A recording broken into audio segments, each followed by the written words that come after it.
Chapter 203, The First Order Meeting.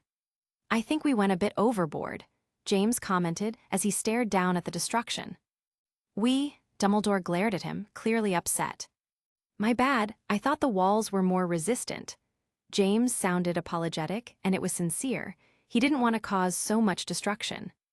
It wasn't just the walls of the room of requirement that got demolished, but the ceiling and floor as well. Since the room was on the 7th floor of the castle, they could now see the clear sky. They also got to take a peek at the classroom right beneath them, through the holes that the meteors summoned by James had left behind. What classroom was that one? James asked. History of Magic, Dumbledore responded. Oh, well, no one is going to miss that one, James chuckled. This is not the time for jests, Mr. Potter. Dumbledore had returned to using his last name now that he was upset. Come on, the castle has an auto-repair enchantment, right? James didn't sound too sure. It does, but it will take a long time to fix something like this. Dumbledore could already hear the sounds of footsteps approaching. The entire school must have felt the impact of James's spell, so it wasn't strange that everyone was rushing here to see what had happened. Good thing it's summertime. James turned to look behind them. Lots of people are coming. You should not be here when they arrive, Dumbledore told him. I'll have to come up with some excuse. Sure, but before I leave, am I fired? James asked just in case. Technically, he hadn't begun to work as a professor, so he wasn't sure if he could be fired already, but destroying the castle seemed to be grounds for termination. I'll have to think about that, Dumbledore glared at him. Fair enough. James's body vanished from sight as he cast an invisibility charm over himself. Don't forget about our deal, though, he said before leaving, because I won. Dumbledore was grumbling something under his breath when the first people turned the corner and spotted him behind the broken walls. Albus, what happened here? McGonagall was the first one to arrive, with most of the school behind her. Merlin, Professor Flitwick exclaimed. All right, everyone calm down. It's all under control already. Dumbledore walked into the hall as he didn't want people getting too close to the rubble. Under control? But what? McGonagall and the other professors were standing at the front while the students did their best to take a peek. I can see the classroom beneath us. Just a little magical accident that ended up causing some damage to the castle, that is all. Dumbledore tried to downplay it. The entire castle shook so much that I fell from my chair and almost got crushed by my wardrobe, Professor Slughorn commented. I can see the sky from here, Professor Kettleburn added. This was caused by a very powerful spell. The Professor of Defense, Valeria Walker, shared her insight. The only thing that matters now is that the students are ready for their departure. The train will leave in only 2 hours, Dumbledore responded, ignoring all their comments. But Albus, McGonagall began. Not now, Minerva. I want you all to escort the students out of the castle. I have everything under control here, Dumbledore insisted. McGonagall knew that when the headmaster got like that, there was nothing else to add. Very well, but I would like a proper explanation later on. Dumbledore sighed and internally cursed at James for giving him so much extra work on the last day of school. Amelia Bones looked around the room. I never knew the 3 broomsticks had a private place such as this. It's sometimes used for meetings that we don't wish to have at our own homes, Lord Pollux commented, earning a glance from the Auror. The illegal kind. Madam Bones was staring at him with suspicion. Miss Bones, Fleamont Potter had a stern look on his face. Let's try to get along for now. Nothing productive will come from fighting each other. I expected more people to come, Amelia said. You told me T. Albus Dumbledore should arrive shortly, Fleamont interrupted her.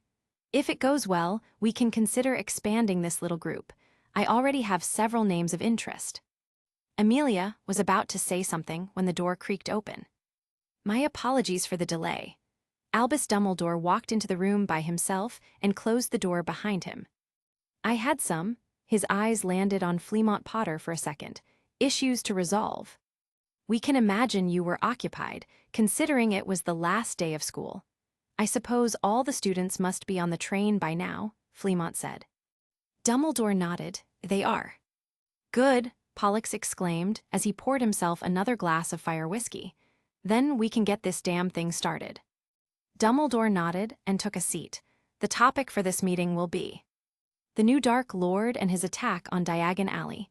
That would be a good place to start, Fleamont suggested. Whoa, hold on. What Dark Lord are you speaking of? Amelia almost jumped from her chair. Surely you must have heard at least some rumors.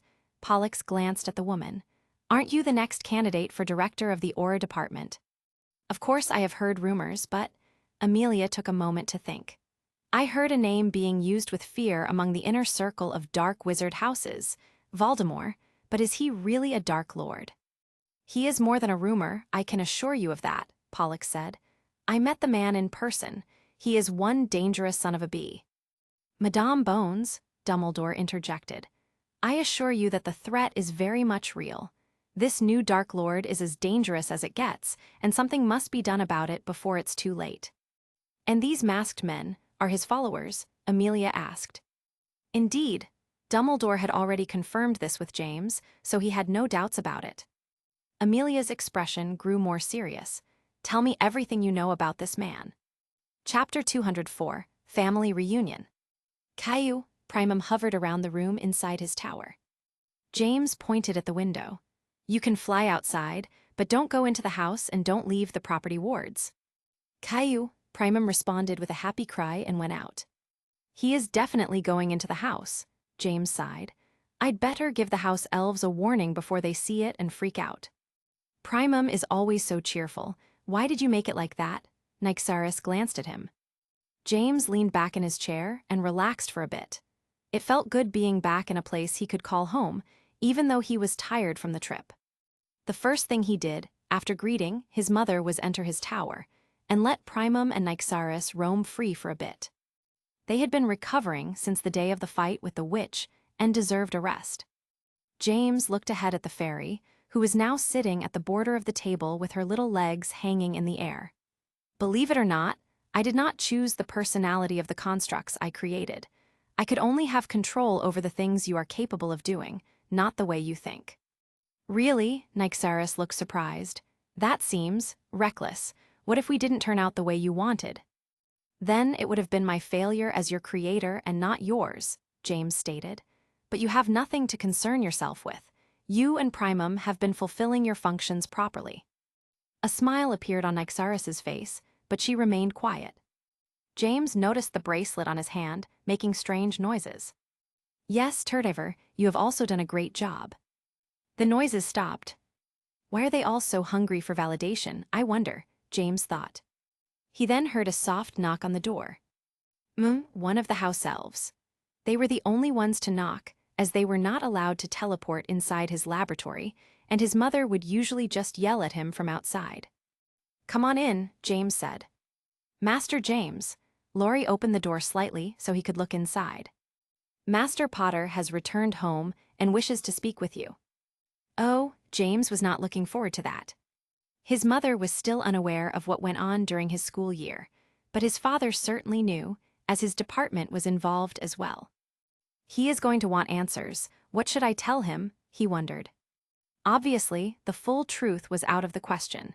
He couldn't even give him as much as he did to Albus Dumbledore, as their relationship was very different. James knew Dumbledore well enough to understand that the man would not push him for information. Fleamont Potter was a much different man. He will have to give something away, not just to quell the man's curiosity, but also to make his life easier in the near future, as he will no longer have to hide his true self from his family all that much. Master James, Laurie was still waiting for his answer. I heard you the first time. Where is my father right now?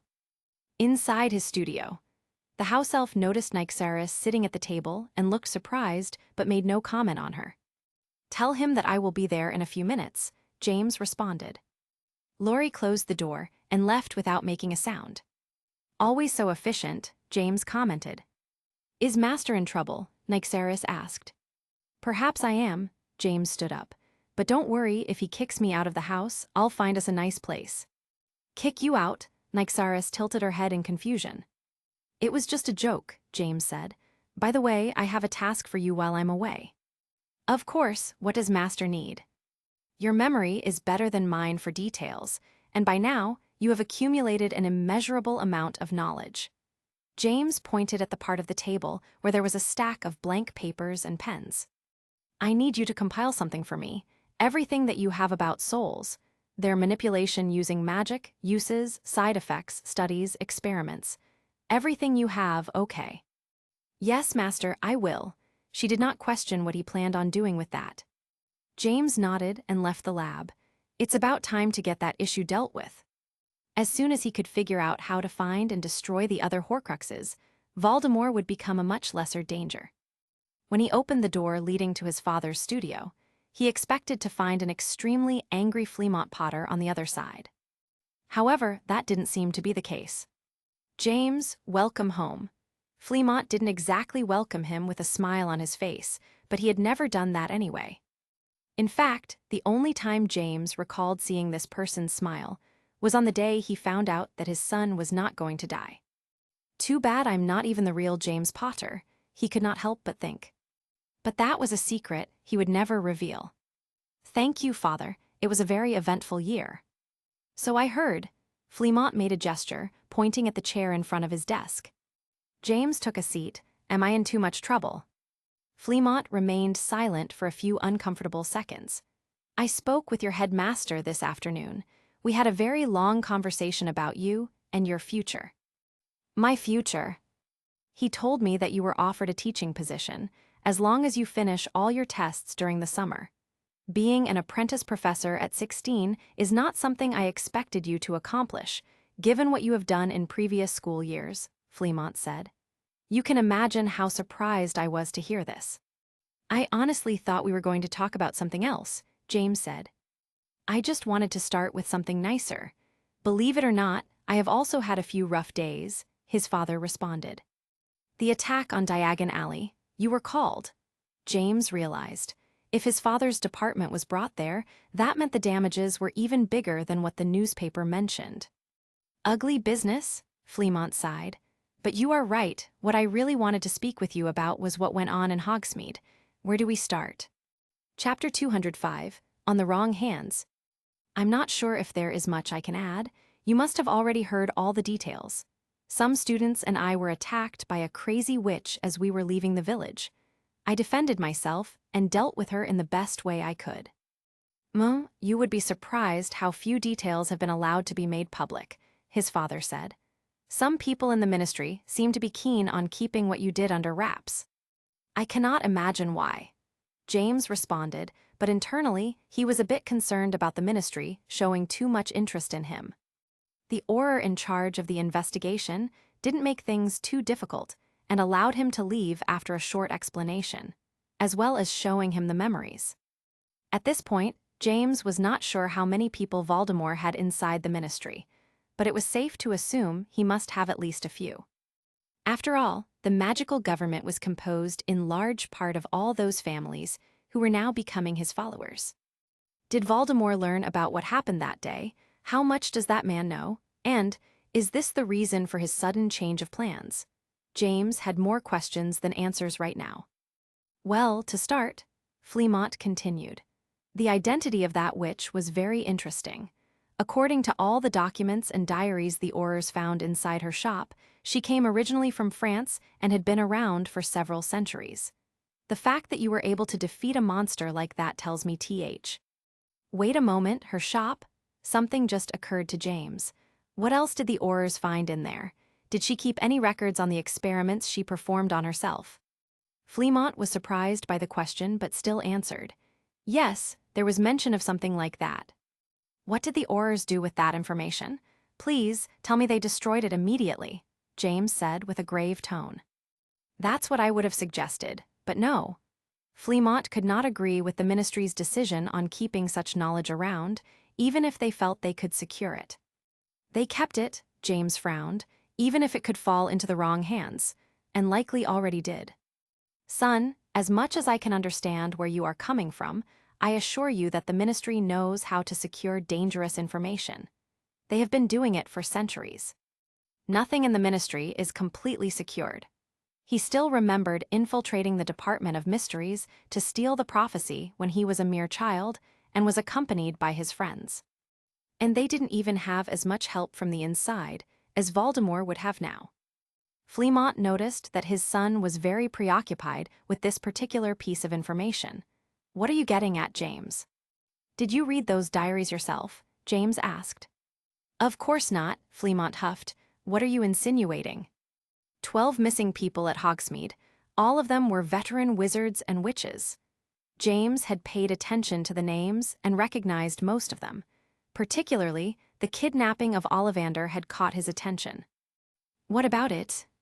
"I think that the witches' diaries have already fallen into the wrong hands, the worst possible hands." "Are you talking about him?" Fleamont had learned from Pollux about James's confrontation with the Three Lords and the meeting with Voldemort, where James was present. "Whatever you think you know about this new Dark Lord, he is much worse than that." James stared at him. "I am more concerned about what you know, James. I don't want to see you involved in these matters. Leave it to the authorities." James wanted to laugh at that. The authorities were the ones who allowed that madman to grow so much in power. No wonder Dumbledore was unable to defeat him during the First War. By the time he got personally involved, it was already too late, James thought. He glanced up at Fleamont and spoke again. "I understand, Father. It wasn't like he planned to tell his father about his decision to take part in the war. He had reluctantly informed Dumbledore because he really needed the information that the New Order could get for him." A smile appeared on his father's face. This was exactly what he wanted to hear. "But since you are already involved in this, it would be a good idea to keep an eye on any nearby dragon reserves," James added. "Dragons? What are you talking about?" "I am not completely sure myself, but whatever rituals that witch had used on herself will need more than just wizards as sacrifices. They definitely require parts from powerful magical creatures. The scales I spotted on her skin suggested that she used dragons or some other similar creature during her experiments." Fleamont frowned. "Since we are back at the topic of the witch, I would like for you to tell me where you learned the magic used to kill that monster." "What magic exactly? I used many spells back then." "The one that earned the involvement of my department.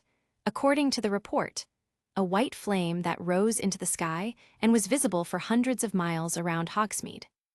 "Oh, that one." "Yes, that one," Fleamont said. "It was an alchemy flame." "Is that all you have to say?" "That is all there is," James shrugged. "So, are you an alchemist now? Last year I had to pay for a dozen cauldrons because you kept destroying them during potions class," Fleamont commented. "I got much better." "Yes, I can see that." Fleamont was not an idiot.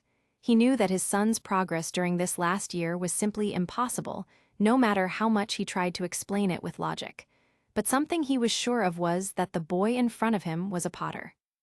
No matter how incredible this all was, he had no choice but to accept it, because right now it was not the time to doubt his own family. A war had just begun, and they must stay together if they hoped to live through it. Chapter 206, James' Plans. The first thing in the morning that James did, after having a good night of rest, was return to his tower. The conversation from the day prior seemed to have been enough to keep his father off his back for now. He tried to reveal as few details as possible, and luckily, his father had not tried to push too hard.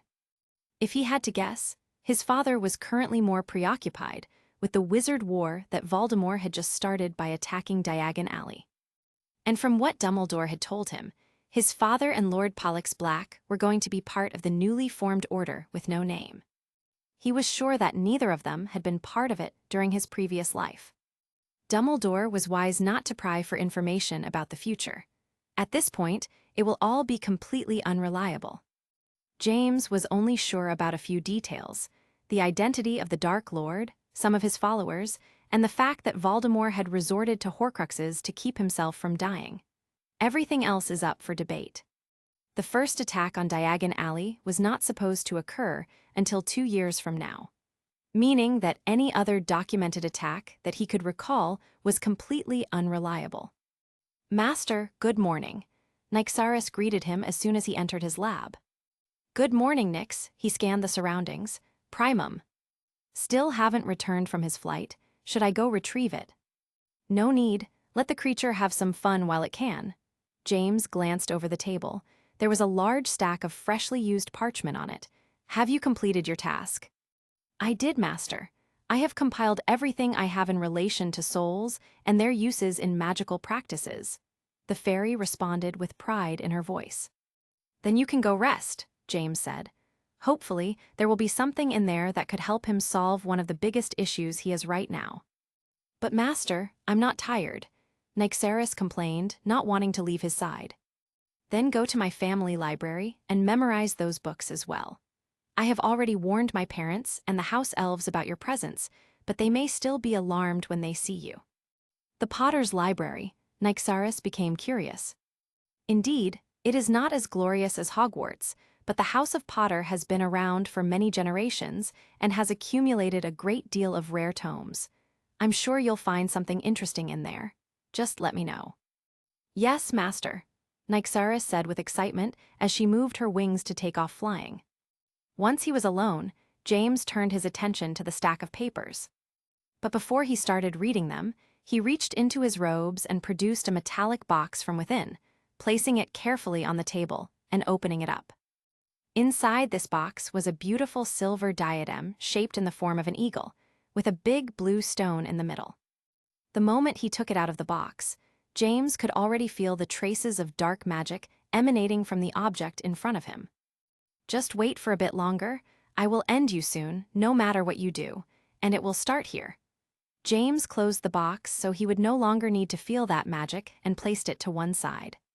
Then he began studying. The answer on how to find the other cursed objects could be somewhere in these papers in front of him. Let's see. 12 hours later, James remained in front of his desk, with only one last page in front of him. His face showed how tired he was. Master, look who I found. Nyxeris came flying through the window of his tower with Primum next to her. James sighed and glanced at the little creature. And where have you been for almost 2 days? Caillou, this one responded with a happy cry. Well, looks like you are in good spirits at least, James said. I found him roaming the kitchen of the manor, reported Nyxeris. Almost gave the house elf a heart attack. Which one? James asked. The small one, Dipsy. Oh, that one is still young. Had it been Laurie, he may have been successful. James glanced at Primum. What were you even doing in the kitchen? You have no need for normal food. Caillou, Primum cried. So you were hungry, I see. James finally understood the reason. Primum's body must be ready for development, and that's why it was asking for sustenance. But he was not a normal living creature, so he could not consume meat and vegetables. He required magic in its pure crystallized form, like the ones James had been giving it, so it could unleash some of its true potential, albeit temporarily. All right, tomorrow I'll make a trip to get you a supply of crystals. There were a few other materials that he was going to need to buy for his next experiments, so it would not be a wasted trip. Caillou, Primum sounded very happy and went to fly around the lab.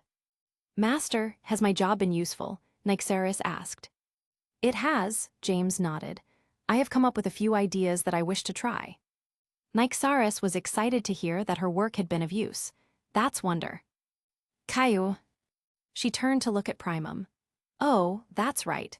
Master, your mother had asked us to remind you. Dinner will be ready in 10 minutes, and she expects you to attend at least that. My mother spoke with you. His stomach made noises of complaint. Right, I haven't eaten all day. I suppose I can stop for a bit. Putting himself together, James flew out of the window using his magic and landed near the entrance of the manor. The door opened as he was reaching for the pommel, and James found one of the house elves waiting for him on the other side. Laurie, I told you that opening the door for me is unnecessary. I can do it myself, James said. Master James, a guest is demanding to see you, Laurie said. A guest at this hour? Now he was curious. Who? That would be Miss Bellatrix Black, your fiancée, the elf responded.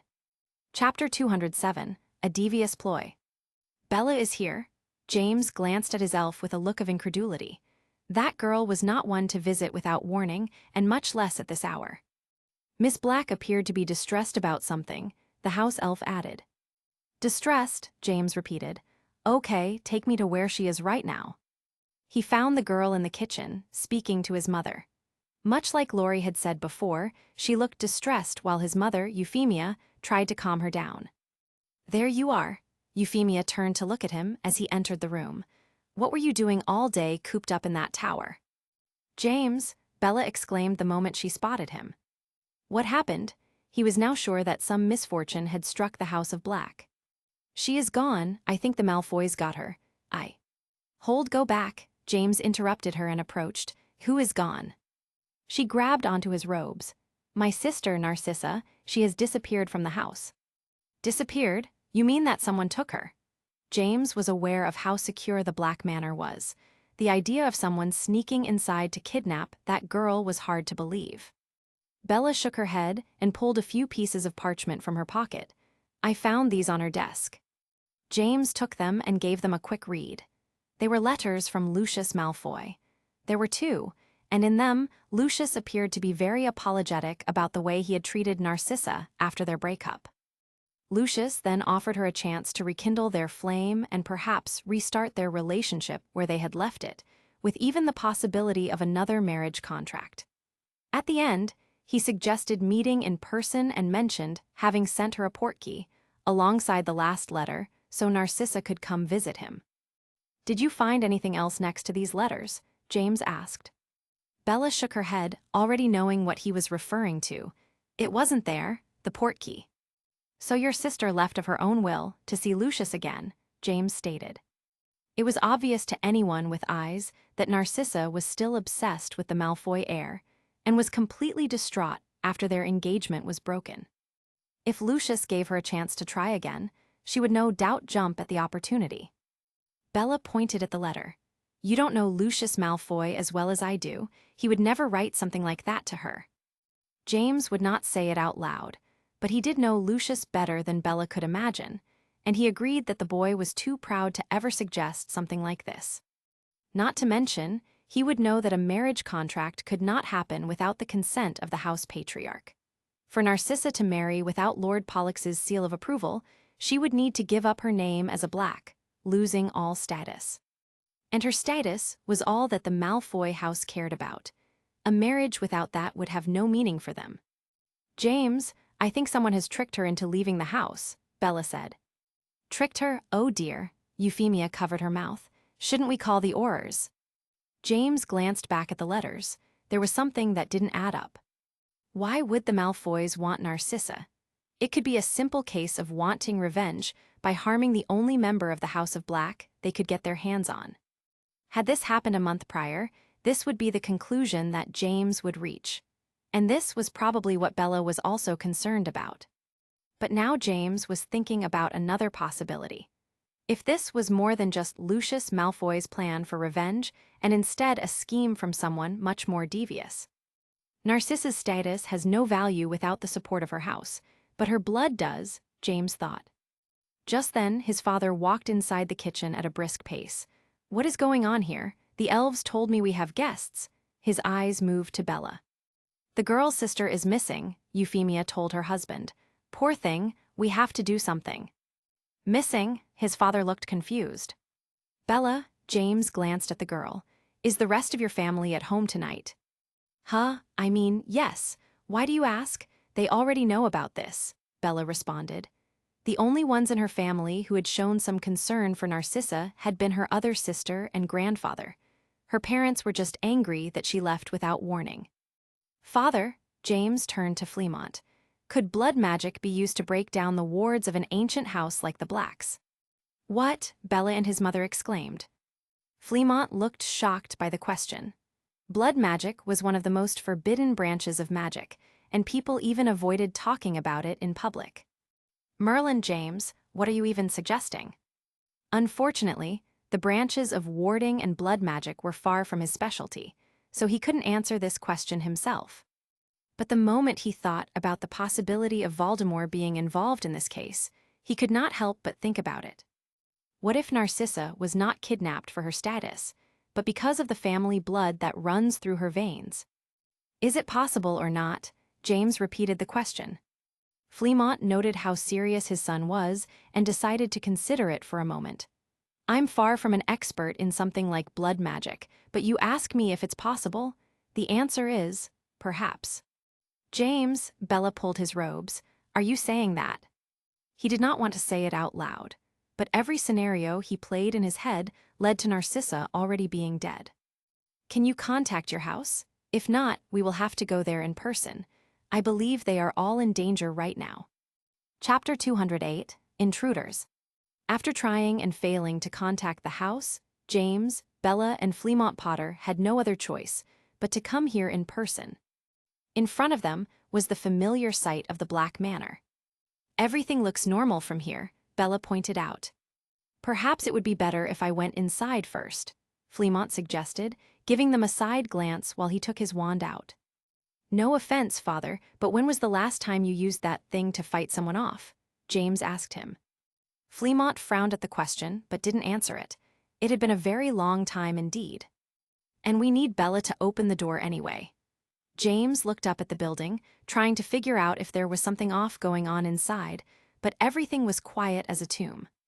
He knew that the silence was due to the wards, so that didn't mean anything by itself, but just standing here, he had a bad feeling that made him very uneasy. Bella went ahead and approached the door. The moment she placed her hand on the handle, the house recognized her magic and unlocked with a resounding click. James placed a hand on her shoulder and gently moved her aside. Hold on. What is it? Bella asked. Shouldn't at least one of the house elves have come to the door? It was always like this at my house. House elves can teleport inside the house, and they always know when someone is at the door, so it's no effort for them to come receive their masters when they arrive. Despite telling Laurie many times that he didn't need to do that, the house elf continued acting the same way. It was something that felt natural for them to do. Now that you mention it, Bella frowned. James, his father called, look at the stairs, he spoke in a whisper. Both James and Bella took note of some broken pieces of ceramic that had landed all over the steps, and the bottom half of a broken vase at the top of the first set of stairs. Stay behind me. James moved his hand, and his white ring began to glow. Caillou, Primum shot out into the air. Be quiet, James scolded the creature, and stay close to Bella. Caillou, Primum landed on Bella's head and stayed there without complaint. That's the thing I saw flying out of the kitchen today, Fleamont pointed out before being startled by a mass of metal climbing up his leg. What is this? Calm down, that's Turtiver, another one of my creations. That one will stay with you. He can make for a great shield, James said as the metallic slime wrapped itself around his father's left arm. Oh, what kind of creature is this? The man wondered as he stared at Turtiver changing shapes and adapting to his arm. Wands out and don't get distracted. If you see someone that you don't recognize, shoot first and ask questions later, James said as he climbed the stairs leading to the first floor. He placed a charm on himself to enhance his sense of hearing as he moved carefully across the first hall. He stopped after perceiving something and turned to Bella. What's right above us? Bella glanced at the ceiling unconsciously. That would be the small library. Why? Because there is someone moving there, James said. What are you planning on doing if it's one of them? Fleamont asked. We'll see, James simply responded. His reaction was going to depend on what they had done to the inhabitants of this house. He could not help but think of Sirius, and how he could never forgive himself if his actions had changed the future to one where his friend dies before even finishing school. James applied silencing charms on all of them and continued walking up the next set of stairs, carefully approaching the small library where he could now hear a conversation that two people were having. I'm telling you, I heard the door open just a moment ago. We should have gone and checked. We were told to stay here. Do you want to disobey a direct order? Go ahead. The two voices were completely unknown to James, but sounded like they belonged to young men. He stayed on the other side of the entrance for just a bit longer, trying to pick up the sounds of someone else. Once he was reasonably sure that only two people were inside, he carefully looked in and confirmed the position of the two individuals as they continued their conversation. They were both dressed in the same manner, black cloaks and white masks covering their faces. The Death Eater attire was immediately recognizable to him, as it was something he had grown accustomed to seeing. James made a gesture for Bella and Fleamont to stay put, and then moved inside the library. His wand flashed with barely contained power before it released a white spark of light that moved as fast as a lightning bolt towards one of the two masked men. The bolt of light pierced through the Death Eater's head with no resistance, and only when blood began to burst out did the other man realize what had just happened. Ah! He only had time to let out a short scream before he was hit by a silencing charm. And this one was promptly followed by a disarming charm and a set of conjured chains that wrapped around his body, making him tumble onto the floor with a loud thud. All clear, let's go. James gestured for Bella and his father to enter the library. You killed that one. Fleamont stared at the Death Eater with shock on his face. I left the other one alive, though. James walked up to the living Death Eater and pulled off the mask in one motion. Bella gasped when she saw that person. That's one of my seniors. She recognized him from school. They always recruit them when they are still young, James said as he turned his attention to his new prisoner. Now, we don't have time for a normal interrogation, but I do need to find what you know. His wand tapped on the Death Eater's head. Legilimency. Chapter 209, Taking Them Down. James forced himself into the mind of the Death Eater, while this one futilely tried to resist the invasion. The young man tried to scream, but had already been silenced by James and couldn't mutter a sound. There are 6 more on the upper floors. We have to hurry.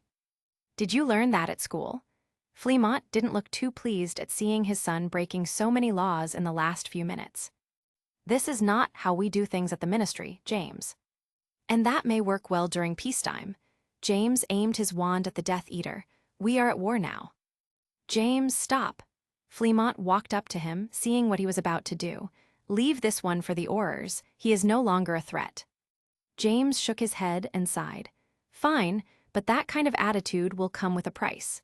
He knew better than his father that arresting these individuals was a lost cause.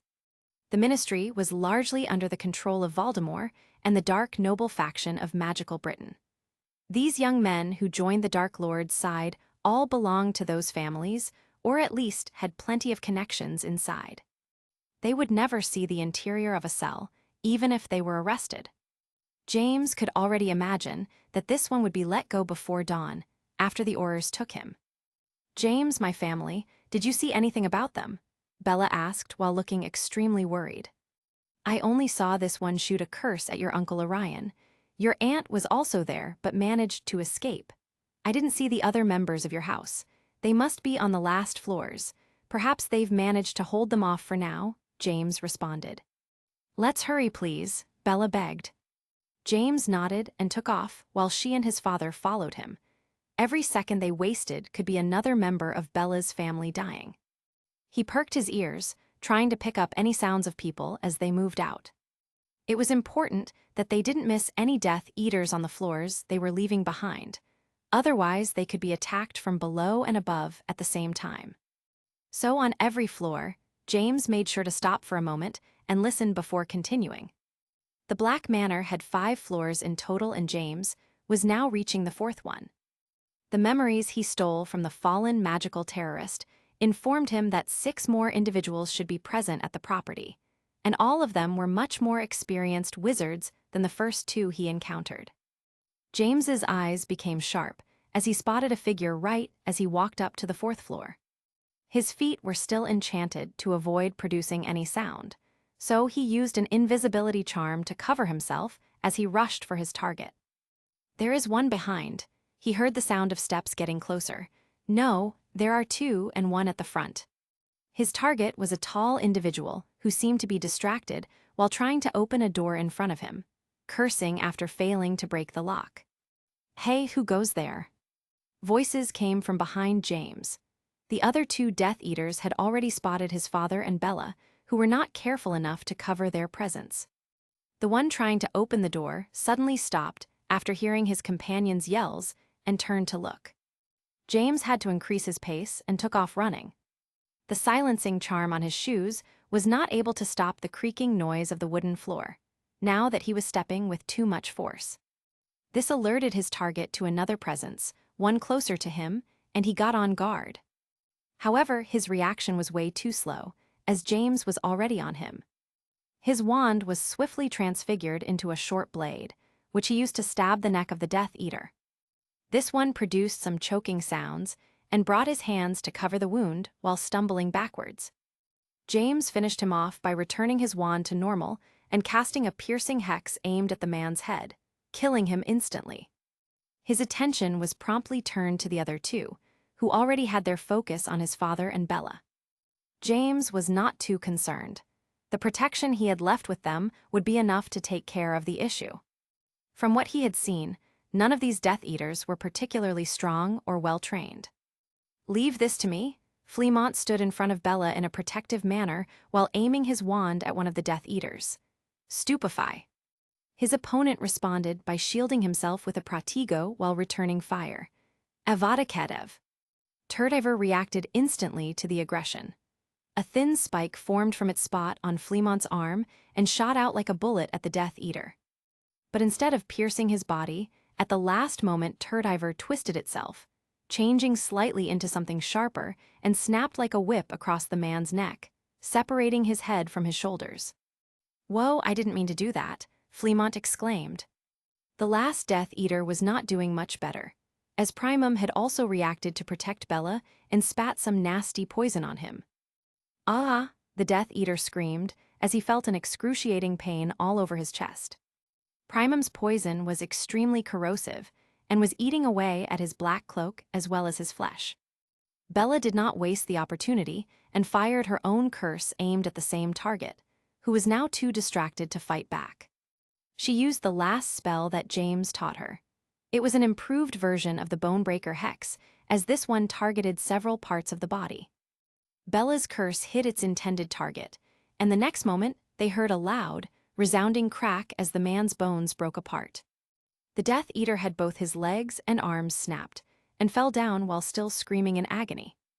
Fleamont hurried to shoot a petrifying charm to silence him, but it was too late, as the remaining three had already heard them for sure. James was about to walk off when he saw the door next to him open. "James!" From inside the room, Andromeda Black poked her head out and was clearly shocked to see him. Chapter 210, No Way Out. "Andy," Bella spotted her sister coming out of her room. "Bella, how could you leave like that?" Andromeda glanced at James and his father. "You went to see the Potters without saying a word." "Good thing I did," Bella added. "Are you okay? Did they hurt you?" Andromeda raised her hands. "I'm fine. I locked myself in my room when I saw those guys." The fear was apparent on her face. "I thought I was done for when that one began to bang on my door." She glanced at the dead man lying on the floor next to her room. "What about Sirius and the others? Are they all upstairs?" James asked. "I don't know. It all happened too quick." "Wait, SHHH.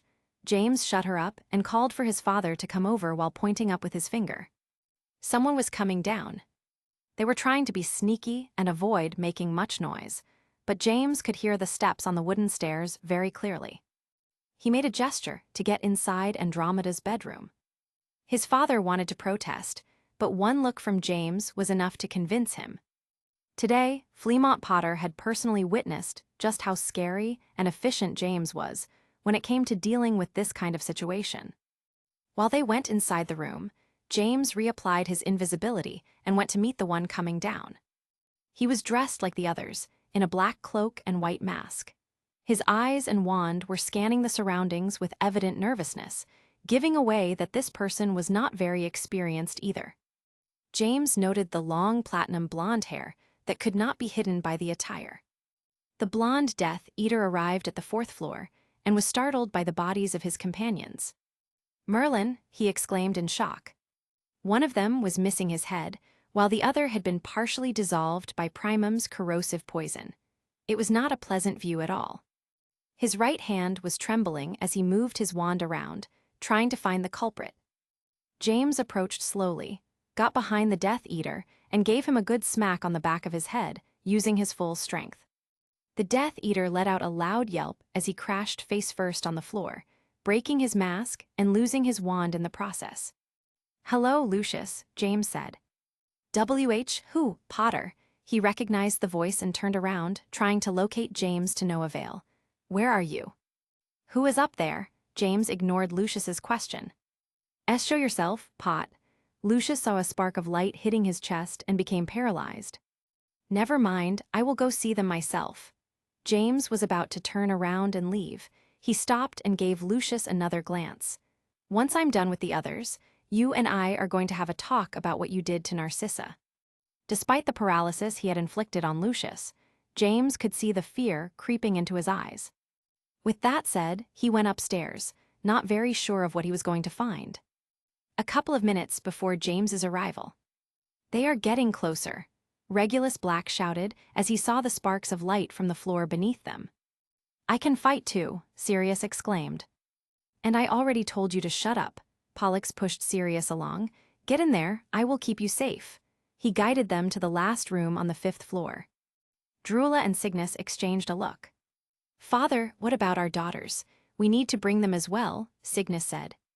Neither Bella nor Narcissa are in the house, and Andromeda can take care of herself, Pollux responded to them. What? When did Bella leave? That girl is always doing what she wants, Drula complained. It is your other daughter who is always doing what she wants. Walburga threw her a nasty glare. I bet it's because of her that we are under attack. Don't you go blaming my Narcissa for this? Drula glanced for a moment at the patriarch. He was the one who started all of this war against the Dark Lord. We should have been on the other side. None of this wow. That's enough, Pollux shouted. You can wait out here if you want to. Maybe they will show you mercy if you kneel quickly enough. Drula grew paler. She knew it was too late to surrender. And no. But what's the plan? Just stay in there, Sirius asked as he walked inside the last room in the hall. He had always wanted to know what was in there, as their grandfather never allowed them to go inside or even to be on the last floor of the house for too long. Now he could clearly see it. It looked like a storage room. The walls were filled with countless shelves. Sirius didn't have the time to examine anything right now, but this looked like his grandfather's private vault, where he kept the family's most valuable things. Those that he didn't trust the goblins at Gringotts with. Shouldn't we be calling the Aurors before going into hiding? Regulus asked after going into the room. The flu network has been cut down. That must have been the first thing they did, Cygnus responded while following his sons inside. This can't be happening. What are we going to do? Drula shook her head. We'll be safe in here for a while. The protections in this room are the best that money can buy. Pollux began closing the door after entering. They could all see some shadows moving across the hall. They are here, Walburga shouted.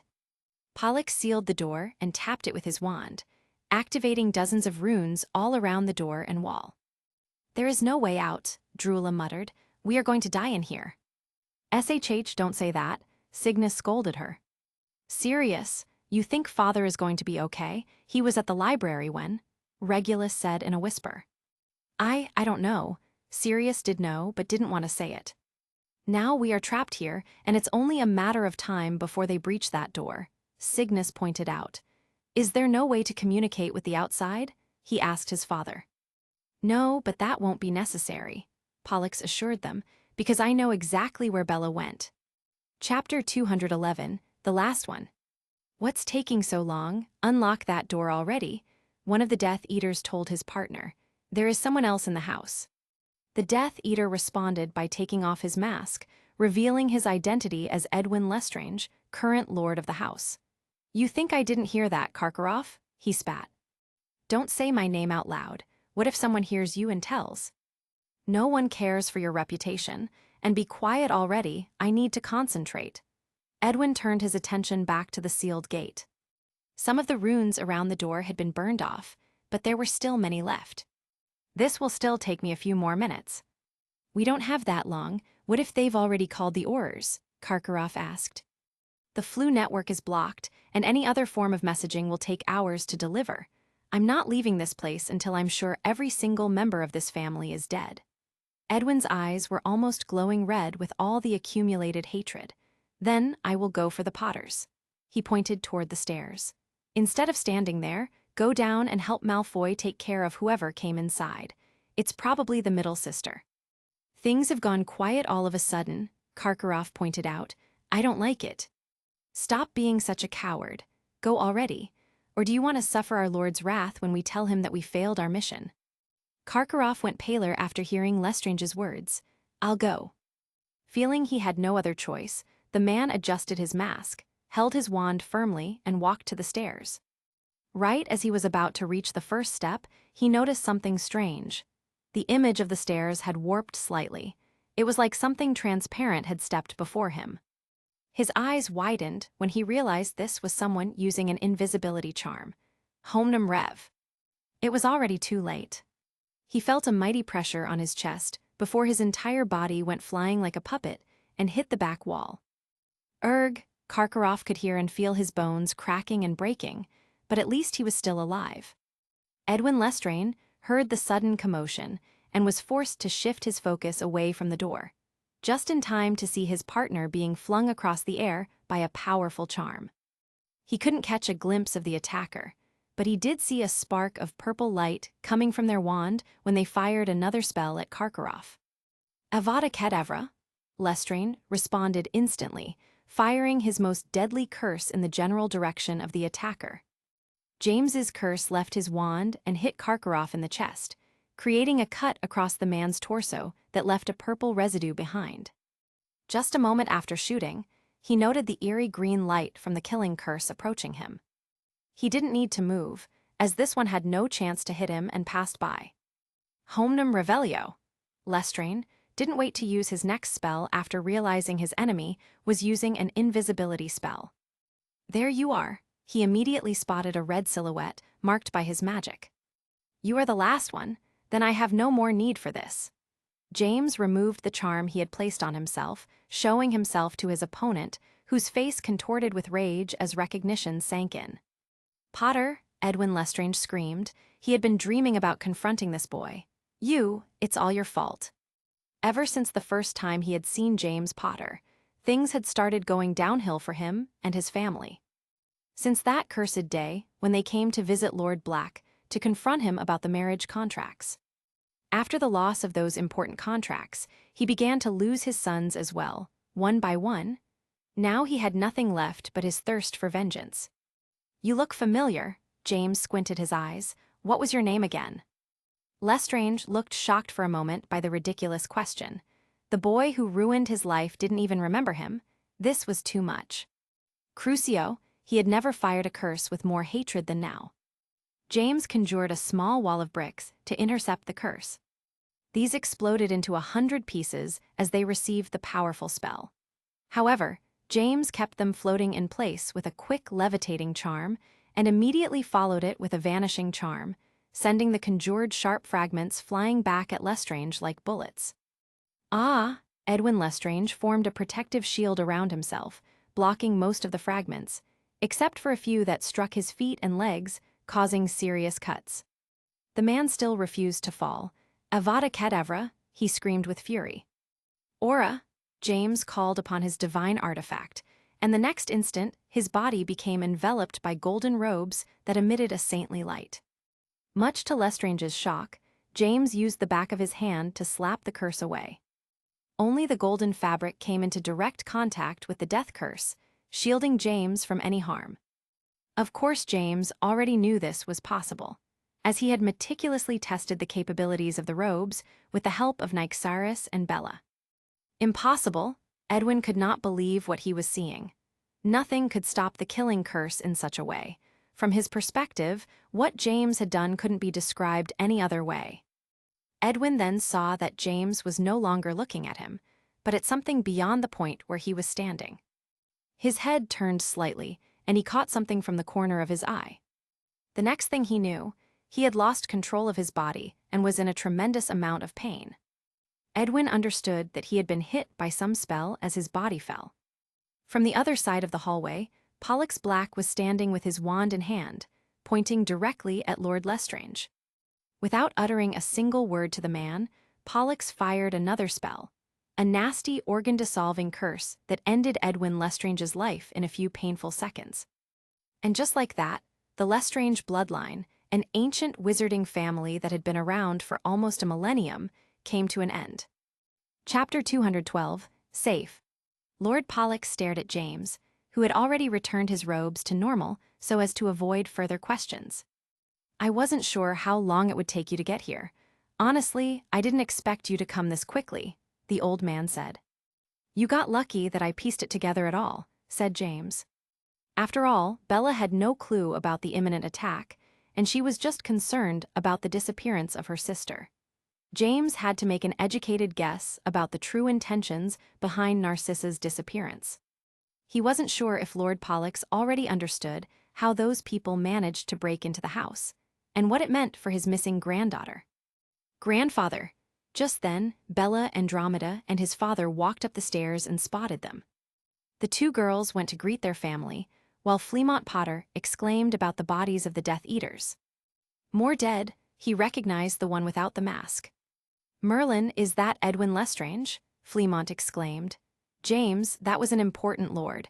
How could you kill him like that?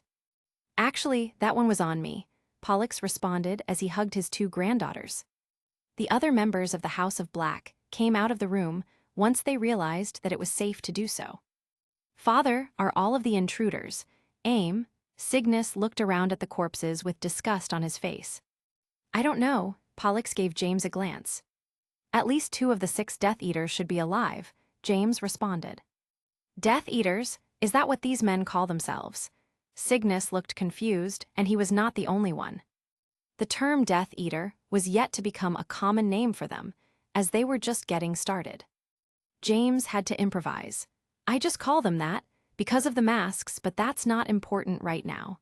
He pointed at the stairs. One is at the library and the other one is just downstairs. It's Lucius Malfoy, by the way. You will definitely want to hear what that boy has to say. What? Malfoy attacked us. Andromeda looked shocked. She had not paid any attention to the identity of the blonde man before rushing up the stairs. Narcissa, Bella reacted to James' words and turned to speak with the house patriarch, informing him of her suspicions and the letter she left behind, which would directly implicate Lucius. James, Sirius found him quickly and came running. James, what are ugh, is that guy dead? He stared at Lord Lestrange. Lord Pollux, we shouldn't delay calling the Aurors, Fleamont Potter said. The more we wait, The Aurors, Pollux spat. What have those useless bureaucrats done for me? This is my house, and I will deal with this issue how I see fit. The Aurors can be called after I am done with the remaining intruders. That's not how our laws work. Fleamont clearly disagreed with the antiquated mentality of Lord Black. First things first, I will speak with the ones who are still alive. One of my granddaughters is still missing, Pollux said. Hold on, where is our father? Regulus was the first one to question the whereabouts of Orion Black, when even his wife Walburga didn't seem too preoccupied. Fleamont and Bella glanced at James. Neither of them had seen Orion Black in person, but James had mentioned that the man had been killed after examining the memories of the attackers. I believe he is in the kitchen, James responded. Alive? Sirius asked. When James didn't answer the question immediately, the expression on Sirius and Regulus changed to one of realization.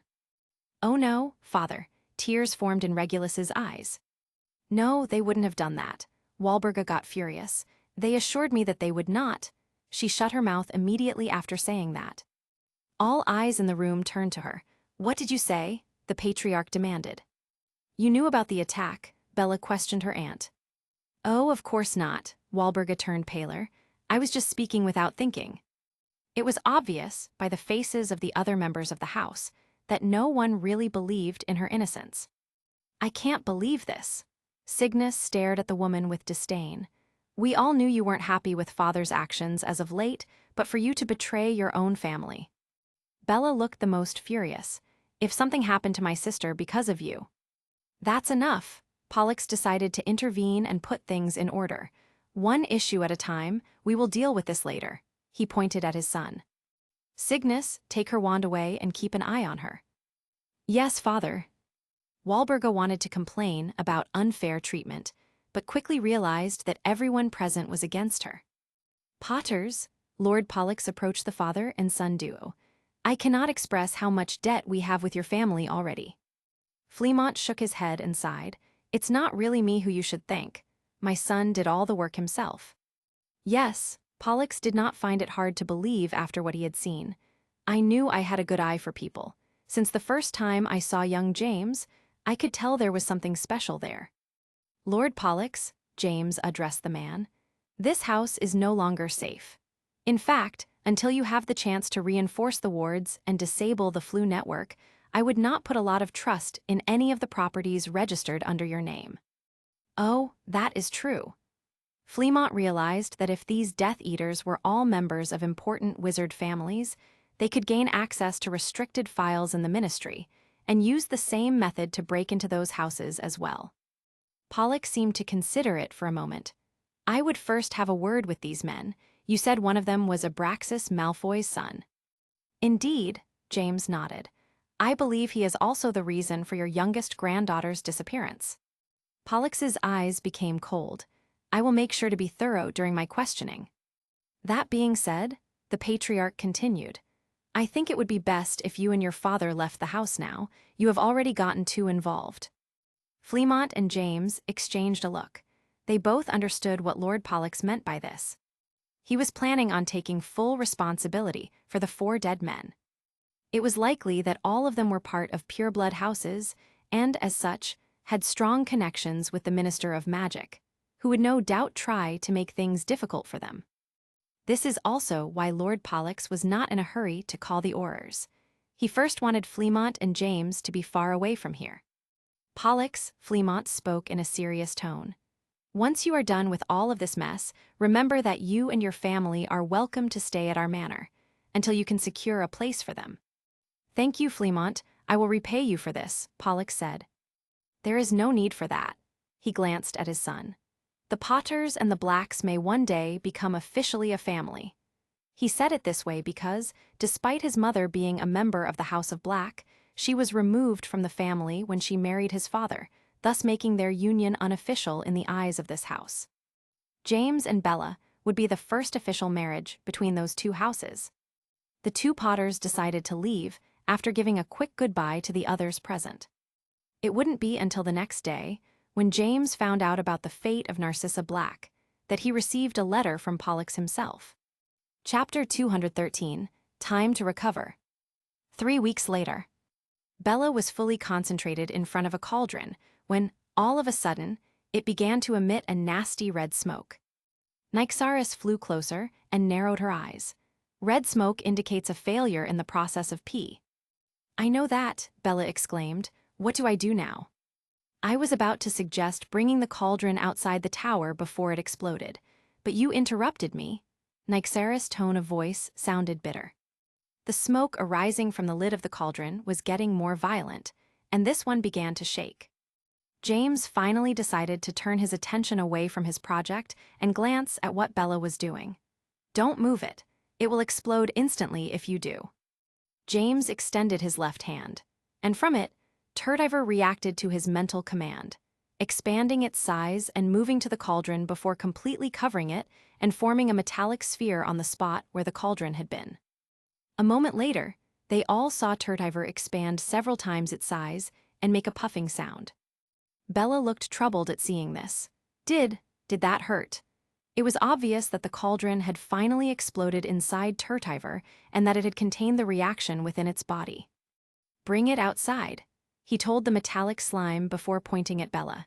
You can go clean the mess afterwards, and this is the second cauldron that you owe me. Those were also professional quality ones. I'll pay you back, don't worry. Bella couldn't really argue with that. This had been her fault after all. Nyxaris looked like she wanted to say something about that. Master, can't you make more money? Why? Nyx. The look in James' eyes shut the fairy up immediately. She had forgotten that they were not supposed to talk about the Philosopher's Stone with anyone, not even with Bella. Huh? Bella stared at the 2 of them with confusion, wondering what that interaction was all about. Do you at least know why the cauldron reacted like that? James asked the girl. Bella did her best to think about the reason behind it. It was either the temperature or perhaps I added the last ingredient too soon. You should know it was the second one. You have gotten good at controlling the cauldron's temperature, and the potion would never have reacted so violently for something like that. By adding an ingredient too soon, you didn't give enough time for the cauldron to diminish some of the properties of the previous ingredients, thus causing a bad reaction. Bella sighed. So it was like that. I should be able to brew a Veritaserum by now. It is considered a very difficult potion, so don't beat yourself too much over it. I don't think there are any students in Hogwarts who could do it, James said. A smile appeared on Bella's face, trying to make me feel better. I was just pointing out a fact. He was also trying to make her feel better. She tried to hide it, but the loss of her younger sister had clearly affected her. Even if Bella and Narcissa were never too close, it was obvious that Bella still cared for her. She got closer. You know, maybe we could take a break and go D. James, Sirius, appeared floating next to the window of the tower. Mate, come out and play for a bit. Erg, Bella groaned at her cousin's interruption and crossed her arms. Yeah, go play with him. Andromeda appeared next to him. I'm sick of babysitting the boys. Caillou, Primum landed on Andromeda's head and let out a cry. Right, sorry, Primum had also been helping, Andromeda added. What is going on out there? I said I needed some peace and quiet while I'm doing an experiment, James told them. We just saw something flying out of the tower, so we thought that Bella was done with her potion, Sirius pointed out. Hey, it wasn't like that, Bella responded, looking a bit embarrassed that they had seen her failure. I thought you were playing Quidditch with Regulus as well. Where is he? James commented. My brother is at the library. He is more interested in books than sports.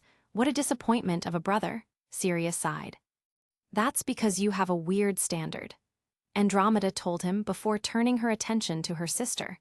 By the way, I just got a letter from our grandfather. He said that the new manor will be ready in a week.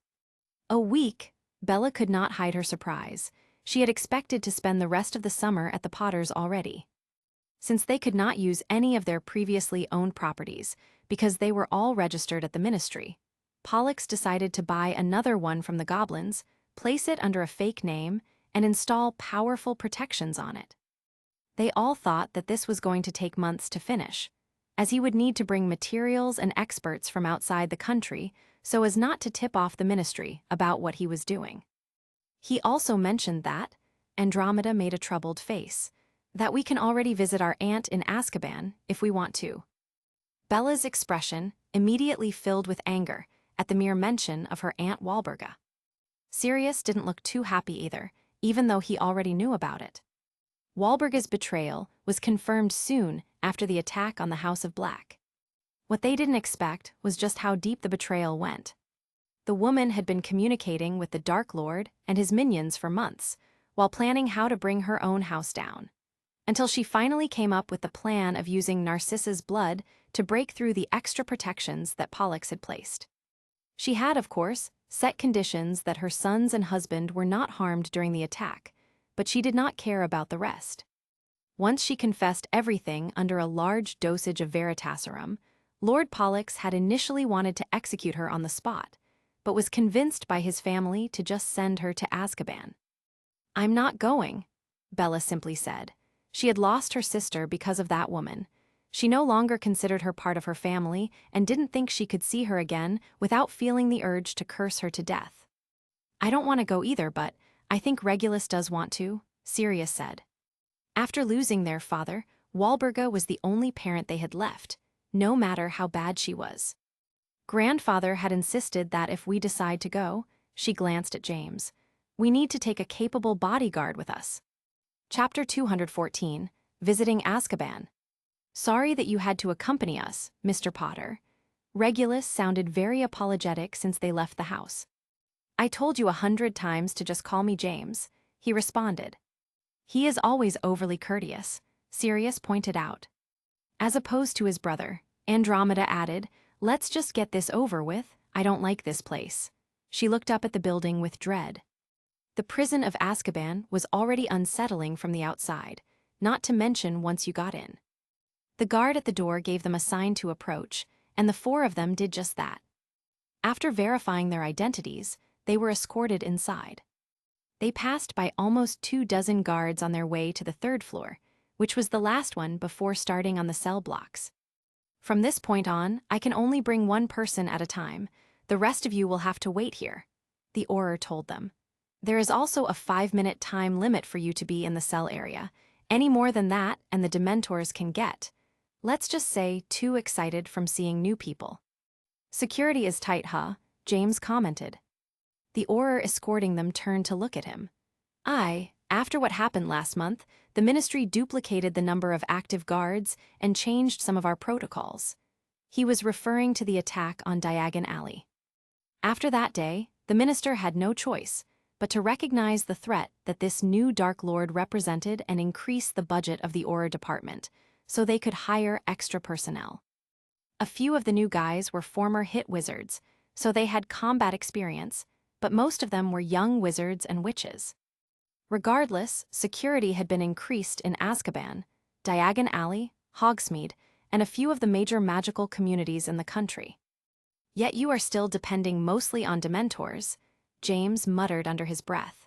He had warned Dumbledore about it, but after informing the minister, the man just refused to part with them. The ministry had become used to how things worked until now, and it was not willing to change anything based on the sole word of Albus Dumbledore. At least I don't think there is anyone in here that Voldemort would want to get out at this time, James thought, but it would still be bad if he took all the Dementors away. You should go first. I'm in no hurry to see her, Sirius told his brother. He could already imagine that his mother would start demanding he do something to free her from the prison the moment she saw him. Either that, or she'd tell him how much of a disappointment of a son he had been. Andromeda turned to glance at James. Sorry that we made you come to such a place. I'm sure you had better plans for today. It's no problem. I was actually planning on visiting Diagon Alley. There are a few materials that I require and can't request via OWL. Oh, this piqued her interest. Are we talking about something illegal? She made sure to whisper. Something like that, I suppose. He wasn't sure if they were legal or not, but he certainly wouldn't find them in the most public part of the alley. Do you mind if I accompany you? There is someone I'm hoping to see there. That boyfriend of yours, what was his name? James knew the girl had been exchanging letters with someone since the moment they started living in their house. Andromeda smiled. Ted Tonks. He told me he was going to spend a few days in the Leaky Cauldron with his parents before traveling to Germany for a short vacation. That's fine, you can tag along, but I cannot bring you with me into the shop I'm visiting, so. That's okay. If everything goes well, I will disappear for a few hours. A light blush appeared on her face. But don't tell anyone, okay? James raised an eyebrow. You are already an adult and about to start your last year of school. When are you planning on telling your family about him? Only Bella knows about it, right? Let me see. Never, Andromeda responded. I'm sure your grandfather won't complain too much, James said. He will, but not as much as my parents. Andromeda shook her head. You don't understand. If he was at least from a wizard family, then maybe I could convince them he was right for me. But he is a Muggle-born, James added. And the motto of our house is always pure. Andromeda shook her head. Would you let me talk with your grandfather about it? I'm sure I can convince him that supporting your choice for a partner will be the right path to take. He didn't want this Andromeda to end up completely separated from her family, like what happened to the one from his world. At least not if he could do something about it. Would you do that for me? Why? Andromeda asked. We have only known each other for a few months. James shrugged. It doesn't cost me anything, and we are kind of family, right? Hey, what are you guys talking about? Sirius sat down next to James. Our love lives, Andromeda told him. By the way, how is yours? What, mine? Sirius was taken aback. I mean, fine, Marlene only sent me one letter this summer. It was kinda weird. Could it be that it's because you forgot her birthday, and then lashed at her when she asked where her present was? James pointed out. I thought she was joking, Sirius said. How could you forget your girlfriend's birthday? Andromeda glared at him in disbelief. I had a lot of things on my head this year, but forget about me. I think that's what Marlene may be trying to do right now, Andromeda commented. That's not funny, Sirius snapped. Why don't we talk about you instead? Who are you dating? Not telling, Andromeda responded. That's not fair. I don't care, I'm not telling you. All of a sudden, the calm atmosphere in the room completely changed when they heard an alarm sounding. What's going on? Andromeda looked around. Are we under attack or what? Sirius looked confused. The guards were nervously running and yelling. Alert, alert. We have a security breach on the 6th floor. Chapter 215, Prison Break. Hey, what happened? What is all the ruckus? Sirius called for the only remaining guard in the room. This one pointed at him nervously. Go back to your seats and stay there. We will handle this. By the young man's demeanor, it was clear that he had little confidence in that last part. Sirius ignored the guard and rushed at James. My brother is still up there. We have to do something. We don't even know what happened yet. I heard one of the guards mentioning a security breach, but Andromeda glanced at James. You two stay here, I'll go take a look. James stood up. I don't think he is going to just let you pass. Andromeda pointed at the remaining guard, who was standing in front of the sole door that led upstairs. I wasn't planning on using that way to get up. James flared his magic as his eyes focused on a nearby window. 3 steel bars were the only thing preventing him from using it to leave, so James created a small flame on his hand. This one had a dark red color and looked beyond deadly to anyone watching. The guard saw what James was doing and reacted. Hey, no magic is allowed in here. Stop that. He was about to rush at James, but then he saw him throw that small flame at the window. The guard didn't expect anything to happen, since Azkaban's walls were heavily reinforced by countless enchantments woven together. And the steel bars on the window were no exception either. What he did not expect was for the flames to melt everything in their path with barely any resistance. What in Merlin's name is that fire? The guard shouted. W8, stop! Before he could do anything about it, James flew up without using a broom and went through the hole left behind by his flames, leaving behind a very shocked guard. How did he do that? The young man turned to the 2 remaining youngsters. James applied a quick sticking charm on his shoes and started running at full speed, using the wall's surface as a track path. His amber eyes narrowed when he spotted some smoke coming from one of the top floors. Someone had demolished part of the wall. There are 2 black-cloaked figures on flying brooms next to it, Death Eaters, but who are they freeing? This was just one more thing that was not supposed to happen yet. He did not spot any Dementors trying to stop these men, meaning that Voldemort had already placed the creatures under his control. Tusk, I need to hurry. He began to chant, and his body gained a soft glow. Letter 103BD, letter 103AF, letter 103A4, letter 103A4, letter 103A3, speed. His muscles tensed up, and he felt the power of his legs increasing 5-fold. The 2 masked men on the brooms finally spotted him when he was mere feet away from them. What the? Who is that? They were both shocked to see someone climbing the walls in such a way. They had been ready to deal with Aurors, but not this. Farabatter. James jumped from the wall and hovered in the air before aiming his bare hand at one of them. A burst of magic emerged from it and hit the closest black-cloaked wizard, pushing him off his broom and sending him crashing down while he screamed. Avada Kedavra, the second one reacted by firing a curse at James. How predictable you all are. James dodged it by rising further up and above the Death Eater. Once he was right on top of him, he responded to fire with more fire. Letter 103A5, letter 103A8, letter 103B1, letter 103A4. A burst of crimson flames formed in front of his hand and covered the man below him. The fire flowed like a thick liquid and stuck to the Death Eater's skin and robes, melting everything in the process while he tried to scream. The moment he opened his mouth to do so, hot air went inside his throat and burned his guts, allowing only a few painful noises before he lost his balance and fell from his broom. James then turned his attention to the inside of the prison. As his feet touched the solid stone floor, his wand appeared in his hand. Point me, Regulus Black. The wand moved slightly toward the passage on his left, and that's where he went first. His priority right now was to ensure that Sirius's brother survived this ordeal. That family had already lost enough, and the war had just begun. His legs were still enchanted, so he could run at an unnatural speed through the endless halls of Azkaban. Noises entered his ears after a couple more seconds of moving. Yells, screams, cries. Something was happening and he needed to hurry.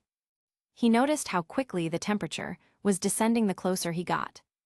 Dementors, here they are. He then saw them. There were at least a dozen of the nasty creatures surrounding something on the floor. James's eyes narrowed when he recognized the robes. With no hesitation, he aimed his wand and produced a powerful charm. Expecto Patronum? A white stag shot out like a bullet and went directly for the Dementors. The dark creatures let out cries of agony at the presence of the patroness. The Dementors flew away after being forced to give up their meal. James rushed at the boy and knelt at his side. "Regulus, can you hear me?" He checked for a pulse as his stag patroness stood protectively at his side. He felt immense relief when he finally noticed that Regulus still had a pulse, and his cold skin was starting to regain some warmth. He is alive. Had he arrived a couple of seconds later, that may not have been the case. Now that the Dementors were gone, James spotted some movement ahead of him. There were a few masked individuals helping someone escape their cell. James did not know the identity of the Death Eaters, but he did recognize the woman they were taking out, Walburga Black. Chapter 216, Dolohov. James was about to charge at the Death Eaters before they noticed his presence, but then he looked down at Regulus. The boy was alive, but not in great shape. He could not just leave him here and go after those guys. Simulacrum. James summoned a couple of copies of himself to keep him safe while he took care of this. Ahead of him were two masked men. One of them was helping Walburga walk, as the woman appeared to be half-conscious, while the other turned toward him and shouted something while pointing his wand in his direction. James was faster, sending a piercing hex well aimed at the Death Eater's head. Much to his surprise, this one deflected the spell before responding with a series of 3 quick charms to disable him. James had little room to dodge, so he placed a barrier in front of him to block them. "You must be Potter. Our Lord warned us about you." The Death Eater spoke in a soft tone as he took his mask off. "But we weren't expecting to find you here. I am Anthony Dolohov, by the way." James recognized the man, although he looked much younger than the one he remembered. Dolohov had been one of Voldemort's most dangerous and skilled followers, a former duelist champion nonetheless. "You already know who I am, so I won't introduce myself." James pointed at Walburga. "Leave her here." "I'm afraid we can't do that. We have orders, you know." Dolohov pointed his wand, but not at James. "What are you doing?" Walburga regained her wits and panicked when she saw the man aiming for her instead. James was also a bit confused. Didn't they come here to rescue her? Why would they kill her now? "Stand back, Mr. Potter, or I will kill this woman," Dolohov threatened. "If I see even a little spark of magic coming from you, she is dead." "Stop, I'm a loyal follower of the Lord." Walburga complained and tried to free herself, but the other Death Eater was holding her with a tight grip. "Don't flatter yourself, woman," Dolohov scoffed. "You were hardly our main reason for coming here, just a side quest, and if we cannot take you with us, it would be better to kill you before you give away any important information." "But I served the Dark Lord. I did everything he asked me to." Walburga couldn't believe what she was hearing. "And you failed," Dolohov turned to James. "So, what is it going to be? Are you going to tell your best friend that he also lost his mother because of you? And yes, we know everything about you already. Don't look too surprised." James frowned. For once, he wasn't sure what would be the best thing to do. He didn't want to let these people escape, but he also didn't want to be the one responsible for the death of Sirius's mother. Even if they didn't get along, and Sirius said over and over that he didn't care. James knew that deep down, he still did. James raised his hands up as a sign of peace. "You are only delaying the inevitable. He will get them all eventually, so there was no need to take extreme actions right now, not if they lead to the death of Sirius's last parent." Dolohov grinned. "We will see about that." "We should just kill the boy," the other Death Eater demanded. Dolohov chuckled. "Want to give it a try? Go ahead, I'll wait." The other man huffed something under his breath, but did not move. "Let us go then, we have wasted enough time," Dolohov ordered before they turned around to leave. James was wondering who they actually came here to save, if Walburga was nothing but a side target. There would have been little point in asking Dolohov, as he was not going to tell him anything, so he didn't ask. "I'm looking forward to having a proper duel with you, Mr. Potter," Dolohov added as his silhouette disappeared into the darkness. James then heard loud footsteps and realized that the Aurors were getting closer to his position. He could guess that if it took them this long to get here, It must have been because there were more Dementors blocking their path on the lower levels. The Death Eaters must have sent them there to delay them as much as possible while they got what they wanted. James would rather not deal with the authorities again, and there was no sign of the remaining Death Eaters, so he retrieved Regulus from his clone and promptly jumped out of the same hole he had used to enter. After a long free fall, he reapplied his levitation spell and went through the hole he had initially burned in the window. "James," Sirius exclaimed. "You are back, Alria." Andromeda saw the boy he was carrying. "Is he okay?" Sirius gasped when he saw his brother's state. "What happened to him?" "Dementors got him for a bit," James responded. "His life is not in danger. He just needs some good rest and perhaps a bit of chocolate when he wakes up." He glanced at the room. "Where is the aura from before?" "He told us not to move and rushed up the stairs. I think he went looking for you," Andromeda told him. "He was very mad," Sirius added. "Let's get out of here," James suggested. "Wait, did you see my mother?" Sirius decided to ask. "I believe she has successfully run away with the people who caused this mess." James didn't want to expand on that explanation. "She escaped from prison." Andromeda looked shocked. "Who did all of this? Don't tell me it was the same people who attacked our house, those masked men." Sirius took his brother from James as he walked. "I'll carry him." "This is just the beginning of a war," James simply responded. "Are you carrying the portkey I gave you?" "Of course, you told us to always bring it with us." Sirius pulled a necklace from beneath his shirt. "Use it and bring your brother home. Call my mother. She worked for a bit as a nurse. She knows how to handle a Dementor's victim." "Right, but where are you going?" Sirius said. "Andromeda and I still have some business to take care of." He glanced at her. "If you are still up to it." "I am," Andromeda said. "I'd better take any chances I still have." She had realized that things were just going to get worse from now on, so she was not going to waste the opportunity to see the person she loved. "Wise choice," James said as the group walked outside the prison. "Whoa, I can see a huge hole at the top," Sirius exclaimed. "Don't delay in activating that portkey. You don't want the auras to catch you and get tangled in this mess," James advised him before holding his wand up. Andromeda held onto his robes, and a moment later they were gone. Chapter 217, Rare Materials. "I didn't think you would be in the mood for shopping after what happened in Azkaban," Andromeda said as they walked into the main road. "I'm not, but there are some important materials that I need to acquire," James answered. Andromeda glanced at him. "More of your experiments? I thought you had other things to worry about now." James didn't say anything in response, but the two current projects he was working on could finish the war by themselves, so the sooner he could finish them, the better. "It's okay that we left like that?" Andromeda asked. "Won't the Aurors get pissed at us for disappearing?" "And do what?" James said. "The Auror department has more important concerns than finding a few kids, like all of the inmates who managed to escape." He still didn't know who the Death Eaters were after, other than Sirius's mother. They arrived at the main street and looked around the alley. Andromeda made a dejected expression. "I hate seeing the alley like this, so empty." There was no one in sight, and only a few of the shops were even open. "Things will go back to normal one day, I promise you that," James said with a grave tone. He didn't want this war to go on for years like it had during his time. Andromeda smiled.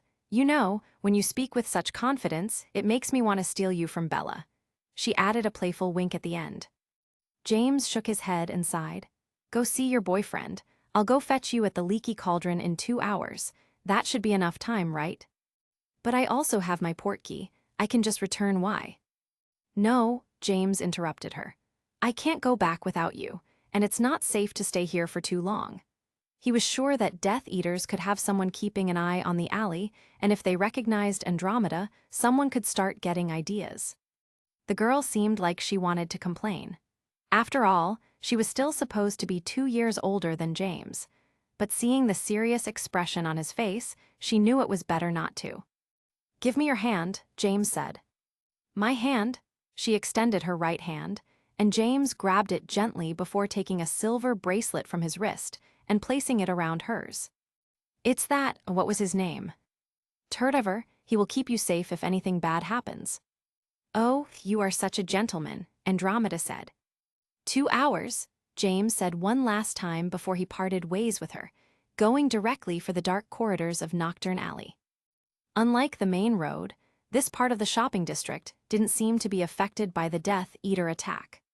The shops were all open, and one would see the occasional witch and wizard walking around. James seemed to earn some attention as he passed by, as it was uncommon to see someone this young coming to such a place by themselves. This was until some of them started to recognize him, and James began to hear their murmurs getting louder. "Looks like I have become a bit infamous in these parts after that battle at Hogsmeade." He kept hearing something about white flames and a death witch. He shrugged and continued. As long as they let him walk in peace, he didn't really care about what they had to say. It took him a few minutes to locate the corridor leading to the shop he was looking for, and he did it without the need for guidance this time. The sign for the Creeping Ivy could be seen hanging from the wall. This was one of the 2 Nocturne Alley shops he had visited over the past year. The old man was sitting behind the counter. His eyes moved immediately to him as he took a step inside the shop. "Mr. Alchemist, it has been a while since you visited my humble shop." "Greetings." James closed the door behind him. "So, did it work?" He was referring to the instructions he had given him the last time. This old man was trying to save someone important to him, and James had made a deal, offering the method to cure them in exchange for some materials and a favor. The old man smiled. "It did, which means that I owe you a favor as per our deal. Is that the reason for your visit?" "Not yet." James had not forgotten about that, but it was not yet the time for it. "Today I'm just a customer." He approached with a list of items in his hand. "Let's see." He took the list and began reading. Uneasiness started to reflect on his face as he continued to go through the long list. "These are quite unique things that you are requesting." James knew that when this person was saying unique, they meant expensive. "Coins are not an issue. What can you get from there?" "That depends. How much of a hurry are you in?"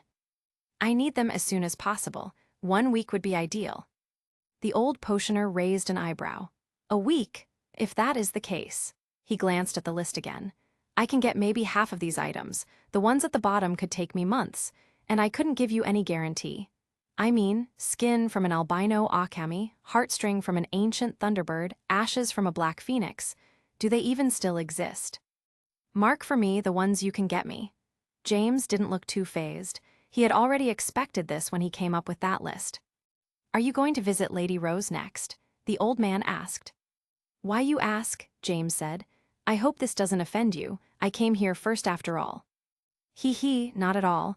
I just don't think she will be able to get them either. At least not those last 3. We'll have to see."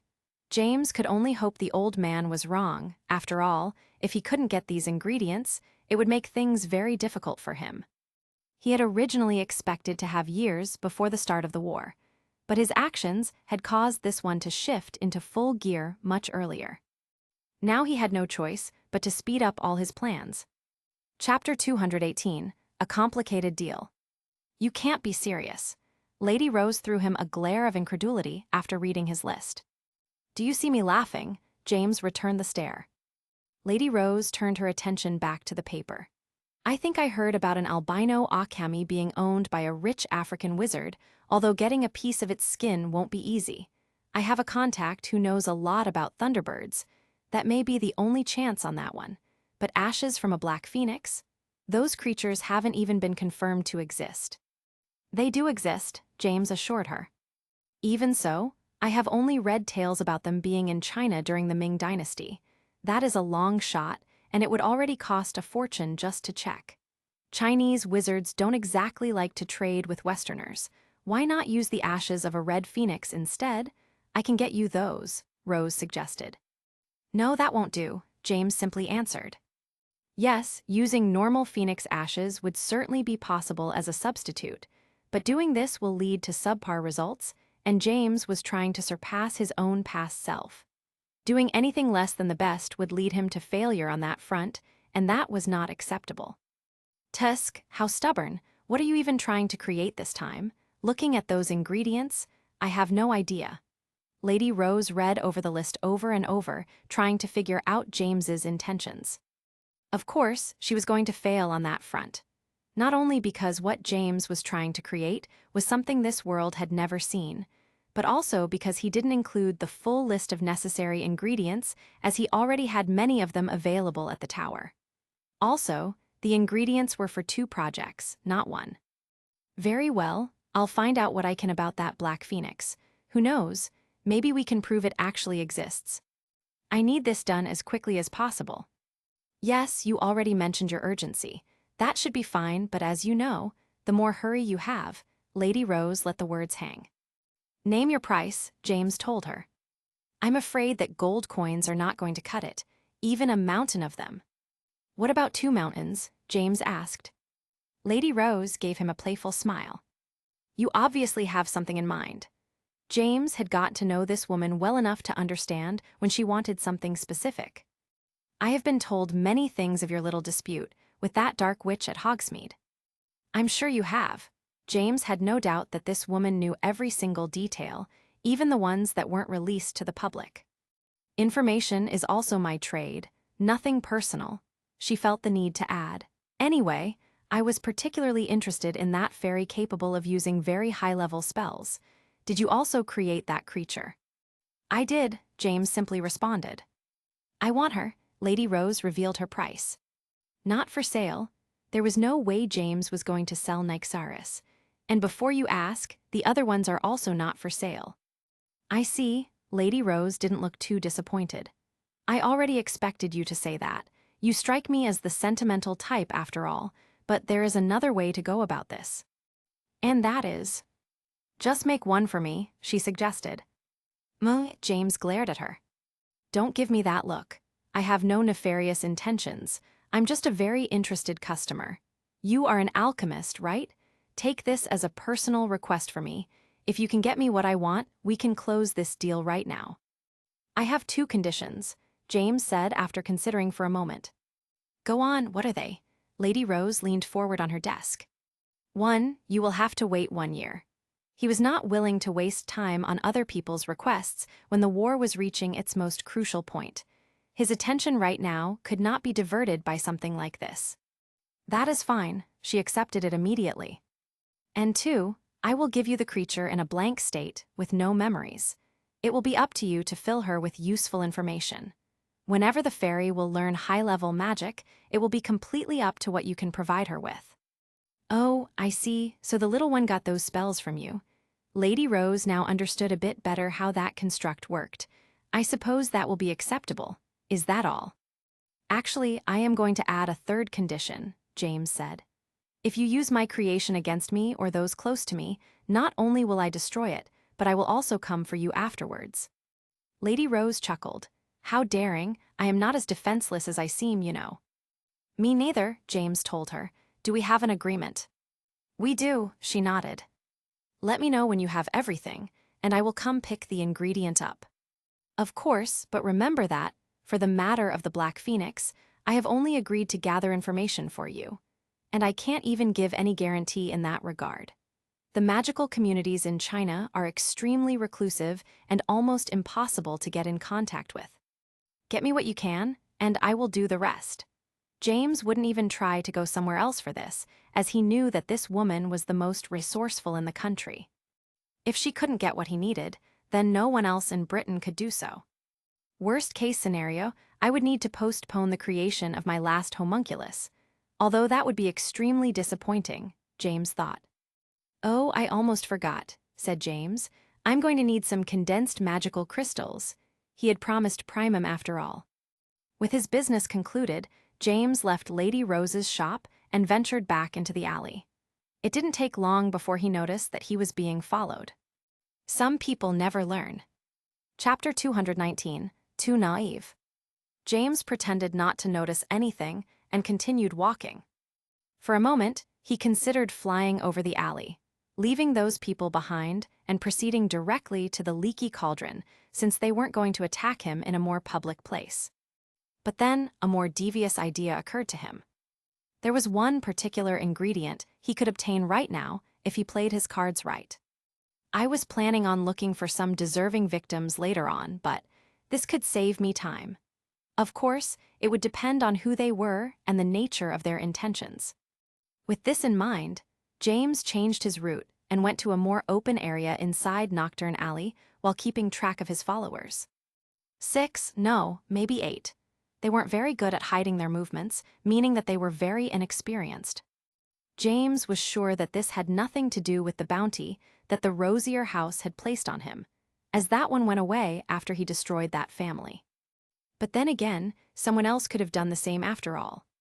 A couple more minutes passed, and James found an appropriate place before stopping. Then he reached into his robes and pulled something out. "What is he doing?" one of the pursuers whispered to his partners. They were all hiding on the nearest corner, taking turns to peek at James. They were all dressed in different types of clothing, but the one thing they had in common was the white masks covering their faces. "SHH, be quiet, what if he hears us?" another one said. "Impossible, we are too far away." "Hey," he took something from his robes. "A portkey, perhaps?" They looked at each other, with worry reflected in their eyes. None of them wanted to let their chance go away. "We can't let him escape." "I agree. This may be the only opportunity to get in the Dark Lord's good side. Maybe we can even join the inner circle." "Okay," the oldest one in the group decided to take charge. "You 3 will run directly at him and distract him so he can't escape. The rest of us will go around the narrow passages and surround him. Then we all attack together." "Do we have to kill him?" "Aim, I believe it would be better if we can bring him alive." With a plan in mind, these new Death Eaters decided to begin their assault immediately, as they were worried that James would activate a portkey and get away. However, what James was doing had nothing to do with escaping. What he had pulled out of his robes was a miniaturized cauldron, which he promptly placed on the ground and enlarged until it was twice as big as himself. Just then, 3 of the followers revealed their presence while running directly at him and shouting his name. "Potter, you are dead." James turned to glance at them and immediately recognized the masks. "So they are Death Eaters after all. That makes things easier for me." He carefully observed their movements. By the way they were performing full wand motions and chanting their spells out loud, James guessed these boys were even more inexperienced than he first expected. He wouldn't be surprised if they were boys and girls who had just graduated from school. This didn't really change much. James was not willing to show mercy to anyone who chose to follow Voldemort. At the end of the day, the Dark Lord was nothing but a symptom of a major problem this country had. But his followers were the true disease that had to be eliminated. His attackers finally finished their spells, 2 stunners and 1 paralyzing charm. James merely deflected them with the back of his hand, after coating it with a thin layer of protection. Even with the masks, he could see how shocked the 3 boys were. These people had no idea what they were getting into, James realized. "You are all new graduates, but not from Hogwarts, aren't you?" At this point, there wouldn't be anyone in that school who would think an attack like that had a chance of working against him. But if they came from a different part of the country, that would make more sense. They didn't answer his question and instead looked at each other, wondering what to do next. "Were you trying to make time for the rest of your friends to surround me?" James asked. Well, that didn't work. This surprised the 3 boys again. "What? How did you know T?" "Shut up." James shook his head. Where did Voldemort find these guys? It was likely that he had recruited the rest from the other schools in Britain. Not counting Hogwarts, there were 3 of them. Their level of education could not compare, but then again, they didn't have the funding that Hogwarts did, so their standard for graduation was much lower, making it very difficult for their students even to pass their OWLS. Forget about any WTS. "It's okay, I can wait." James snapped his fingers, and the 3 boys heard the sound of glass breaking at their feet. None of them noticed when James had placed that vial on the floor, but the moment it broke, a gray smoke emerged quickly, covering their bodies. And before they could escape, the boys found that they could no longer move or control their bodies in any way. They had become completely paralyzed, except for their eyes. "Now!" A loud shout was then heard, and the next instant, 5 more individuals emerged from different locations. Some came from the road on the other side, while a couple of them had managed to climb onto the roofs of the nearby houses and jumped down from there. Joes, Merlin, are they okay? What did you do to them? They were distracted for a moment when they saw the state their companions were in. Silence, the leader took charge and pointed his wand at James. Surrender your wand, Potter. You have no chance to escape. James glanced back at him. Escape? No, I have other plans for you. Black flames formed in the palm of his left hand. Chapter 220, A Grave Mistake. What is that? Careful, that looks like fire. It's clearly not, you idiot. Stop panicking. James watched as these young Death Eaters argued with each other and completely wasted the surprise factor of their supposed ambush. Not wanting to drag this out longer than necessary, he threw the flames in the air. They hovered above him, forming a sphere of black fire. To tell you the truth, I quite hate fighting, said James. I enjoy the process of creation, however, killing others is nothing but destruction in the end. Voldemort had forced his hand on this one, something that he will make him pay for, in time. What are you talking about? I told you to throw your wand away. The leader shouted at him, while his eyes kept moving to the black flames with evident concern. My wand, James glanced at it. Sure, here you go. He let it fall a few feet away from him. This next part would require the use of both his hands. The Death Eater leader looked surprised that James simply obeyed him, but it also made him feel somewhat relieved. Marcus, look at the fire. It's doing something, one of the other masked men suddenly said while pointing at the black flames. Don't use my real name, the leader scolded him. He had also noticed that the fire was getting bigger and floating higher in the air. His eyes then went to the giant cauldron and wondered what Potter was trying to do. Between the fire and the cauldron, it appeared as if he was getting ready to brew a potion, which didn't make any sense to them. This was not how a wizard was supposed to fight. James walked to the 3 boys who had been paralyzed by his potion and grabbed one of them by the cuff of his shirt before he began dragging him towards the cauldron. Hey, stop that! The leader pointed his wand at James and finally decided to fire a spell. It was nothing too harmful, just a stunning charm, as they were trying to capture him alive. The red spark produced by his charm appeared to hit James on his shoulder as he walked. Got him, now L. The leader froze for a moment because James continued walking, completely unaffected after being hit by his spell. Did I not hit him? The Death Eater leader was starting to question his eyesight. He could have sworn that the stunning charm impacted James on his left shoulder, but it would be impossible to just brush off a stunner like that, so he must have missed. They then watched in shock as James threw the paralyzed boy he was holding, using only one hand, up into the air like a rag doll, sending him right inside the cauldron. They all heard their companion land with a loud thud. James then turned around and walked back to where the other 2 were standing, still frozen by the potion's effect. Stun him already, the leader shouted.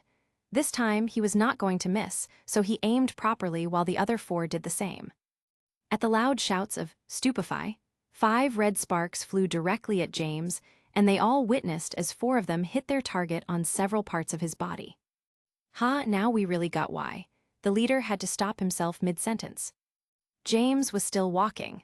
He grabbed the second boy, and this time, he didn't even move closer to the cauldron and just tossed him from there. Is he immune to magic? What is going on? Why aren't our spells affecting him one bit? The young Death Eaters that James had grabbed could not move a single muscle, but were aware of what was happening. The horror in their eyes showed what they were feeling as they flew through the air, landing inside the cauldron. With a quick motion, James threw the 3rd boy in the same manner before making a gesture with his hand.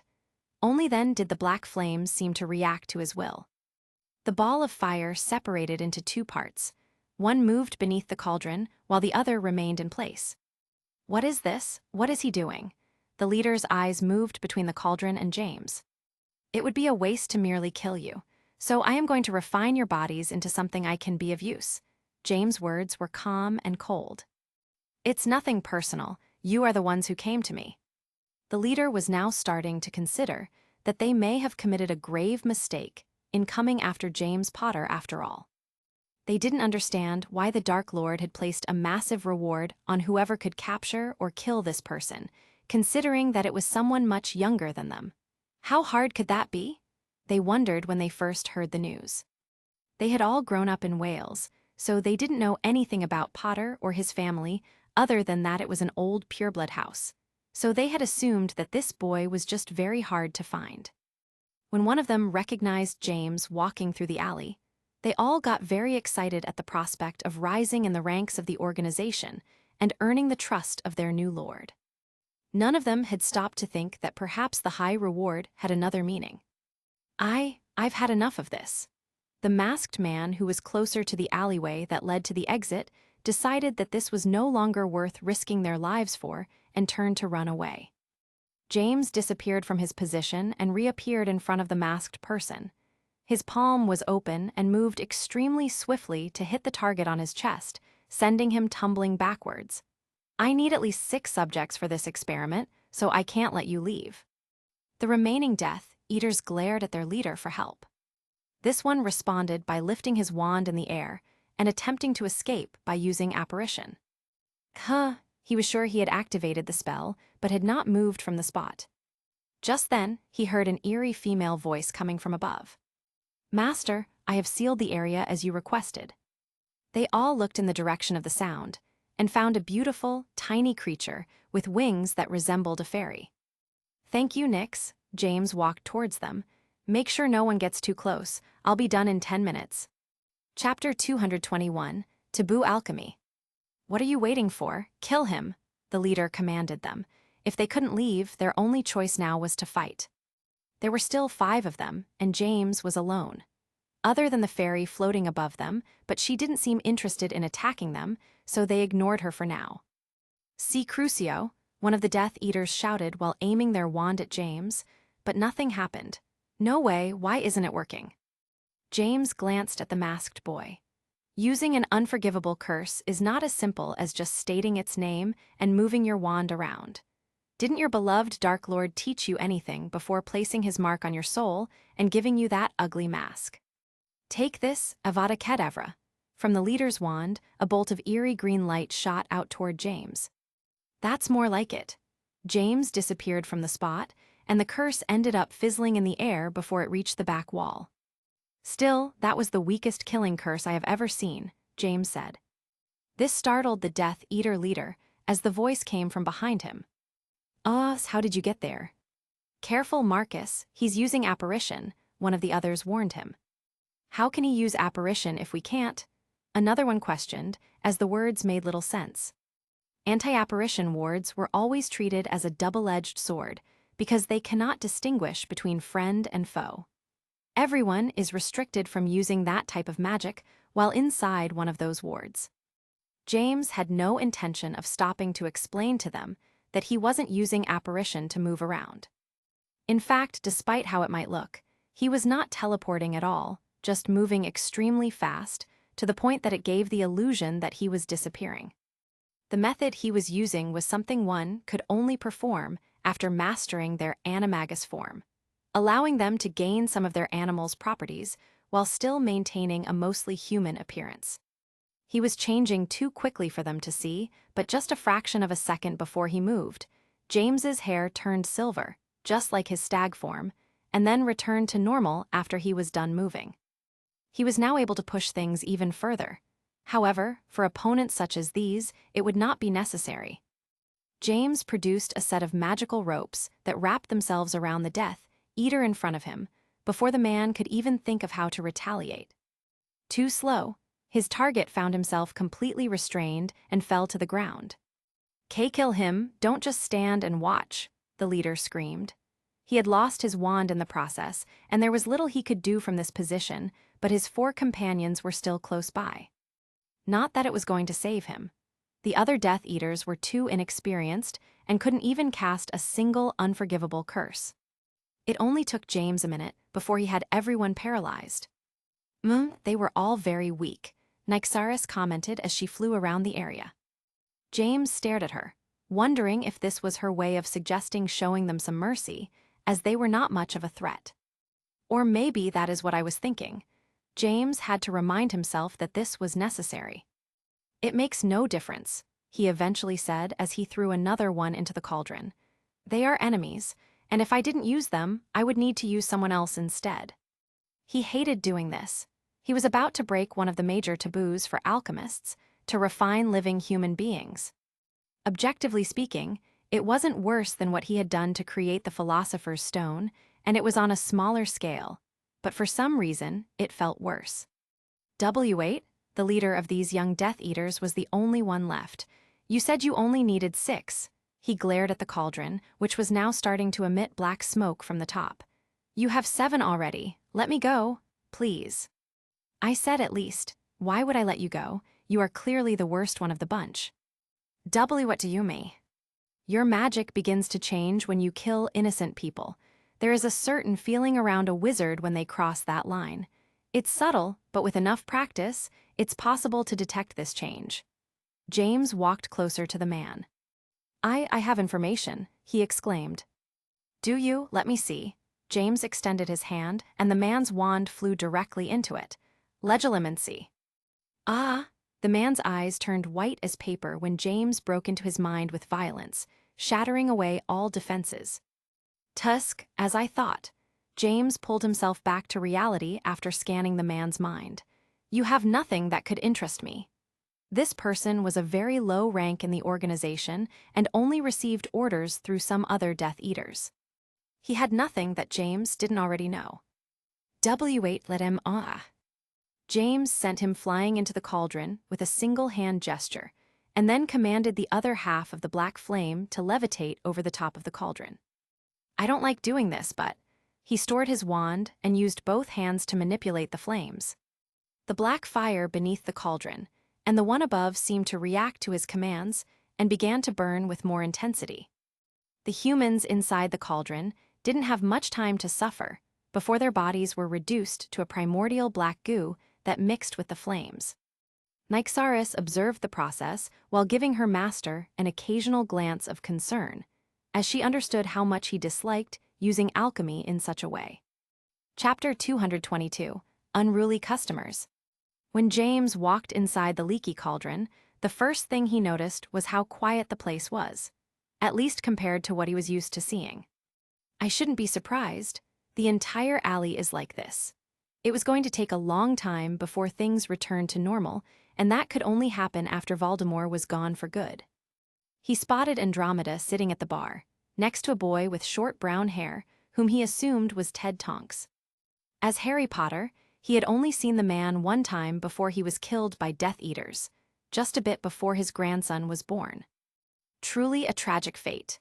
He heard noises coming from the other side of the room and saw a group of middle-aged men occupying the table in the corner. Other than Andromeda, Tonks, and the owner, Tom, who was behind the bar, those men were the only clients in the entire tavern. Even from this distance, and with a quick passing glance, James could tell that those men were some type of bounty hunters. There was always something about the way they behaved, moved, and dressed that gave it away immediately. James went directly to the bar. Andromeda and Tonks turned around when they heard someone approaching. James, Andromeda greeted him. It's been 2 hours already. Not quite. I just finished my business a bit earlier than expected. Don't worry about me, I'll just get something to drink, and I can wait for you to finish speaking with. His eyes moved to the boy. Mr. Tonks. Please just call me Ted. He extended his hand for a shake. I already know you're James Potter, even if Andy didn't talk so much about you. Do I talk a lot about James? Andromeda looked surprised to hear that. You do, Ted pointed.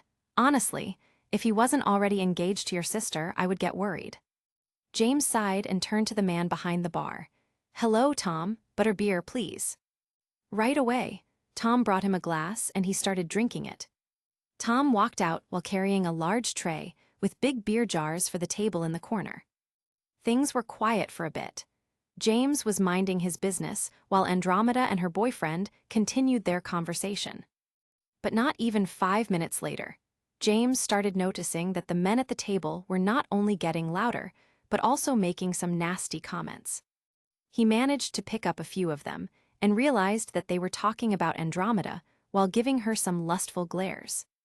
Both Andromeda and Ted were well aware of what they were saying, and it was visibly making them uncomfortable. "Maybe we should go somewhere else," Andromeda suggested. "Or I could go and tell them something." Ted was clearly furious. "Absolutely not." Andromeda grabbed his robes and furrowed her eyebrows. "Sorry about that." Tom looked at them with an apologetic expression. "They have been coming here often and always get a bit unruly after a few drinks, but you shouldn't get involved with them." He said it softly so as to avoid being heard by the men. "Who are they?" It was James who asked. Tom looked at him. "Hit wizards, dangerous people.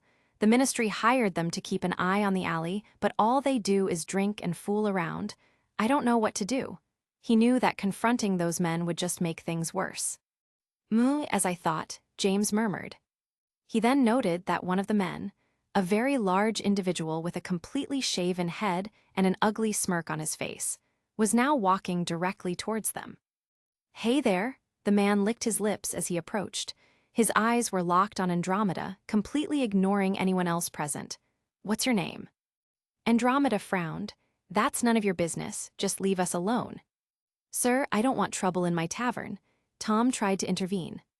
"Trouble? Have you forgotten why we are here? HMPH, we are the ones protecting this place." The man huffed with annoyance at Tom before turning his attention back to Andromeda. "My friends and I were just wondering why a woman like you was sitting next to this loser." He pointed at Ted. "Why don't you come keep us company? We'll buy you as many drinks as you want, hee." His fingers moved playfully as he went to touch her hair. Ted immediately snapped the hand away. "Don't touch her." "Haha, at least you have some spirit." The man looked mostly amused at Ted's behavior, as he didn't feel any threat from the Hogwarts student. The men sitting at the corner seemed to agree, as they also burst into laughter.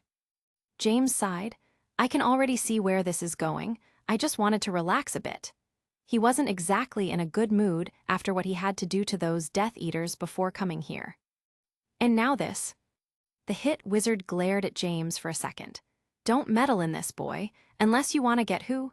His eyes opened wide when he saw James pulling something from his robes. It was a large bag that made a clinking noise as he slammed it on the table. It became immediately obvious what was inside the bag, since some of the gold coins began to fall onto the table from how full it was. "Gold!" the hit wizard exclaimed.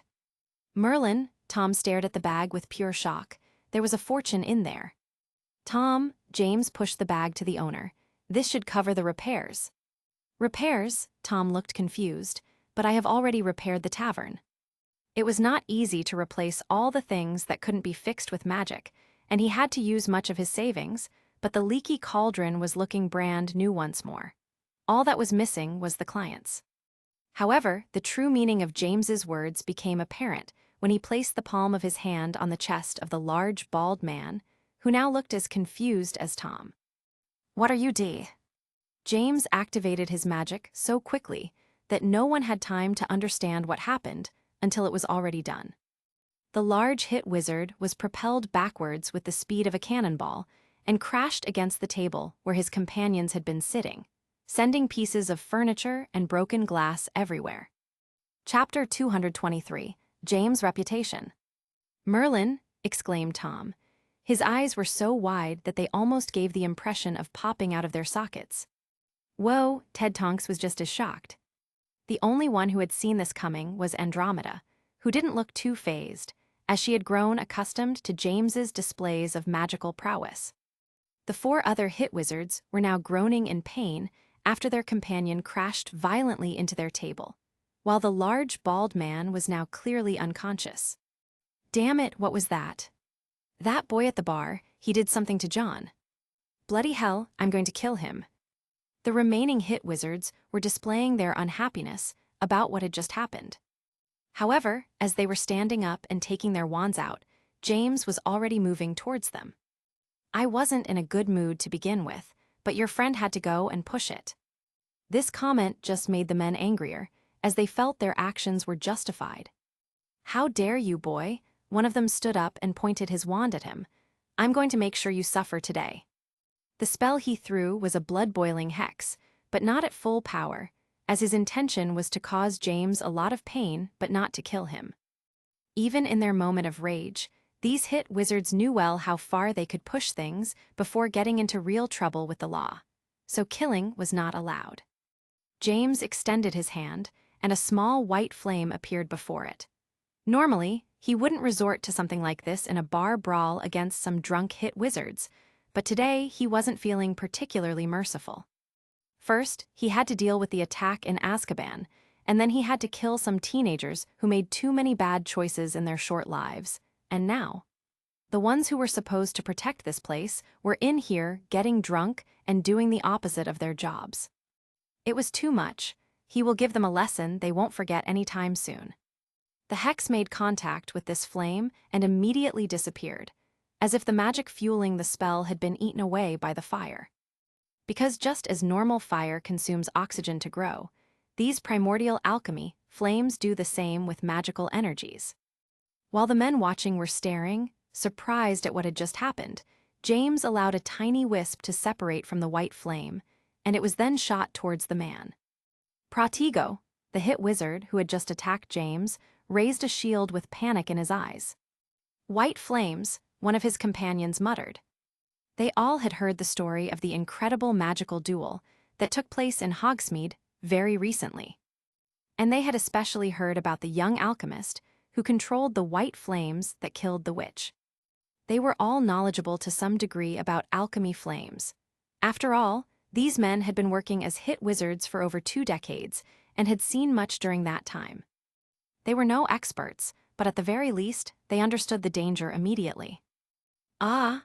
The first mercenary let out a yelp when he saw that his shield couldn't even slow down that white wisp of fire, and this one hit him right on his chest. At first, he expected the fire to start burning him, but instead of feeling heat, he immediately started to feel extremely tired. His eyes were no longer able to remain open, and his legs gave up under the weight of his body, making him fall on the ground. As this happened, the wisp of white flame had grown several times its initial size, and once the man was unconscious on the ground, James recalled it to its original position. The onlookers had no idea what James had done to that man, but something about it felt terrifying to them, as they knew that the flames had taken something away from him. "What was that?" one of the 3 remaining hit wizards said while looking at his companions. "This is James Potter," another one muttered with shock. James moved his hand again. The white flames hovered above his palm and seemed to pulsate as if alive. "You are hit wizards that the ministry hired to protect this area," James spoke in a grave tone. "Instead of doing that, you are here, in a tavern, getting drunk and harassing young girls." His palm was now pointing at them. The flames reacted to his will and divided themselves into 3 equal parts. "The people here have gone through a lot already. They don't need more troublemakers, if you are truly incapable of acting professionally. I will take away the one thing that holds the most importance for a wizard, your magic." They all glanced at the man on the floor and wondered if that was what James had done to him. Did those flames actually take away his magic? Wizards and witches losing their magical abilities and becoming squibs was not something unheard of, but these were rare cases. Typically an unfortunate side effect of an experiment gone wrong or a foreign disease. No one was supposed to be capable of removing a wizard's magic at will, or at least, that was the general consensus. The 3 flames shot out towards them. "W8, one of the wizards managed to shout. James's words had horrified them to their cores. "Shite," another one placed a more powerful barrier than the one used by his companion. Now that they had a good idea what they were going against, there was no reason to hold back.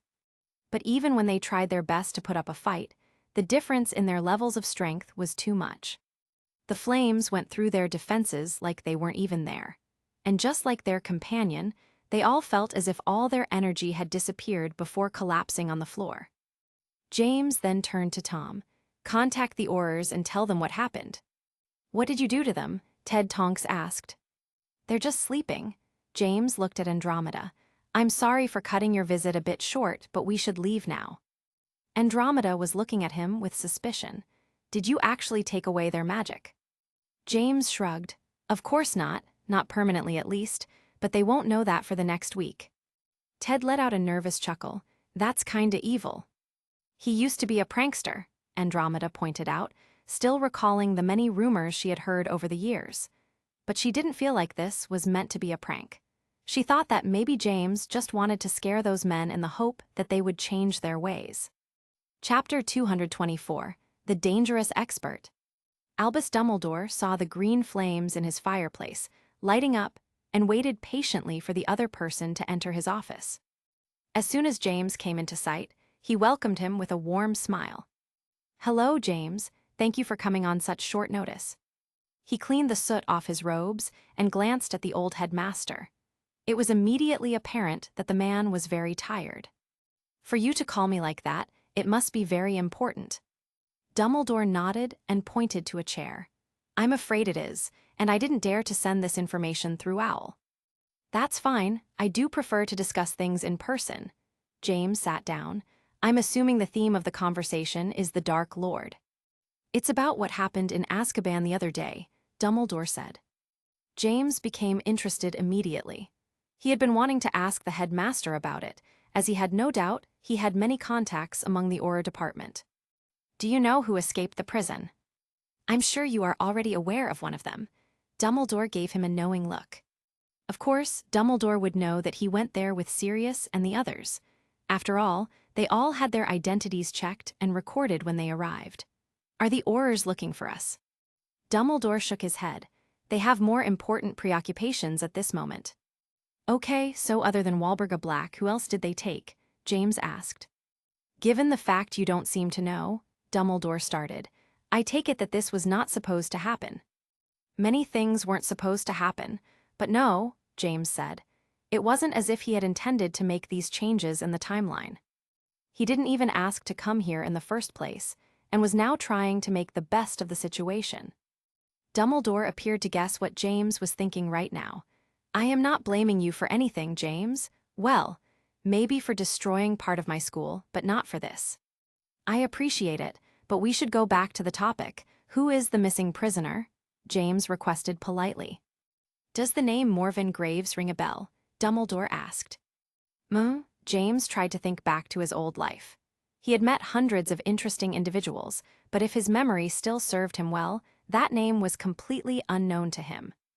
"Can't say I have, but I'm fairly sure that the last name, Graves, does not belong to any old wizard family of this country."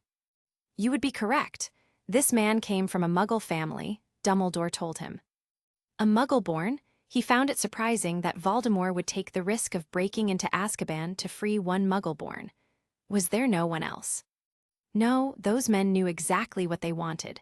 They went directly for Morven Graves' cell, took him out, and left, as well as Lady Black, of course.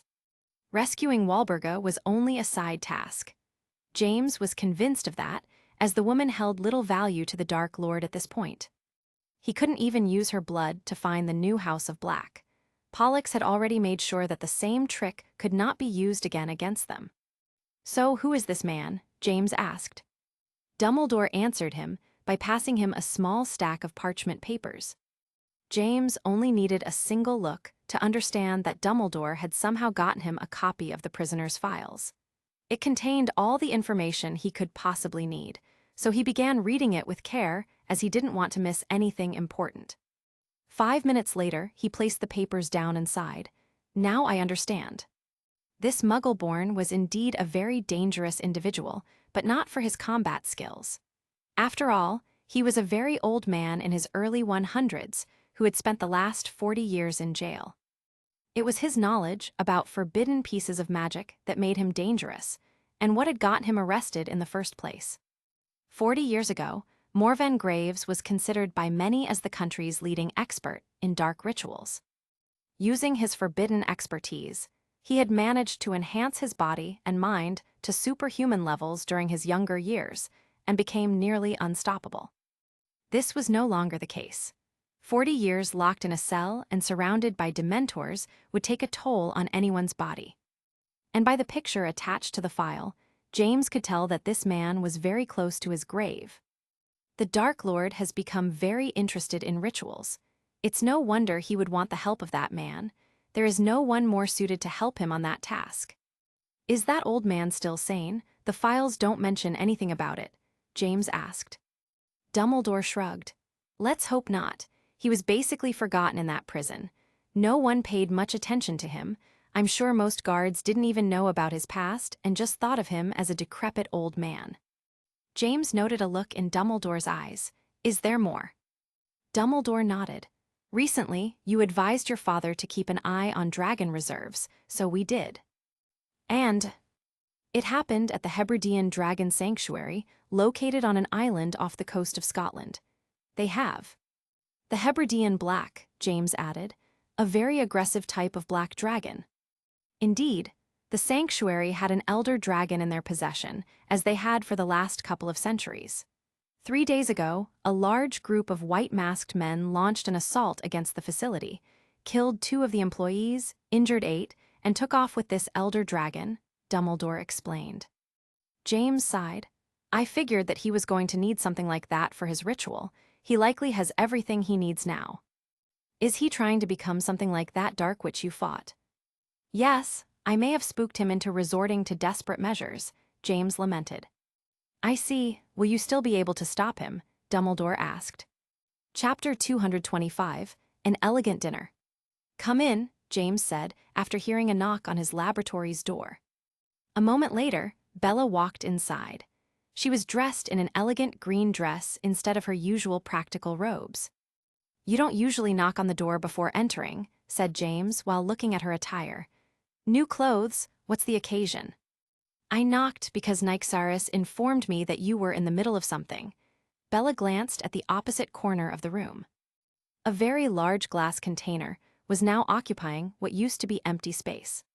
It was filled with a dark liquid, making it impossible to see what lay inside it. However, by now, she had grown accustomed to James' experiments and could easily recognize what this container was being used for. It was very similar to the ones he had used for Primum and Nyxaris, albeit much bigger. Are you making another chimera? Bella was still looking at the container, wondering what kind of creature James was now in the process of creating. This one will not be a chimera, but a homunculus, James stated. You are making an artificial human? Bella looked surprised. All the creatures that James had made until now had been far from human. If anything, compared to Primum, Nyxaris, and Turtiver, a human would seem boring. James had even created those sentient robes. James could imagine what she was thinking. If it comes out the way I want, this specimen will be far from a normal human being. Bella didn't seem overly interested in that one.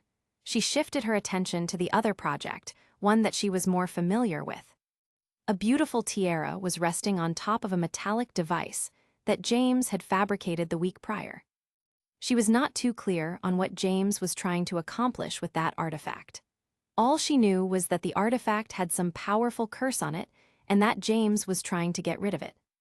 The metallic device was supposed to suppress the curse to some degree and help him analyze it. He had also been very clear that she must never, under any circumstances, touch the tiara. How is that going? She asked. James glanced back at the Horcrux for a moment. Still waiting on some materials that I require for my next attempt. Can't do much until then. That's a shame, it's a beautiful piece. Bella commented while keeping her eyes on it. If you ever remove that curse, could I have it? James tried to hide his surprise at the fact that Bellatrix Black had just requested a piece of jewelry from him. She just keeps surprising me, doesn't she? I'm afraid that is not possible. The tiara does not belong to me, so I cannot give it away. Even if the piece were to survive the soul extraction, James would have to return it to Hogwarts, where it belonged. He was many things, but a thief was not one of them. Noticing the look of disappointment in her eyes, he felt compelled to add something else. If you really like that kind of thing, I could make a better one for you. Bella's purple eyes became locked onto him. There was a hint of amazement and adoration in them. You can do that as well? I didn't take you for a jeweler. Magic can turn anyone into a master artisan if they know what they are doing with it, said James. You have yet to answer my question about your unusual attire. Bella looked down at herself. She had almost forgotten about the dress already. Oh, actually, this is from my sister Andromeda. Really? James could not conceal his skepticism, given that Andromeda was so well endowed in the chest area. And yet this dress was not falling off Bella's body. It's an old dress, Bella huffed as she could tell what James was hinting at. And I'm only wearing it because she insisted that I dress appropriately for tonight's dinner. It's dinner time already. James looked out of the window. He didn't even realize that the sun had come down. Bella sighed. Yeah, I figured that you would be distracted as usual. Your mother sent me to fetch you. Right, that makes sense. But you still haven't told me what's special about tonight's dinner, said James. Bella raised an eyebrow. Have you forgotten? This is our last night here. Tomorrow, we are moving to our new house. Grandfather has completed the preparations, so we can go spend the rest of the summer there. Ah, I mean, of course, I remember, so that's why. James stood up and brushed his robes a bit to clean them, but then he remembered to use a spell instead. Bella rolled her eyes at his clumsy attempt to camouflage his forgetfulness. James, weren't you wearing the same robes this morning? His mother, Euphemia, pointed out right after he sat down at the hall. Not at all, Mother. I just have several sets like this one. James responded with a partially true statement, as he did have several identical sets of robes. But they were also the same ones he had been wearing that morning, so his mother was not wrong. Most of the members of both families were present, with the sole exception of Pollux Black. Even Drusilla and Cygnus were at the table, despite the fact that they never got along with his parents, despite the many attempts from his mother. Still, they were sufficiently polite at all times, just as one expected from members of an ancient wizarding family such as theirs. James figured that no matter how little they liked their current situation, they understood that being on the other side of the war was no longer a possibility, as Walburga had already demonstrated. And right now, this alliance with the Potters was the best thing they had left. The tranquility of the dinner was suddenly interrupted when a crow flew through one of the windows and landed on the table, right in front of James. He glanced down at the creature and saw the message tied to one of its legs. Chapter 226, A Trip to a Mystical Land. A crow. What is that thing doing here? Drusilla and her husband, Cygnus, were the first ones to react. This was because, among wizard families, it was customary to use crows as messengers only when very grave news had to be delivered, or in rare cases when one family was declaring a blood feud with another. James, who is sending you a crow? His father asked with concern, as he was thinking the same thing as Bella's parents. James picked up the small rolled piece of paper and noticed the symbol engraved on it. He then sighed and shook his head. You are all getting the wrong idea. She is just very old school. After saying this, he gave the crow a small piece of fruit from one of the platters. The bird took it in its mouth and flew away. Andromeda glared at him with suspicion. Who is sending you messages with a crow? Bella was making the exact same face as her sister. Would you calm down? It's nothing like that. James unsealed the note. Just some information that I have recently bought. Why a crow, though? Sirius wondered. Aren't they only used for, death threats or something like that? Blood feuds, Regulus corrected his brother. You never paid attention during Father's lessons when we were kids. This was common knowledge among the old magical families. You're not wrong, but that is just the modern use for crows. The ministry made it a rule for people to use owls as the common way to deliver messages to each other. But before the Ministry of Magic existed, many wizards and witches used a variety of birds, and crows were very common because they are easy to train, James explained while he read the contents of the letter. Smart birds. Before the ministry, Euphemia looked over at her son. That was over 400 years ago. I said she was old school. A smile appeared on James' face. Good news, I take it, Sirius asked. Very good news. He crumpled the paper into a ball and burned it away with his magic. I apologize for the interruption. Please, continue enjoying the dinner. He tried to sound polite at least. I will need to have a talk with Lady Rose about sending me crows at night when I'm at home with my family, James thought. Are you going to leave us wondering? Andromeda looked somewhat annoyed. James turned to look at her. Yes, and then he resumed eating his dinner while ignoring the stares and comments. Once things started to return to normalcy, something occurred to him. "Father," James called. "What is it now?" "Would it be too difficult to get a portkey to China by tomorrow morning?" James asked. "China," Fremont exclaimed. In the northwestern part of China, the Kunlun mountain range rises like a majestic dragon, or at least that's what people like to say. There are many legends about these mountains, and unbeknownst to most of the country's population, many of them were real. Deep inside this mountain range exists a majestic palace, hidden away by powerful mystical protections, and beneath the palace, one can find a massive underground city that shared the same name as the mountains standing above it. This is the place from where one of the most important Chinese magical families had ruled the land for countless centuries. James was glancing at the palace from the comfort of his flying broom, but promptly decided to descend, as his presence had already been noted.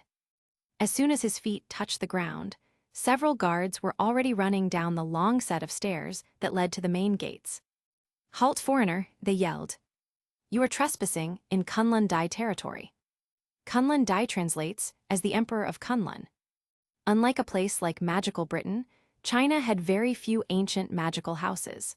But each and every single one of them was an absolute powerhouse, with thousands of members and enough military power to take down entire countries by themselves.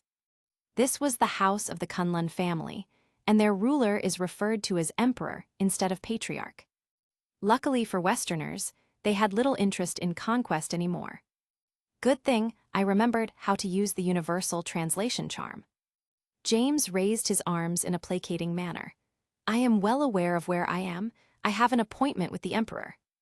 The guards stopped and looked at each other with clear confusion on their faces. It was obvious that they didn't receive visits from Western wizards very often. James glanced at their weapons. These guards held something resembling spears, but on closer inspection, one could see the runes carved on their surface, as well as the crystal embedded at the end of the handle. These were magical foci, and could be used for spellcasting as well as martial fighting. "My name is James Potter. I believe a woman known as Lady Rose had contacted your palace very recently on my behalf." James tried to sound confident. He didn't like having put so much trust in that woman, and hoped she didn't try to pull a fast one on him. The guards murmured something to each other before turning their attention back to him. "Foreigner, wait here." The guard pointed at the spot where James was standing before turning around and running up the stairs. The other guard remained in place to keep an eye on him. "So you guys don't have flying brooms?" James asked. The guard just glared at him and said nothing. "No, I get it. Running up and down those stairs is probably enough to keep you in good shape," said James. The guard still said nothing and just clutched at his spear. "Beautiful palace, by the way," James commented to the silent guard, and hoped that the other people in the palace would be more talkative than these two. Chapter 227, The Grand Chancellor. James ended up having to wait almost half an hour before the guard returned, and announced that the Grand Chancellor had authorized his entrance. This person held one of the highest ranks in the palace and acted as the emperor's right hand, so no one would question his decision. However, as soon as the main gates were opened, and James could take a look inside the palace's garden, he spotted a lot of armed guards paying attention to him. He didn't see that many when he was hovering over the place, so this was a sign of their caution when it came to foreign visitors. Regardless, he didn't pay them any mind and glanced at the palace itself. It was truly a majestic structure, and magic had no doubt been heavily used during its construction, given that some of its features would be impossible to build otherwise. And this was just the part that could be seen from the outside, as James was aware of the massive city hidden underground. He had once visited during his previous life, and was very impressed with the dedication that these people had put into creating something like this. The guards did not open their mouths the entire time, but James could occasionally spot some smug smiles on their faces after seeing his reaction. Once inside, James was welcomed by an elderly man wearing a set of pure white robes with gold decorations. With a single glance, one could immediately tell that this person held a high position in the palace by just looking at the way he carried himself. "The Chancellor, I presume," James said. The man made a gesture to the guards, and they took a few steps back away from James. And you must be James Potter. I have to admit that when I was told we were receiving a visit from a master alchemist, I expected someone older. Sorry to disappoint. No, Mr. Potter, you did not disappoint me at all. Since the moment you crossed our barrier, I could feel the intensity of your magic and those artifacts that you are carrying on your person. You see, I am also an alchemist myself. The eyes of the old chancellor were scanning him constantly, and James could feel that he was being carefully analyzed, very meticulously. He kinda reminds me of Dumbledore. James could not help but make the comparison. Not just because of their age, but also because this innocent-looking old man was hiding a tremendous amount of power underneath. Is it true, though? The chancellor asked. James raised an eyebrow, wondering what the man was referring to. He had no idea what Lady Rose had told these people, so they would grant him the privilege to visit the palace, as it was usually a forbidden place for any Westerner. Are you truly in possession of a primordial flame? The old man asked. Are you requesting a demonstration? James asked. I don't mean to put your ability into question. This is just a simple request from a curious old man. For you see, the chancellor rose, palm up, and a gentle green flame appeared on top of it. For once, James looked surprised. You have the primordial jade spirit flame. In the entire world, only 5 primordial flames existed, and only one person at a time could call upon them. It was just when one user died that another could form a connection with that particular flame. James was aware that this jade flame was in the possession of some alchemist in China, but didn't know it was the Grand Chancellor of the Kunlun Palace, as these things were always kept a secret. The Chancellor smiled. So you know about it. The flame disappeared. Very well. James opened his palm, and a moment later, a pure white flame manifested above it.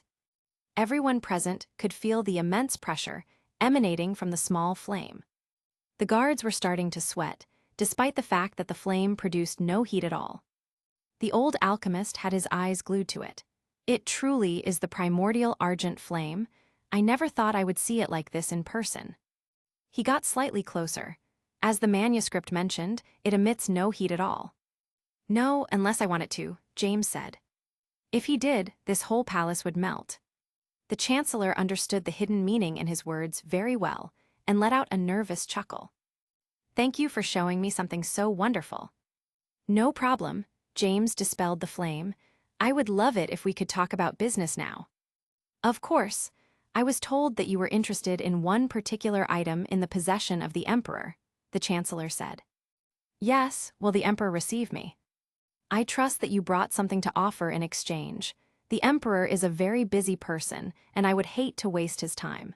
After all, the item of your interest is extremely precious to him, and he will not easily part with it. James could tell that the chancellor was trying to be nice to him. After all, if he tried to come here and demand something from their ruler without offering anything in return, that would be a grievous offense and could easily escalate to violence. I don't think he will be disappointed with my offer, James assured the man. I surely hope so, the old wizard nodded. This way, please. He then guided James towards another long set of stairs. James had to restrain a groan. They really like stairs here. He walked right behind the chancellor, while a dozen or so armed guards followed them closely behind. After moving through several long corridors and climbing 3 more sets of stairs, the chancellor stopped before a huge golden door and turned around to look at James. Mr. Potter, whatever you do, try not to offend this person. Chapter 228, The Deal. The door opened by itself, and the chancellor moved inside, soon followed by James. The guards stayed outside the room, and James didn't need to wonder for long as to why.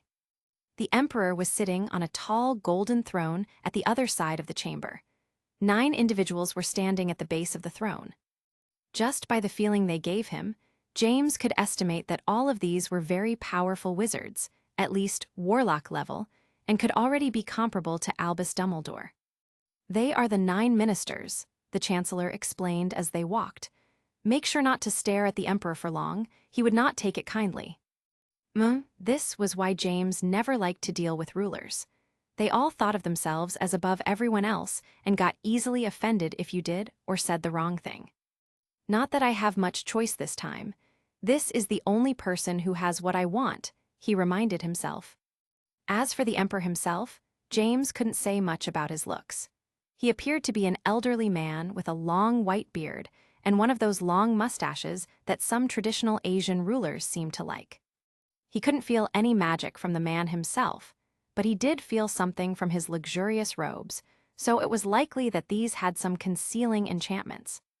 "That's far enough, foreigner," one of the ministers shouted at him when he was still over 60 feet away from the throne. The chancellor bowed lightly. "Kunlun Dai, I present to you the mazer alchemist, James Potter." James glanced over at the emperor, as this one observed him, in a way that made it obvious the man was measuring his worth. He then felt several mental probes trying to dig into his mind. "That's just rude," James thought before pushing them away. "Ah," two of the ministers yelled and fell to their knees while grasping their heads. "Perhaps I should have been a bit more gentle," James considered afterwards. The chancellor gave the two ministers a harsh glare, as he had immediately figured out what had happened. "How dare you?" Some of the other ministers looked furious and were already taking out their weapons. James figured that things were about to devolve into a brawl, but then the emperor spoke for the first time. "Enough!" His voice resonated across the entire chamber, and it was filled with power and authority. The 9 ministers cowered under the pressure of this voice and immediately knelt down. "Mr. Potter," the emperor addressed him directly, "I was told you were looking for a black phoenix." "And I was told there was one in here," James responded. The expression on the emperor changed slightly. There was now some nostalgia and sadness in his eyes. "There used to be one. It had accompanied my ancestors and helped protect our legacy for over 1,000 years. Unfortunately, that majestic creature passed away when I was still a child. Despite what many believe, not even a phoenix is eternal. The phoenix is dead, but surely you kept its final ashes. That is the only thing I require." James noticed that all of the ministers were looking outraged right now, but none dared to speak and interrupt the emperor's conversation. "The ashes, we did keep them, of course. They are well secured in my treasury. But I'm sure you understand that they are an extremely precious treasure to me. You could say that they are an invaluable family relic. Now that the Black Phoenix is no more, those ashes are the only thing we have as a keepsake. Do you still believe that you can offer me something of such value?" "I can try." He pulled something from his robes. It was a black box. The emperor looked at it with unconcealed curiosity, wondering what he could possibly offer in exchange. James opened the box and showed it to the emperor. Inside it was a potion. The container was made of glass, and a liquid could be seen inside. Its color had a very vibrant red tone, giving it an eerie feeling. "A potion?" The emperor looked disappointed. James felt the hostility in the room rising up. "To be more precise, this is an elixir." "And what does this elixir do to be worth as much as my family treasure?" "It prevents death," James simply said. Soon, he heard loud gasps echoing inside the chamber. "The elixir of life?" The chancellor got closer for a better look. "Could it be?" "That is impossible," the emperor roared. "There is only one person in the world who can brew that elixir, and you are not Nicholas Flamel." "Then I suppose there are now 2 people in the world who can do that," James responded. "You were able to recreate the Philosopher's Stone," the chancellor exclaimed. "What? I want to see it," the emperor shouted. "I can show it to you to prove the veracity of my claims, but that is not for sale. And neither is its creation method," James said firmly. "This is my offer. I will give you enough elixir to last you a millennium. You can use it in any way you want to. Drink it all yourself or give it to your descendants. In exchange," James took out a small flask, "I just want enough Black Phoenix ashes to fill this flask. Do you still believe my offer is not generous enough?" The room became silent. The chancellor and ministers were now looking at the emperor, waiting to see what he would say next. The emperor's sharp eyes landed on James, and then he spoke. "And, what if I just want to take everything you have and give you nothing in return? You are alone, inside my chambers, and surrounded by my best men." Most would tremble in fear under a threat like that, but James didn't seem affected. He would not have entered this palace if he weren't confident that he could get out. You can definitely try, Emperor, but it will cost you everything. Chapter 229, Something for the Future. I don't understand, one of the ministers said after James had left. Why did you agree to his deal? Yes, we could have killed him. What if he was carrying the Philosopher's Stone with him, a treasure like that is invaluable? Another one added. Oh, is that what I should have done? The emperor raised an eyebrow as he glanced at his ministers, and they began to grow nervous. What about you, Chancellor? Do you agree with my ministers? The Grand Chancellor, who had known the emperor since they were children, could tell what he was doing. No, the emperor made the correct decision. James Potter was not someone we should be antagonizing, and his offer was more than fair. Aren't you looking down on us, Chancellor? The ministers were clearly offended by the implication. The Chancellor's eyes became sharp, and his aura completely changed. The 9 ministers felt this, and remembered why this man held the highest position next to the emperor himself. It is you who are looking down on your opponent, the Chancellor responded. Had things gone that way, I'm afraid that the 9 of you would have been dead in the first 10 seconds. The Emperor and I are the only ones with the tools to hold back something like the first primordial flame, and even then, I don't believe we could have killed him. At best, we would have come to a stalemate while suffering tremendous losses. The Emperor smiled, and that's why he is my first advisor. The 9 ministers exchanged some confused glances. The Emperor then continued while looking at them. You may all be powerful wizards in your own right, who have earned the title of warlocks. But remember that there is always a taller mountain, and let this serve as a lesson not to look down on Westerners. There are many monsters out there who should never be offended, and my instinct told me from the beginning that this James Potter was one of them. But he looks so young. Who can he be? One of the ministers wondered. Could it be an alteration spell that is hiding his true age, or perhaps it's caused by the elixir of life? Another one commented. It's not, the Chancellor intervened. I briefly looked into his family history after the news we received from Britain. James Potter is who he says he is. He is a 15-year-old Hogwarts student, son of Euphemia and Fleamont Potter. 15, impossible, one of the ministers muttered. Indeed, it is impossible, the Emperor agreed. A wizard with skills and knowledge like that cannot be so young as it's merely impossible regardless of talent, meaning that he must be a reincarnator or at least someone with memories of a past life. Don't you agree, Chancellor? The old man nodded. That does seem to be the strongest possibility. Perhaps an old wizard found a way to break through the cycle of reincarnation and keep his old memories. In any case, I doubt that it's something he would be willing to talk about. The Emperor nodded. I thought that as well. Besides, he pulled out a letter from his robes. It was the one that Lady Rose had sent him with one of her crows. This woman is also someone to be wary of. The fact that she would vouch for him tells me that he must have caused a strong impression on her. Emperor, the Chancellor called, if Lady Rose learns that you refer to her as this woman, she may return here and spank your ass again, like she did 100 years ago. I was a mere child back then, the Emperor shouted to hide his embarrassment. The ministers exchanged looks of confusion, as they had never heard of this Lady Rose before. But both the Emperor and the Chancellor seemed to be very familiar with her. Don't just stand there, the Emperor exclaimed. Bring those cases of elixir into my treasury. The ministers hurried to follow the order. Did you have a pleasant trip? Lady Rose smiled from behind her counter as James entered her shop. It was productive, James responded. So you got the ashes. I wasn't sure if you would succeed. I met that emperor once and he was a pretentious brat. She scoffed. Brat? James raised an eyebrow and wondered how long ago this meeting was, because the emperor he met was fairly old. Can I see them? She requested. James took the flask and placed it on her counter. Do you have the rest of my order? She took the flask and began examining it. Of course I do. Who do you take me for? With one hand, she produced a box out of nowhere and gave it to James while keeping her attention on the flask. Are you sure you didn't get scammed? These look like normal phoenix ashes. I am sure. The difference may be subtle on a superficial examination, but the results will show when I use them. James said with complete certainty as he opened the box and made sure that everything he requested was there.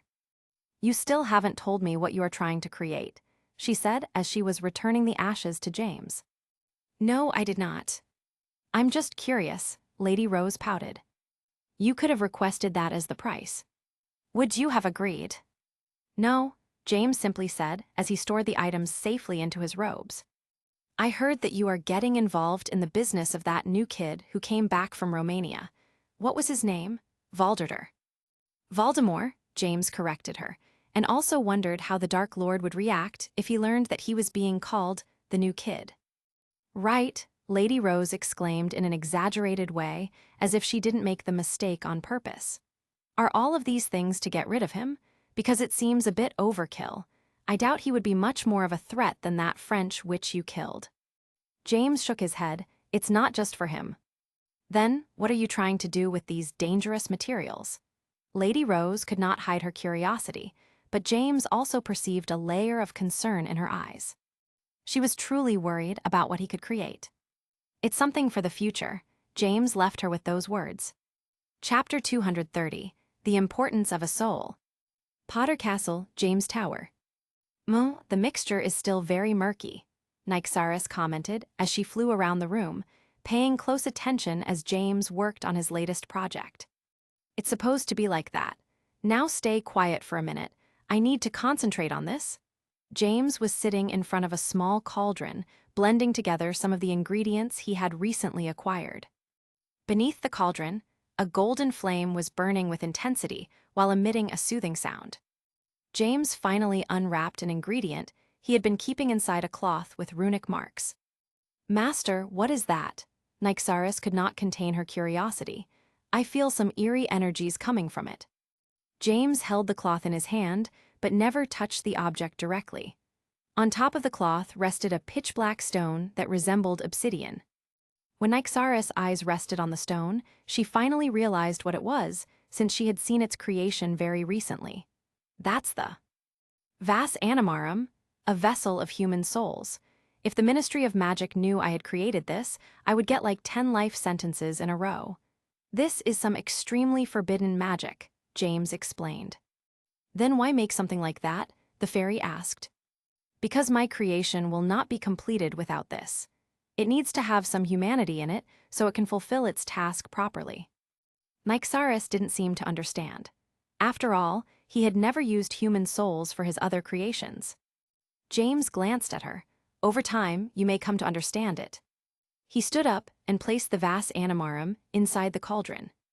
This one seemed to mix completely with the other ingredients and lose its dark color, as if the souls were being purified. The final mixture had a pristine white tone, and when James considered that it was done, he lifted the cauldron with his hands and emptied its contents into the large glass container where the homunculus was being formed. The reaction was immediate. All the murkiness in the liquid began to clear up, leaving behind a translucent liquid with a green tint. Submerged in the liquid was now a round white mass that seemed to pulsate with life. "Is that the homunculus?" Nyxaris asked. "It's just the beginning stage. It needs some time to form now."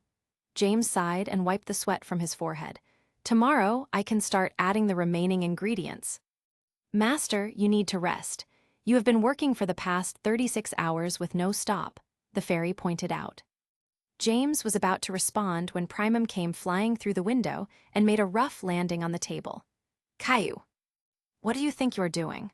Nyxaris became angry immediately. "You could have interrupted Master during his important project. Be more careful." "Caillou," Primum glanced at her with a sad expression.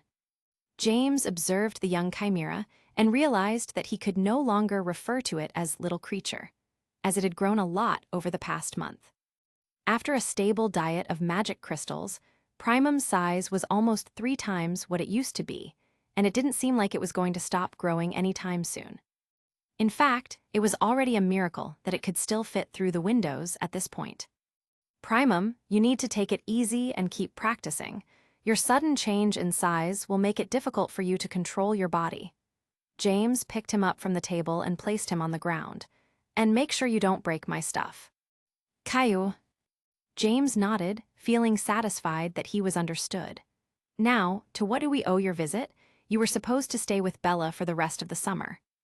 It was then that James noticed that Primum had something tied to one of its front paws.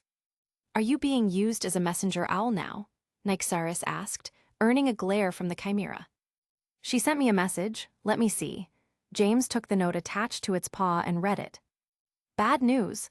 Nyxaris noted the change of expression in James. "Oh, so that happened." As James thought, it was a message from Bella, and she was requesting his presence at the new House of Black. "Caillou," Primum glanced at him with its innocent eyes. "Looks like I will have to pay that family a visit." He had been planning on checking the house a bit later on, before the summer ended, since he wanted to make sure it was completely safe, given the circumstances. But this gave him the opportunity to do it now instead. "Besides, I did promise Bella that I would help her with this," he reminded himself. "Master," Nyxaris called him. "I need to go out for a bit. Do you mind informing my mother about it? I will be visiting the House of Black. There are some family issues." James glanced at the large glass container. "And also, keep an eye on that. If something happens, you know how to contact me." "Yes, master, leave it to me," Nyxaris said. "Primum, ring form," said James as he took out a small pendant hanging from his neck. This was the portkey that Pollux had given him so he could visit their house, since it was not connected to the Flu network for security reasons. The only ways to find the house were using this portkey or apparating, but since James had never been there before, the portkey was the only method available to him. After placing the white ring on his finger, James activated the portkey and disappeared from the tower. The next moment, he found himself in a large grassy clearing overlooking a cliff. From here, he could hear the violent currents crashing against the coast and felt the smell of salt filling his nostrils. A beautiful house made of black bricks was standing dangerously close to the edge and surrounded by a tall metal fence. James could see the symbol of the house at the entrance, and before he took the first step, the gates were already opening for him. "Okay, let's see if I can sort this mess." According to Bella's letter, Andromeda's parents had found out about Ted Tonks, and the situation didn't look too good. Chapter 231, Against the Tradition. Mr. Potter. James saw the main door opening and the familiar house elf, welcoming him in his usual muttered tone. "Hello, creature." The house elf did seem slightly more polite than usual, though. He moved aside. "The lady is waiting for you at TH." He was interrupted by the sounds of screaming coming from the floor above them. "I think I can find them." "Thanks," said James as he ventured inside the newly built home for the family. While trying to tune out the yells and shouts, James took the chance to observe his surroundings and was pleasantly surprised by the construction. Not by the quality of the materials, as this was a given, considering who paid for it, but more so, he was taken by how light and vibrant the atmosphere felt overall. Compared to the previous dark and gloomy black manor he had known for a long time, this was quite the improvement, and it reminded him more of his own house. "James." He spotted Regulus as soon as he climbed the stairs. "Did Sirius tell you to come?" the boy asked, "because it may not be the best time." "Actually, Bella was the one to send me a message, and I can already tell by the screams," James responded. "I don't like it," Regulus said with clear concern on his face. "I think they want to kick Andy from the family." James felt sorry for the poor boy. He had just lost his parents, and now his aunt and uncle could potentially remove Andromeda, the cousin who had always been nice to him, from the house. He placed a hand on Regulus's shoulder. "I'll see if I can convince them, okay?" "Okay," the boy nodded but didn't seem too confident yet. "What about your brother? Don't tell me he got involved in this mess as well." "No, serious. I think he is outside flying on his broom. He doesn't seem to care." Regulus frowned. "I doubt that," said James.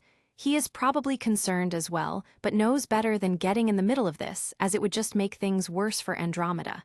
He glanced at the hallway before him. "Anyways, I'd better get going."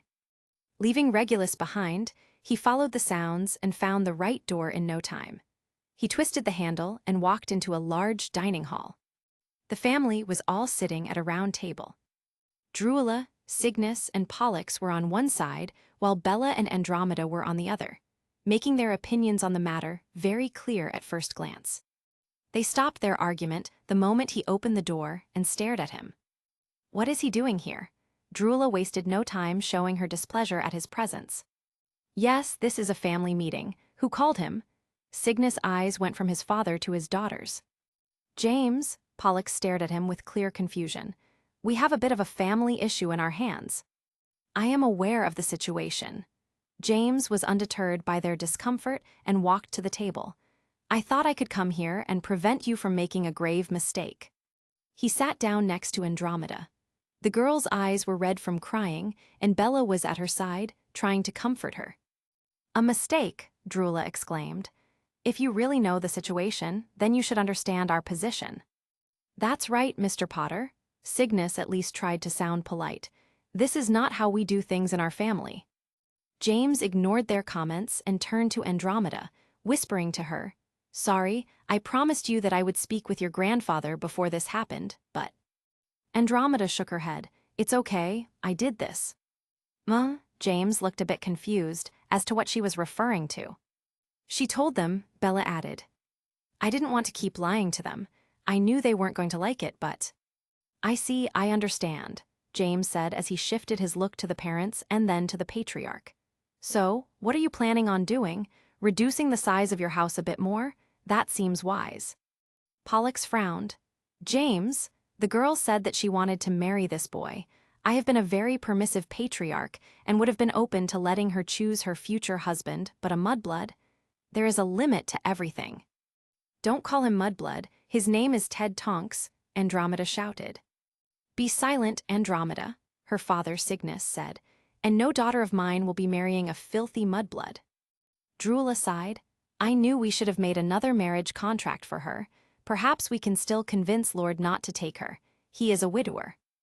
Drula, the man is 62, Cygnus exclaimed. I'm not marrying any old man, Andromeda cried. I'm marrying Ted, whether you like it or not. Andy, Bella looked at her sister with concern. Seeing the current situation, the only way she could do that was to leave her house and name behind. Unbelievable. You would rather have your daughter married to an old guy and be miserable just because of his last name. Are you hearing yourselves? Said James. James, I understand how you feel, but the House of Black has always done things this way, Pollux said. Tradition cannot be broken merely to please one person, otherwise everything will be lost. I'm afraid that, whether you like it or not, these old traditions are going to die out. Because after this war is over, there won't be enough pureblood families to continue it, James commented. What is that supposed to mean? Drula asked. It means that after I'm done with this Dark Lord, I intend to get rid of this disease that has been plaguing the country. Every single wizard family that has sided with Voldemort will have to go as well to prevent the future rising of yet another Dark Lord. He had seen firsthand where this road ended, and this time he wanted to make things different. James' voice sounded cold and threatening.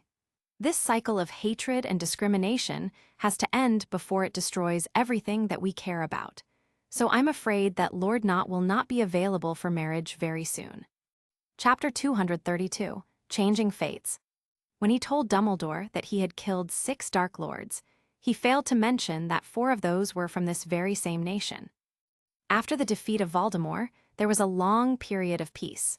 But it eventually ended when the friction between the 2 magical factions reached a boiling point, creating yet another Dark Lord.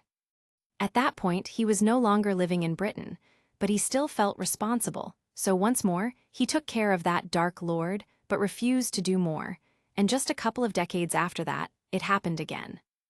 Every time a war started, countless civilians had to suffer by having their neighborhoods destroyed and family members killed. This time, he was not leaving, and he wanted to make sure that the issue rotting at the core of the magical society was solved, at least. Are you going to threat half the lords in the country? Cygnus asked with incredulity. Are you going to kill them like how you did with Lord Rosier? Drula asked with bitterness. Yes, because when the guilty are not held accountable, the innocent are the ones to suffer, James responded. Doesn't he sound very alluring when he talks like that, or is it just me? Bella asked her sister in a whisper. Bella, not now, Andromeda smacked her away. Lord Pollux? James turned his attention to the patriarch. I remember that you once told me about how you lamented the decision of the previous patriarch when my grandmother was expelled from the family for marrying my grandfather, and how you wished you had been the one in charge to make things different. I believe you are now presented with the opportunity to do so. Lord Pollux tensed up after hearing James' words. That was different. At least your grandfather was a pure-blood heir.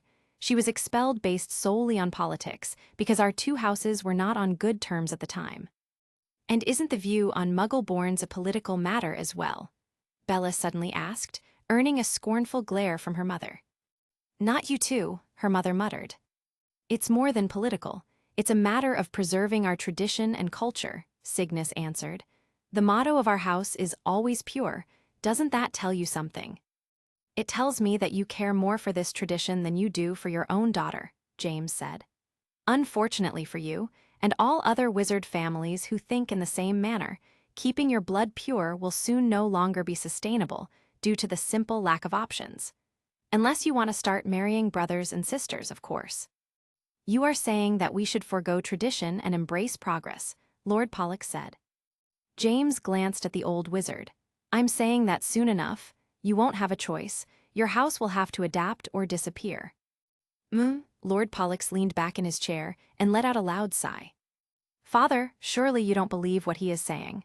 Cygnus glanced between Pollux and James. He is just a boy. What does he know about tradition? Drula exclaimed. What would we have if we gave that up? You would have a family, James responded to her, but perhaps that is not what you want. James, there was a soft warning in Pollux's tone. I need to think about this matter for a bit longer before making a final decision. Grandfather, Andromeda lifted her face and spoke for the first time. She never thought that she was going to hear the patriarch of the House of Black saying something like that. Father, Cygnus and his wife looked extremely confused. I said I needed some time to think about this.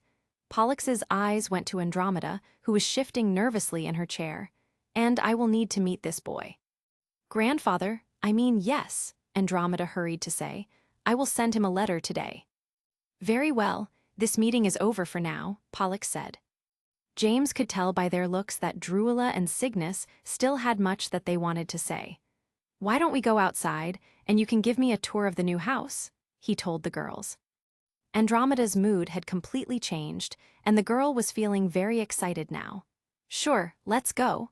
She grabbed his hand and guided him outside the room. Hey, I think he was talking to me, Bella complained as she followed them. They quickly found Regulus.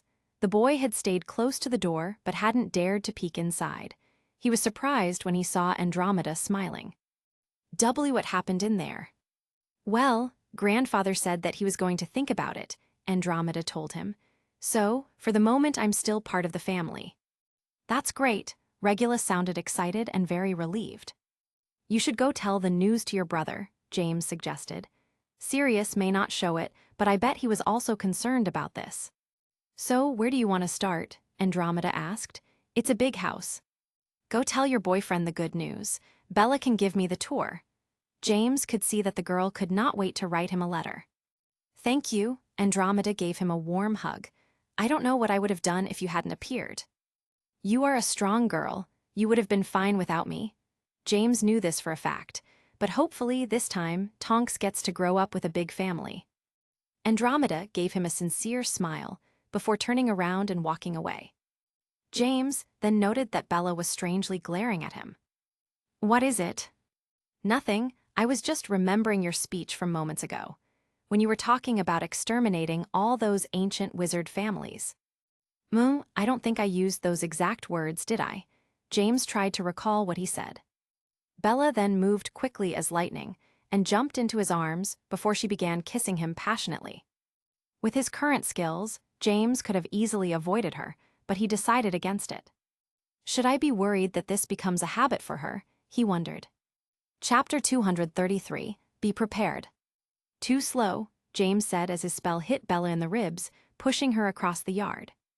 Erg, the girl landed roughly and rolled on the ground. Ouch, that was a bit rough, James. Andromeda commented from the comfort of her garden chair while sipping on some lemonade. I don't think I am. The danger is far from over, and you would do well to be prepared. He had taken a day off work to train with Bella because he wanted to be sure she could handle herself. He pointed at the girl as she was standing up and fired another jinx. Bella raised her wand and hurried to form a shield, but this one could not protect her completely and sent her tumbling down again. At least you could let her get ready. Andromeda clearly disapproved of his harsh teaching methods. Normally, James would agree, and if it wasn't so likely for them to become targets in the future, he would have no problem taking it easier in their training. However, that was not the case. James pointed at Bella again. I gave her all the tools she needs to avoid these kinds of spells. She just needs to use them. Just need a moment, Bella huffed. What if Malfoy comes for you next? You think he's going to give you time to recover? James asked. This earned a reaction from both sisters, just as he expected. The Malfoy family was a sore topic for them, and the fact that Lucius Malfoy was still alive made things all the worse. Malfoy, Bella gritted her teeth with rage. James, how can you bring that up? Andromeda frowned. James had been completely sure that Lord Pollux was going to kill Lucius when he left the house that day. But it turned out that Malfoy still had a card to play. The corpse of Narcissa was in his family's possession, and the only way they could get it back was to trade it for Lucius's life. Lord Pollux made a hard choice, so he could bury his granddaughter and let her rest in peace. I'm going to kill that bastard, Bella muttered. Not with that attitude. James fired another jinx at her. This time, Bella deflected the spell instead of trying to block it. She then used the enhancement magic that James had taught her to increase the speed in her legs. This pushed the body's muscles past their limits and caused a tremendous amount of pain. It was only thanks to his potions that this could be used without permanent damage. Bella gritted her teeth and rushed at him, moving several times faster than an Olympic-level runner. James sent a barrage of spells her way, and Bella was able to avoid them all while closing the gap at the same time.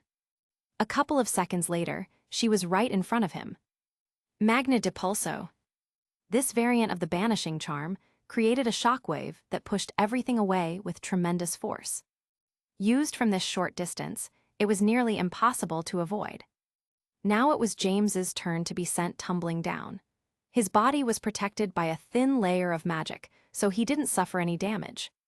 As he was recovering his balance, Bella was already on him. She had conjured several large blades and sent them his way, so James had to make use of his own superior speed to avoid them. Not bad, most wizards would have died from that one. James saw the blades piercing the ground where he had been standing a second ago. I'm not done, Bella exclaimed. Looks like mentioning Malfoy was a bit too effective in making her angry, James thought. Not that it took much to make Bellatrix black angry to begin with. Fulgura, a single bolt of lightning emerged from her wand. This was a highly lethal elemental spell. James had taught her that one at the start of the summer and was honestly surprised she had mastered it already, as it was complex magic to control. But then he remembered who this girl was. Custodia. He placed a powerful barrier in the way and blocked the lightning before moving away as it began to discharge smaller arcs of electricity everywhere. Okay, I think we can stop here for now, James suggested. What's wrong, getting tired? Bella asked in a mocking tone. The smirk on her face was giving James some not too pleasant flashbacks. He shook his head to send them away from his mind. It's not me who needs a rest, James pointed at her. Your legs are trembling, your muscles are reaching their limit. Bella gritted her teeth. Aye, fine. But just as she said this, her legs finally gave up and she lost her balance, falling on her butt. Bella, Andromeda said with concern. James appeared at her side and handed her a potion. Have her drink this and get some rest. Where are you going? Andromeda took the potion and noted that James was walking in the direction of the house. I have something to discuss with Lord Pollux before I leave, said James. Wait, you're leaving already? The anger on Bella's face had completely vanished now, and she was staring up at him with an unusual but adorable pout. I'm not leaving just yet, just have something to discuss with your grandfather. James had no doubt that as soon as Voldemort was done with his ritual, he would come directly for him, because for as long as James was alive, he would remain a threat to the Dark Lord's plans. Just as Dumbledore had been during his previous life. The House of Black was another thorn in his side, and would surely become the target of a Death Eater raid. James had an idea on how to keep both their families safe during the upcoming attack, but he would need the cooperation of several people to make it work, and one of them was Pollux Black. Chapter 234, The Dark Ritual. While James was preparing for the incoming battle, someone else was also getting ready. Off the east coast in the Netherlands, deep inside a dark cave, two men were standing before a massive cauldron. One was a very old man, and this one was carefully inspecting every detail of the process, while the other paced around the chamber with impatience. "I swear, if you have cooked our lord, I will kill you in a most painful way." Anthony Dolohov glared at the crazy old man in front of him and wondered why the Dark Lord had put so much trust in this old mudblood. This one scoffed in response. "Cook him? Don't be ridiculous. I am Morgan Graves, and no one knows more about these kinds of rituals than myself. Can't you see that it's working already?" Dolohov frowned and shifted his eyes to the cauldron. "I can't see anything." They had used so many resources and time on this endeavor, and so far, they had nothing to show for it. "But you said that he would be out in 2 days at most, and we are already past that time." The man clenched his wand. "This is not an exact science. It all depends on the individual and many other factors." The old man pointed at the skeleton of the giant dragon that was left behind the cauldron, along with the remnants of over 100 different ingredients that he had used to prepare the solution. The quality of the ingredients also has a great influence on the necessary time. "Are you saying that the ingredients weren't good enough?" Dolohov scoffed. "On the contrary, they were too high quality, and this will improve the results. But it also means that it will take longer for Lord Voldemort's body to completely absorb everything and transform." "Transform, huh? Is he going to turn green like that old witch?" "I can't tell for sure what kind of physical changes he will suffer, but there will certainly be some," the old man said. "Power always comes with a price." Dolohov was about to respond when he heard several sets of steps. He turned his eyes and spotted some familiar figures under the dim light of the torches. No magic was allowed to be used near the cauldron, so they had to resort to normal fire to keep the cave illuminated. "Malfoy, how is everything out there?" Dolohov asked the one walking at the front. A smile appeared on the face of Abraxas Malfoy. "Most excellent. We were able to form a glorious army. I'm sure the Dark Lord will be very pleased when he emerges from." He glanced at the cauldron. "How long will that take?" "Yes, you told us that it would only take a couple of days." A middle-aged man with long black hair was now glaring at Dolohov. "Don't push it, Yaxley. I only repeated what the crazy old man said." Dolohov pointed at Graves. "I would very much like to see how sane you remain after 4 decades in Azkaban," the old man huffed. "Is there a problem? Why isn't he out already?" Malfoy inquired. "It's still within the normal range of time," old Graves responded. "I'm sure that the Dark Lord will emerge at any." Just then, they all heard the cauldron stir. "It moved," Yaxley exclaimed. "Is the ritual done? Is our Lord coming out?" Malfoy wondered. The cauldron shook again. This time it was much more violent, and some of the liquid inside spilled out, landing on top of Morgan Graves, who had been standing too close. "Ah!" the old wizard screamed as the liquid seemed to start burning into his robes. It all happened too quickly, and they could do nothing but watch as his flesh started to melt while making a loud sizzling sound. While this was happening, the cauldron continued to shake, as if something was hitting it from the inside, and more liquid fell on the ground. "Fall back, don't let that thing touch you, or you are done for," Dolohov shouted as he watched the old man dying in such a horrific manner. They had no choice but to walk away a good distance until they felt somewhat safe from the dangerous substance. "The Dark Lord has been submerged in that thing for 2 days. How can that be?" Malfoy said at first, but they were all thinking it. "I don't think it was like that at first." Dolohov had witnessed the entire process to make sure that the old man didn't attempt any tricks on them. He recalled seeing the liquid at the beginning of the process, and the old man was able to stir it with a wooden spoon with no issues. It also had a much lighter tone compared to now. Something had changed it over the past 2 days. "Is the Dark Lord even alive at this point?" Yaxley asked. "Something is definitely alive in there." Dolohov could now tell that the shaking was being caused by something inside. "Are we safe here?" Yaxley glanced back. The light coming from the cave's entrance could already be seen, and they had put a good distance between them and the cauldron, but this one was being hit with increasing violence. Then, all of a sudden, they heard the sound of a much stronger impact that even made the entire cave tremble, adding to the concern of having the entire structure fall onto their heads. Without hesitation, Yaxley took off running. "Coward!" Dolohov clenched his teeth. He could not bring himself to leave, but not until he made sure that the Dark Lord made it out of the cauldron. "Careful!" Malfoy shouted when he saw the whole thing exploding into pieces. Both he and Dolohov reacted rapidly, raising their magical shields to cover themselves from the debris that was now flying their way. Yaxley was not so lucky, as he had turned his back to run, and one large piece of the cauldron ended up hitting him on the head, killing the man instantly. The cave fell into silence after that last explosion. Dolohov and Abraxas stood there, trying to peer into the darkness that now invaded the cave, as the torches had all been extinguished. My lord," Malfoy called with trepidation. "My lord, are you there?" Dolohov narrowed his eyes and spotted something moving in the darkness. A few seconds later, they heard the sound of steps. A large figure was walking toward them, crushing the loose stones under its naked feet. "My lord, you are finally out." Dolohov couldn't quite see the details of his body, but did notice how much larger he looked. "How are you feeling?"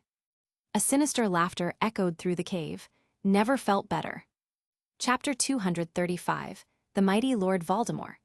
Walburga felt her legs tremble as she took another hesitant step inside the dimly lit cave. She had yet to see the Dark Lord after the transformation, but from what she had heard, he was even more terrifying than before. The woman threw a few more mental curses at Dolohov for forcing her to venture into this cave to give the Dark Lord the news. It's been almost a week since the ritual was completed, and while everyone had been working hard on the outside, Voldemort had remained in the cave after simply saying that he needed more time to stabilize his magic and get used to his new body. "Erg," Walburga hurried to cover her nose. The stench could be felt from the entrance, but after walking for less than a minute, it had become unbearable. It was the pungent smell of rot and death. No doubt it was caused by the corpses of Yaxley and that ritual expert they brought from Azkaban, both of whom died here and whose bodies were never removed. She couldn't understand how the Dark Lord could remain in here for so long without at least using an air-cleansing charm. But she did not dare use any magic in here, just in case she offended her lord by interfering with his introspection, so she limited herself to covering her nose with a handkerchief and increased her pace. Eventually, she found him naked, sitting on the ground of the cave with his legs crossed and his eyes closed.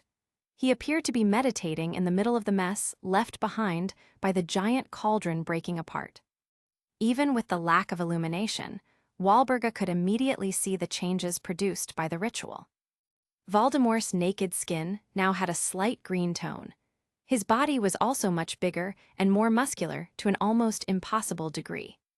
If she didn't know any better, she would never guess that this person was a wizard. Right now, he looked more like one of those warriors from old legends. He didn't move or open his eyes when she approached, making her wonder if he even noticed her presence. My lord," Walburga called with hesitation and waited. Over a minute passed, and the Dark Lord gave no answer. Growing increasingly nervous, she decided to speak again, just in case he hadn't heard her the first time. "My lord, I am Walburga Black. I have been sent by Dolohov to see." His eyes opened all of a sudden and shone like a pair of red beacons, almost blinding the woman in the process. The Dark Lord then opened his mouth to speak. His tone was low, but it carried something mystical in its sound, as if his voice were mixed with large amounts of magic. "Is my army ready?" Walburga swallowed her saliva and corrected her posture. She was more than sure that if she offended this person right now, she would certainly die on the spot. "Why, yes, my lord," They are waiting outside for you." Before she could finish her sentence, the Dark Lord seemed to disappear from the spot where he had been sitting. The illumination in here was almost non-existent, but even then, Wahlberga had been unable to spot any movement. 1 second, he was sitting cross-legged on the ground, and the next, he was gone. Feeling extremely confused, she was about to call for him again, when suddenly she heard the voice of Voldemort right behind her. "Let's go then." Wahlberga felt shivers. It felt like being stared down by a wild predator who could jump on you and rip your neck at any moment. Why? Why, yes. When she turned her head, the figure of Voldemort could be seen walking ahead. The woman had to hurry her pace to catch up, but still kept some distance. Once the Dark Lord made it outside the cave, she heard the loud gasps of his followers who had been waiting for his return. Wahlberga couldn't blame them. Voldemort had changed quite a bit, and she had the feeling that the physical changes were the least relevant ones. "My lord, welcome back." Abraxas Malfoy greeted him with a respectful bow before approaching him with a black cloak in hand that he promptly handed over. Voldemort took it and covered himself in an absent-minded manner. His focus was now on everyone present. The grass field outside the cave was now filled with all sorts of creatures. From his loyal human followers, all dressed up in their black cloaks and white masks, to Fenrir Greyback with his pack of werewolves standing behind him. There were also a couple of dozen giants standing patiently at the back, holding their massive primitive weapons. Trolls were being held by enchanted chains by some of his Death Eaters, to keep them under control and direct them into battle. Up in the air, Dementors floated across the sky, making them look like dark clouds. Voldemort could perfectly see and hear everything with his newly enhanced senses, and was very pleased with the sight. "My lord," Dolohov approached while carrying his wand and held it out for him to take. "Your army awaits your command." Voldemort took the wand and glanced at it for a long moment. He probably had little use for it now, at least when it came to combat. His fists alone could kill faster than any curse he could summon with his wand, but he supposed there were still situations where the wand would come in handy. He took it and stored it in one of his inner pockets before closing his cloak. His red eyes scanned over the crowd again, and then he spoke. "I have already decided who our first targets are going to be. We are now returning to Britain, so we can kill our enemies." Chapter 236, Preparations for War. 1 week before the start of a new school year. Some of the professors had already returned to Hogwarts and begun preparing everything they were going to need for their classes. The deputy headmistress was currently inside the headmaster's office, sharing some of her concerns. "Albus, how come we still don't have a professor for DADA? Was there no one to apply for the position?" What?" Dumbledore lifted his eyes from the desk. A frown appeared on McGonagall's face. "Did you hear anything that I said? What has gotten you so distracted?" she asked with concern. Dumbledore tried to show a reassuring smile despite everything that was currently going through his mind. "It's nothing. I couldn't get enough sleep last night." McGonagall was not foolish enough to believe that lie. Despite not being part of the newly formed council where Dumbledore, Pollux Black, Amelia Bones, and Fleamont Potter would discuss the state of the war, she had heard some of the things that were happening in the country. The alliance of dark houses with Lord Voldemort, as well as the strange movements of giant tribes and violent clans of werewolves, had everyone nervous already. One could feel the tension in the air, and after the last attack on Diagon Alley, everyone was waiting to see what happened next. The professor was sure that Dumbledore was more involved in these matters than he showed. "You know you can trust me with anything, Albus." She could not help but feel a bit offended. "We have known each other for a long time." Dumbledore gave her one of his grandfatherly smiles. "Yes, I know that." Had the situation been different, he would have likely asked for her help, but with James Potter doing most of the heavy lifting, this was no longer necessary. His role was merely to gather information, and he had already played that role the best he could. Last night, he had received concerning intel. There had been sightings of giants, trolls, and werewolves entering the island from different points. Authorities had acted too slowly and were only able to catch a handful of suspicious men wearing black cloaks, who turned out to be teenagers from minor wizarding houses. Regardless, he had passed this information to James and was now waiting for his response. Although he is taking too long to respond, Dumbledore thought. He then decided that he would need to speak with Amelia Bones and start preparing some defenses. The issue is that we don't know where they are going to attack first. He could think of a few likely targets. Albus, McGonagall shook his shoulder after getting no response for over a minute, as the man seemed to be deep in his own thoughts. I'm sorry, Minerva, but could you give me a bit of time? There are a few important matters that I need to attend to. The professor sighed when she saw the determination in his eyes. It was obvious the headmaster was planning something and didn't want her involved. Albus, you can tea. Can I leave you in charge of these school matters? Dumbledore interrupted her. I'm sure you can make sure everything goes smoothly even without my help. Right, McGonagall muttered. But what about the defense professor? Do I need to look for someone at the last minute? Because that won't be easy. That won't be necessary. I already have someone in mind for that position, Dumbledore responded. She raised an eyebrow at this. Who? And why isn't this professor registered? We already sent the list of school supplies for the year, and we couldn't include any books for that subject, so it's still empty. I'll deal with that, another day, Dumbledore said. Fine, McGonagall was obviously displeased, but agreed to let the matter rest for now. If you need something, I will be in my office. After saying that, the deputy headmistress left the office and closed the door. Dumbledore took a short moment to collect his thoughts and stood up from his chair before turning to the fireplace. I thought she was never leaving. What? Dumbledore heard a voice coming from outside, and when he looked towards the large window, he spotted James Potter jumping inside his office. James. You shouldn't be so surprised. James made a complicated expression. Seriously, improve your defenses. Did you receive my message? Dumbledore asked. You didn't respond. I was getting concerned, so I was about to contact Amelia Bones. The director of the Aurors, for what?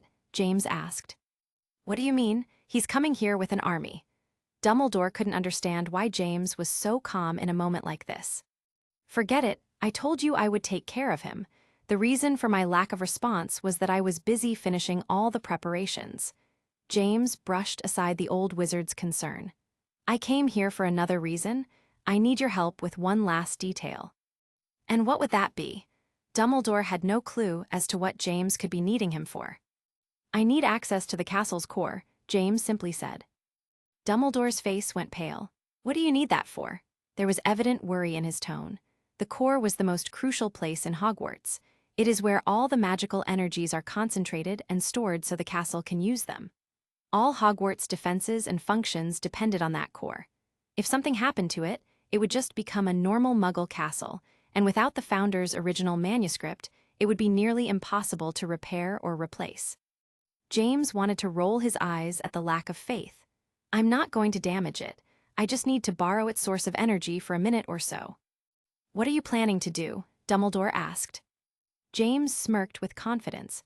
I am going to destroy Voldemort's last layer of defense. Chapter 237, Dumbledore Finds Out.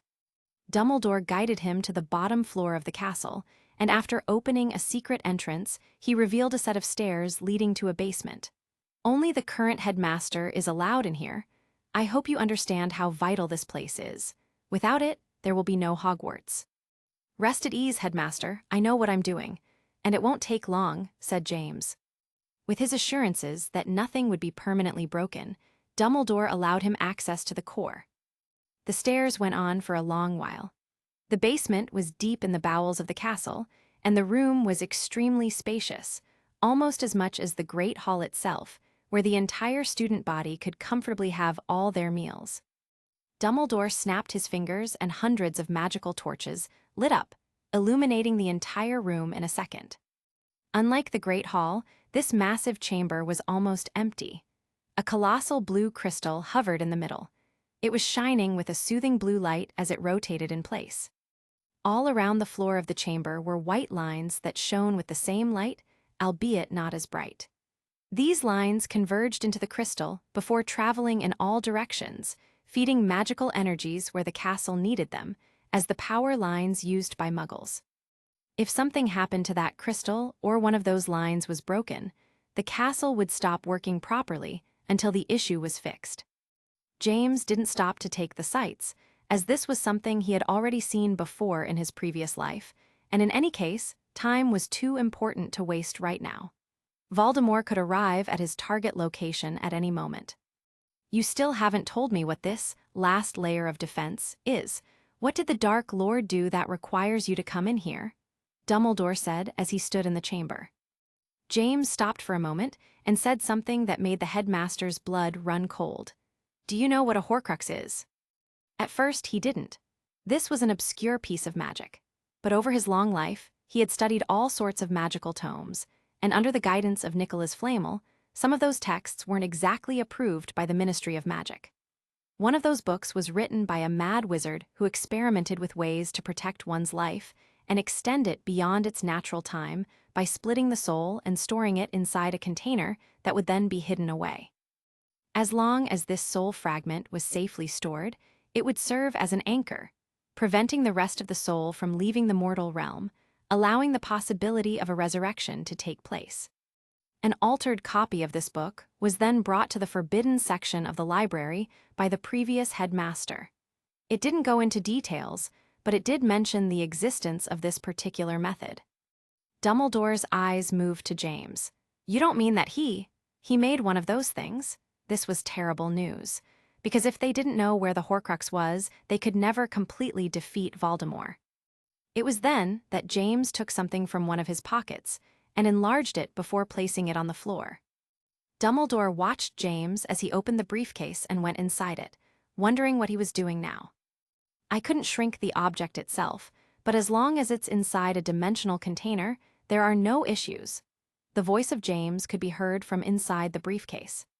I didn't know you had a dimensional case. Those are hard to get, Dumbledore commented. But is that what you are storing in TH? The words died in his mouth when he saw James coming out with something in his hands. It was a beautiful silver diadem with a large blue stone at its center, and it was being held on top of a wooden display with weird markings on its surface. What Dumbledore found most shocking was that he recognized this particular diadem, as he had seen depictions of this jewel in many books. It was a very important relic that belonged to one of the founders of this school. The Ravenclaw diadem, but how? Where did you get this? I found it hidden inside the room of requirement, but that is not the important part. Don't you feel something else? James asked. Now that you mentioned it, Dumbledore frowned. He could indeed feel something unpleasant being emitted by the diadem, and the closer he got, the stronger this feeling became. Right as his hand was about to touch it, he could even hear voices in his ear, but could not decipher what they were trying to convey. James grasped the old wizard's hand before it made direct contact. Don't touch it, that could be dangerous. James had the diadem mounted in a special display that should contain the dark nature of the object, but it was still a bad idea to touch it. Unfortunately for Rowena Ravenclaw, someone else got their fingers in this relic before me. But, what do you? It was then that Dumbledore finally realized what had happened to the precious diadem. A Horcrux. Exactly. James walked closer to the crystal and placed the object on the floor. Did Voldemort find the Ravenclaw diadem and turn it into a Horcrux? Dumbledore looked horrified by the magnitude of the offense. Anything can be turned into a soul container, but this person chose an extremely precious object for Hogwarts history.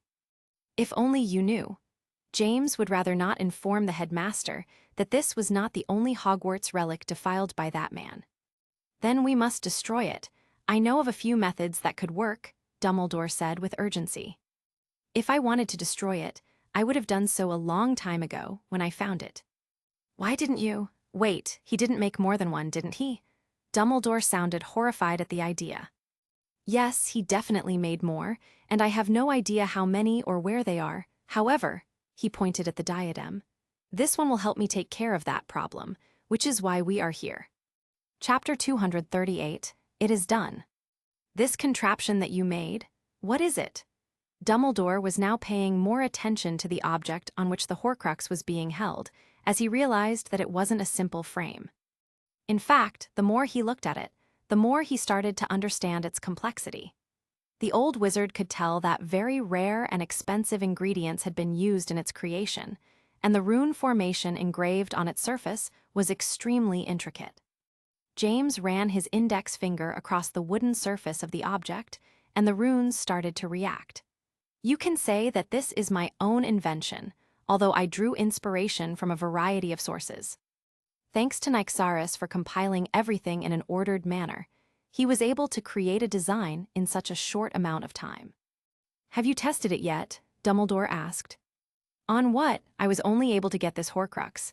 This is the test, James responded. Dumbledore now looked more concerned. If this didn't work and they lost this Horcrux, they might never be able to completely defeat Voldemort. Don't make that face. James glanced at the headmaster. If this fails, I'll come up with something else. There is always a way. Dumbledore's concerns were promptly replaced by amusement. Having someone so young trying to appease my worries in such a way, it's a very strange feeling. Of course, he understood that James was much older than he appeared, at least mentally, but he could not help but feel that way. James's artifact seemed to come alive as the entire runic array became active. And then, it started to visibly draw energy from the large crystal at the center of the room. James, what are you doing? Dumbledore became alarmed when he saw the magical energies being siphoned from the crystal. All the lines emerging from the center started to lose their shine, as the output of energy lessened. Calm down, I just need to borrow a little bit more to empower this thing. James tried to reassure the old wizard. Hogwarts will be fine. The two of them stared intently at the artifact, as it absorbed an enormous amount of magic into its small structure. It's ready. James's eyes were filled with expectation as he placed his hands at the sides of the device, finally activating its primary function. The Ravenclaw diadem appeared to tremble for a moment, and this was soon followed by a puff of smoke coming from the top of it. The runes across the device's surface lost their luster and disappeared, while the wooden structure suffered several cracks. And then, there was a moment of silence before everything went back to normal, just as it was before James activated the device. Hogwarts's crystal returned to its usual shiny state, and the lines did the same. Dumbledore's eyes moved between the object before James and himself. He did not dare say it out loud, but he had a bad feeling about this. James then let out a loud sigh and sat down, feeling as exhausted as if he had been running for hours. The headmaster opened his mouth to speak. James, I'm so sore. It's done, James exclaimed with relief. This made Dumbledore very confused. Pardon, what do you mean by it's done, exactly? What's done? The Horcruxes, of course, James said as if it were obvious while pointing at the diadem. I have successfully destroyed them all. Really? Dumbledore sounded very dubious at that statement. But I didn't see anything happening other than that bit of smoke coming from the diadem. James raised an eyebrow. Oh, I'm sorry if my artifact wasn't flashy enough. I just created a device capable of tracking down and destroying soul shards all across the planet, but maybe I should have added some lights to make it more interesting to watch. When you put it like that, Dumbledore muttered, how can you be sure that it worked? James grabbed hold of the diadem and tossed it to the headmaster. Here, see if you can feel anything from it. Dumbledore grabbed it with hesitation before examining it. Just as James had said, that eerie feeling from before was no longer there. It appeared that the soul fragment had been cleansed from the diadem without damaging the artifact itself, which was already surprising enough. But what about the others? He asked, as there was no way to confirm that the other Horcruxes had been destroyed without finding them. They are gone as well. While I was using the device, I could feel their connection. James pointed at the diadem. Counting that one, there were 5 in total. 5? Dumbledore looked horrified. He was probably planning on making 7 in total, since it's a powerful magic number, James said from previous experience. He must have been insane. Breaking your own soul so many times will have severe consequences, Dumbledore said before thinking of something. Would he know that the fragments had been destroyed? James shrugged. He probably felt something a moment ago, but there's no way he would make the connection. Not even a sane person would think that destroying a soul container from a long distance would be possible. And yet you did. Because I am that good, James said nonchalantly before standing up and cleaning the dust from his robes. I should get going now. What do I do with this? Dumbledore pointed at the diadem. Keep it, it belongs to the school anyway. James now had a good idea of where the other two relics were hidden, so he could retrieve them at a later date. Dumbledore was about to say something when he noticed a sudden change in James's expression. His amber eyes became narrow, and his posture grew somewhat tense for an instant. James, is something wrong? I just felt a reaction from the motion ward that I placed around my family home, said James in a calm tone. I have intruders on my property, a large number of them. Chapter 239, Castle Under Attack. Dumbledore was startled. What? A large number of intruders? There was only one possibility for a sudden attack on the Potter's property, and it could only be Voldemort's doing. I will contact Madame Bones immediately, said the headmaster. She may be able to send a squad of Aurors to assist. There is no need for that. This was far from unexpected, said James in a calm tone. How can you be so calm? Isn't your family in the house? They will be in grave danger, Dumbledore said. Why would they be there? James asked. I told you the attack was already expected. From the moment you warned me about the presence of his army in the country, I had put my plans into motion. Your plans? It was then that Dumbledore realized another detail that didn't make sense. How did they find your house so quickly? The wards at the Potter Castle were almost as ancient and powerful as those of Hogwarts. Even if they knew the general location of the property and had some ward breakers with them, it would have taken at least an entire day to break them apart. It had not even been 12 hours since the army crossed the border into magical Britain. It should not have been possible for them to invade James's home so quickly. That's because I disabled the wards. James had only left a motion ward around the area so he would be alerted when they arrived. Why would you do that? Dumbledore, as usual, had no idea what this person was thinking. James had the terrible habit of not explaining anything properly, leaving him to pick up the pieces and try to put them together. It was very frustrating, and he was sure that James was doing it on purpose, as if he were trying to get revenge on him for something he didn't know he did. I didn't want them breaking the protective wards. Those are very difficult to repair, you know. Besides, they won't be able to cause much damage once inside. But what is the point if the castle is empty? Dumbledore wondered. James glanced at him with a mischievous smirk on his face. I didn't say it was completely empty. Is that the Potter's castle? Voldemort asked. My lord, this is very strange. Lord Carrow stared at the castle in the distance with complete bafflement. What is it? Voldemort turned to his follower. The Carrow house had a long history of expertise when it came to magical warding, so of course, he had let the current lord take care of breaking the wards.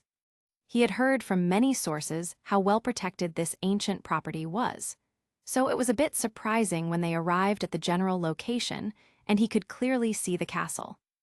The wards, how can I say this? The old man looked hesitant. Just spit it out already. Voldemort was starting to lose his patience. Well, there are no wards at all, Lord Carrow said.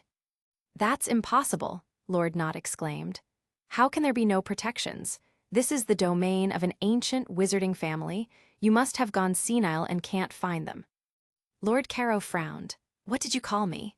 You're the senile one here. No one knows more about warding than my family. Enough with the bickering. Voldemort's voice carried his absolute authority. There is a better way to find out if there are any protections. He pointed at the pack of werewolves. Fenrir, send a couple of your beasts to investigate. The alpha wolf, as he liked to be known, didn't particularly like the idea of using his wolves as guinea pigs, but he also knew better than to contradict this person. So he pointed at two of his men and told them to go ahead. The two werewolves took off running at great speed towards the castle, while everyone observed with attention. Most of the wizards present were half expecting to see these two werewolves die at any moment after hitting some of the protections set in place. But much to their surprise, the two werewolves reached the castle walls completely unharmed. One of them even jumped onto the wall itself and waved back at them, showing that there was no danger. Unbelievable, Lord Nott muttered. How can there be no wards? HMPH, I told you so, Carrow scoffed. I bet that fool of Fleamont forgot to maintain the Arkstone properly, and the wards lost their source of power. Then what are we waiting for? Voldemort turned back to glare at his army. There were giants, werewolves, and Death Eaters all standing behind him, waiting for his signal. Attack! The moment the Dark Lord shouted, everyone began the final charge toward the castle. Inside the tallest tower, the figure of James could be seen staring out of the window. Our guests have arrived. Time to work. Caillou, Primum could be heard from outside. He was no longer allowed inside the lab, as he had grown too big for that. Master, we are ready. Nyxaris landed on the table and pointed at the glass container in the corner. What about her? Behind the glass, there was a beautiful young girl with long black hair, floating peacefully in a transparent liquid. James walked toward the container and placed a hand on the glass. She is ready as well, we just have to wake her up. Bubbles started to emerge from her mouth, and her body stirred slightly as if she were reacting to his words. This was James's ultimate creation, the perfect magical homunculus, which he never managed to complete in his previous life. Now, he had not only completed it, but also improved on his initial design, as he was now able to obtain some particularly rare ingredients, like the Black Phoenix ashes, improving the homunculus's capabilities beyond his wildest imagination. But now it was finally time to see her in action. As his ultimate creation, James thought that this name would be appropriate. Ultima, wake up. The girl's eyes opened up and shone like a pair of blue beacons. Chapter 240, James Potter is mine. As soon as the homunculus opened her eyes, they went directly to look at James, and her mouth began to move. Of course, no sound came out because she was still inside the glass tank.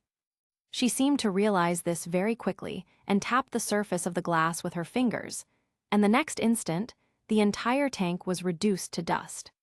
The liquid spread all over the floor of his laboratory, but the girl's body never touched the ground as it remained floating in the air. Hello, James greeted her. Master, she landed in front of him, not seemingly bothered by her state of undress, as she was wearing nothing at all. James was pleased to see that she was already able to utilize her abilities. During her gestating stage, he had been feeding her a large amount of knowledge so they could skip most of the learning process. Even though Ultima was technically a newborn, her body and mind were fully developed, and much like Nyxaris, Turtiver, and Primum, she was fully capable of using all her skills already. Her expression changed slightly. No, not master. James smiled. Very good, you will see him later, but now I have one last thing to give you. He reached into the first drawer of his desk and pulled out a small metallic box. He then took out a small stone from the box. This one had a dark red color and was constantly emanating an eerie aura. Nyxaris recognized the stone immediately. After all, she had seen her master using it before. Open your mouth, James instructed the homunculus, and this one obeyed. Master, what are you? Nyxaris gasped when she saw her master feeding the stone to the newly born homunculus. What did you do? That was the philosopher's stone, she exclaimed. Calm down, Nyx, James said as he watched the homunculus swallow the stone. This was the main reason I even created the stone in the first place. I was glad to avoid wasting it on myself during the fight with the witch. The changes were not immediately visible, but he was 100% confident in his decision. But Master, that was an invaluable magical artifact. You went through so much to create it, Nyxaris lamented. How do you feel? James asked the homunculus, as this one seemed to be busy examining herself. I feel different, I'm so full of energy, she responded. James nodded. The philosopher's stone was, in essence, a massive accumulation of human vitality, all concentrated into a small container. This was a powerful source of energy that could be wielded in many ways. But in the case of the homunculus, it would have a very particular effect, since the last ashes of a black phoenix were used during her creation. James approached the window. Voldemort's army had already gone past the wall and entered the courtyard of the castle. I'd better go say something. His eyes went to the fairy. Nyxaris, our guests have already passed the boundary. Do you know what you have to do next? No one leaves, she answered. James nodded. No one leaves. He then grabbed a silver bracelet from the table and tossed it to the girl, who immediately grabbed it. "It's yours now. Turdiver can be your weapon and your shield. Take care of it." "Yes, master," Ultima spoke in a monotone manner.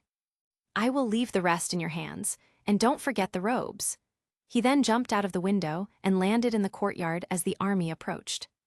"There he is," one of the Death Eaters shouted the moment he spotted James landing. For his part, James merely walked toward them at a calm pace. "Welcome to my humble home," he said with open arms. Voldemort moved ahead of the group, keeping his eyes locked onto James as he approached. "James Potter, I came here to claim your life." "And you brought an army as well, even giants," James chuckled. "You must be really scared of me." "Lord Voldemort is afraid of nothing." The Dark Lord's voice carried so much power that it made the ground tremble under its pressure. "So you say, and yet I can see that you resorted to stealing the ritual from that old witch." James glanced at Voldemort's body. The changes were too evident to ignore. "Won't help." "My lord, let us kill this insolent boy," Lord Knot suggested. "My wolves are hungry," Fenrir exclaimed. "They will gladly eat him up." "Silence," Voldemort shouted. His red eyes never left James's position. His instincts were yelling at him that something was wrong. Everything so far had been too easy. This ancient wizard castle had no defenses, and now they came into the yard, and James Potter walked up to him all by himself, not even holding a wand. But in his eyes, Voldemort saw no fear, not even a slight concern. Only absolute confidence could be found in them. That made him hesitate. "What's wrong, Mr. Voldemort?" James teased him as he continued to approach. He was now merely 30 feet or so from the Dark Lord. "Did you come here to claim my life? Well, here it is, claim it." "My lord, something doesn't add up." Lord Carrow, much like Voldemort, had a bad feeling about this. Voldemort glared at him with his intimidating red eyes, before looking back at the rest of the army he had brought. The giants and werewolves were growing increasingly impatient. They had been promised the chance to go wild and kill as much as they wanted, but now they had arrived at a seemingly empty castle, other than Potter himself. "James Potter is mine," said Voldemort. He knew that if he couldn't even do this by himself, he would never be satisfied. This was an obstacle that he needed to overcome with his own power, even if his army didn't like that. James stopped and waited patiently while observing Voldemort with a hint of amusement. The Dark Lord had come here expecting some epic battle like the one he had with the witch at Hogsmeade. But unfortunately for him, that was not going to happen, as this was no longer a war. It was merely an execution. Chapter 241, Fake Out. Voldemort let out a roar before charging directly at him. The Dark Lord moved so fast that the ground beneath his feet was turned to dust by the sheer heat and pressure being produced. His figure became a blur, and the next instant, he was holding James by the neck. James couldn't really see what happened, but when compared to that old witch from Hogsmeade, it was obvious that Voldemort was much faster than her. Perhaps this was caused by his considerably younger age, or maybe that ritual expert whom Voldemort found out was able to make some improvements on the process. James felt the mighty hand gripping his neck and lifting his entire body into the air. "Are you giving up already, Potter?" Voldemort said with a tone of frustration. He had gone through great lengths and suffered an excruciating amount of pain to get this body. Also, he could guarantee his victory and kill all his enemies. He, of course, was expecting to win, but not this fast, and it made him feel furious, but also, when looking into James' eyes, he saw no fear, and that made him uneasy. "What's wrong, Tom? Aren't you going to break my neck? Show your followers how strong you really are." After James' words came out, he felt the grip on his neck becoming stronger, digging his fingers into his soft flesh. "Where did you hear that name?" Voldemort shouted with such force that all the grass around them was blown away. Noticing that James was unable to speak, the Dark Lord softened the strength of the grip. "Answer me." James smiled. "Does it matter? I know a lot about you, Tom, maybe even more than you do yourself." "Who are you, really?" From the beginning, Voldemort suspected this boy had some personal vendetta against him, but that should not be possible since they hadn't met before. And as far as he knew, he had never done anything against a member of the Potter family either. Master, my lord, there is something in the air. His followers began to exclaim and point at the sky. Voldemort shifted his eyes around and found the target of his followers' concerns. She was very high in the air, but with his enhanced vision, Voldemort could see Nyxaris as if she were right in front of him. That fairy, he recalled seeing her briefly in James' memories. The boy had used her during his fight with the witch. You want to trap us in here? Is that your plan? He remembered the barrier that was used to contain the witch. I see. You were trying to distract me while that creature of yours attempts to trap me inside a barrier. Ridiculous plan. He didn't believe any magical barrier would be able to contain him for long. It was a futile attempt. My lord, what do we do? It's too far away. Our spells won't reach, the Death Eaters said. They hadn't brought any Dementors either, so unless they got onto their flying brooms, they had no other way to get up there. Forget it, Voldemort scoffed. That little creature can't do anything to me. I will take care of it after I crush this boy's head. The Dark Lord turned his attention to James. It looks like I have overestimated your abilities, Mr. Potter. But I want you to know that, after I'm done with you, I will go find the rest of your family. Do you have any last words?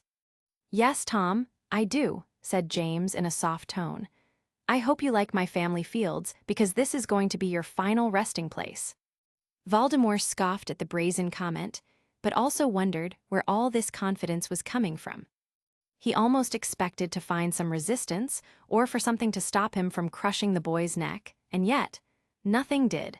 It was so easy to do. Voldemort could even hear a loud crunch as he applied more pressure with his grip. Just as he began to feel relief, he noticed something strange occurring to James' body. What is this? Voldemort saw the body of James turn into a dull gray color before it began breaking apart and dissolving into dust. No, he muttered under his breath.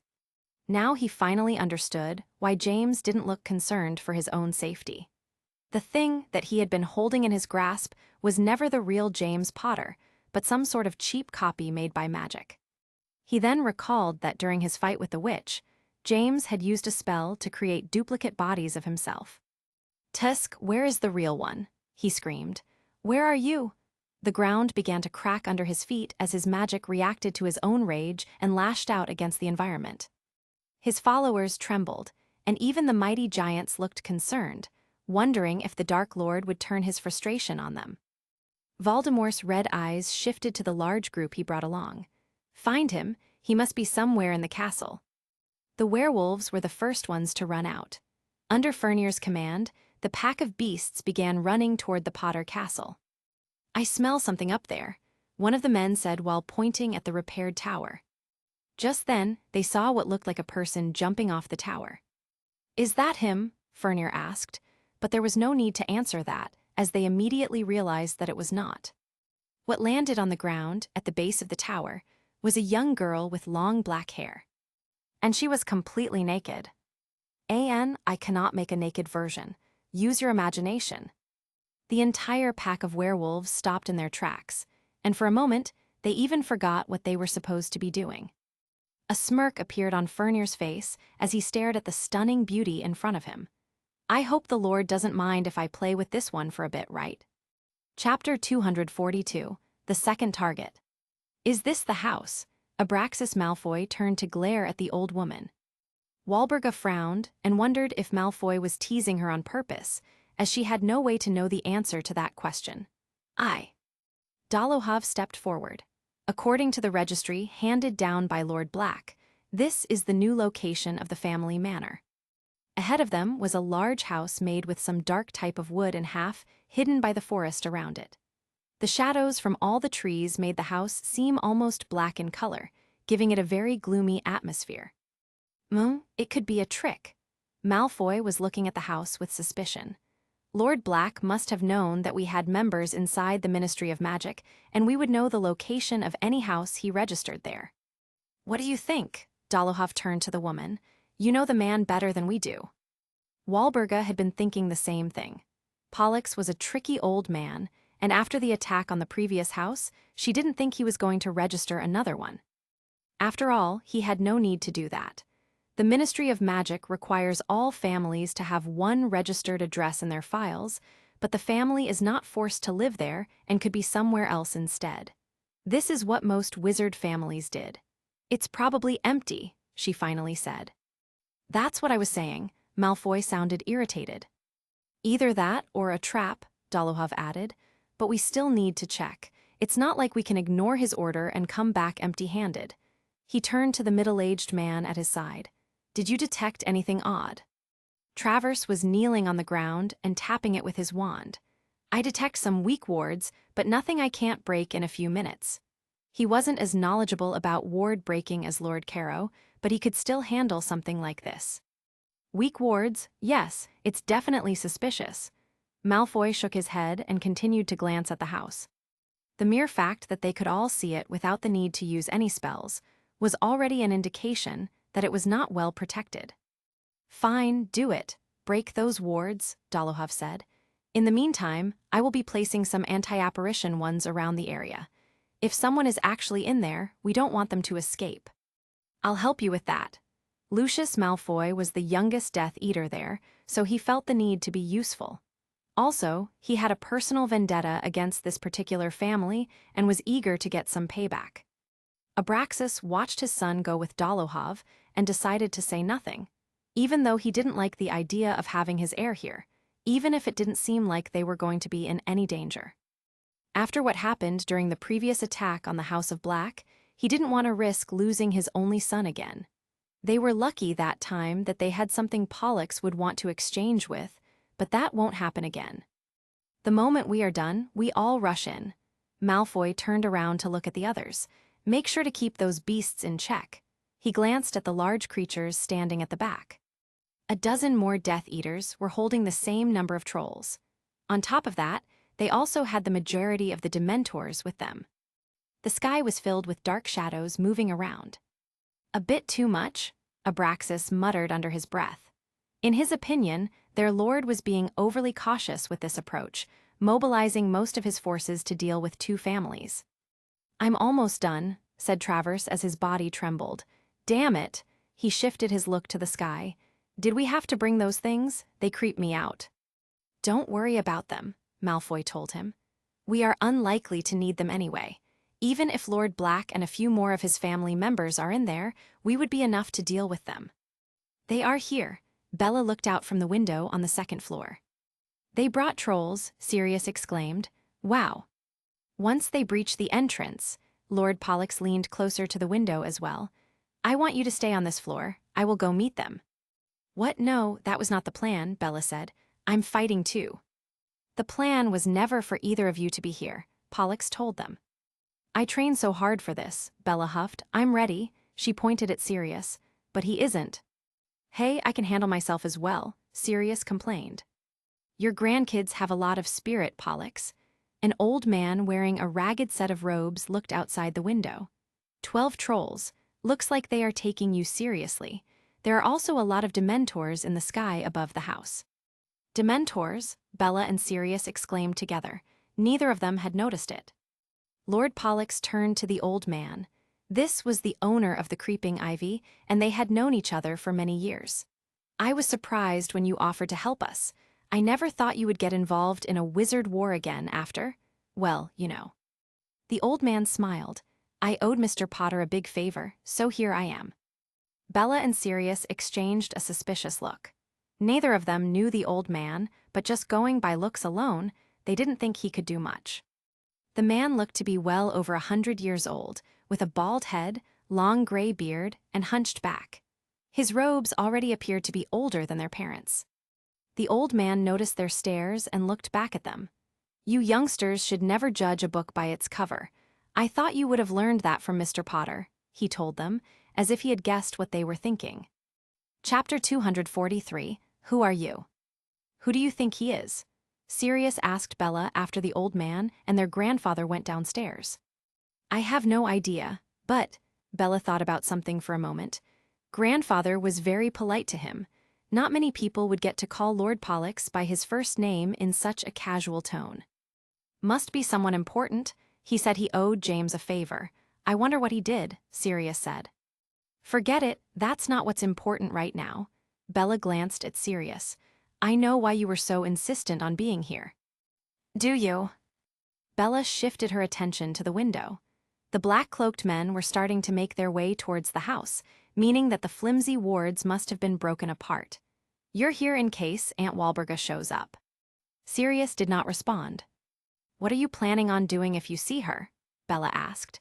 She didn't believe that Sirius would do something like killing his own mother, but she wasn't so sure about what Walburga would be willing to do to Sirius. I don't know. I guess I need to see her first, Sirius said. Do you think she regrets joining the Dark Lord?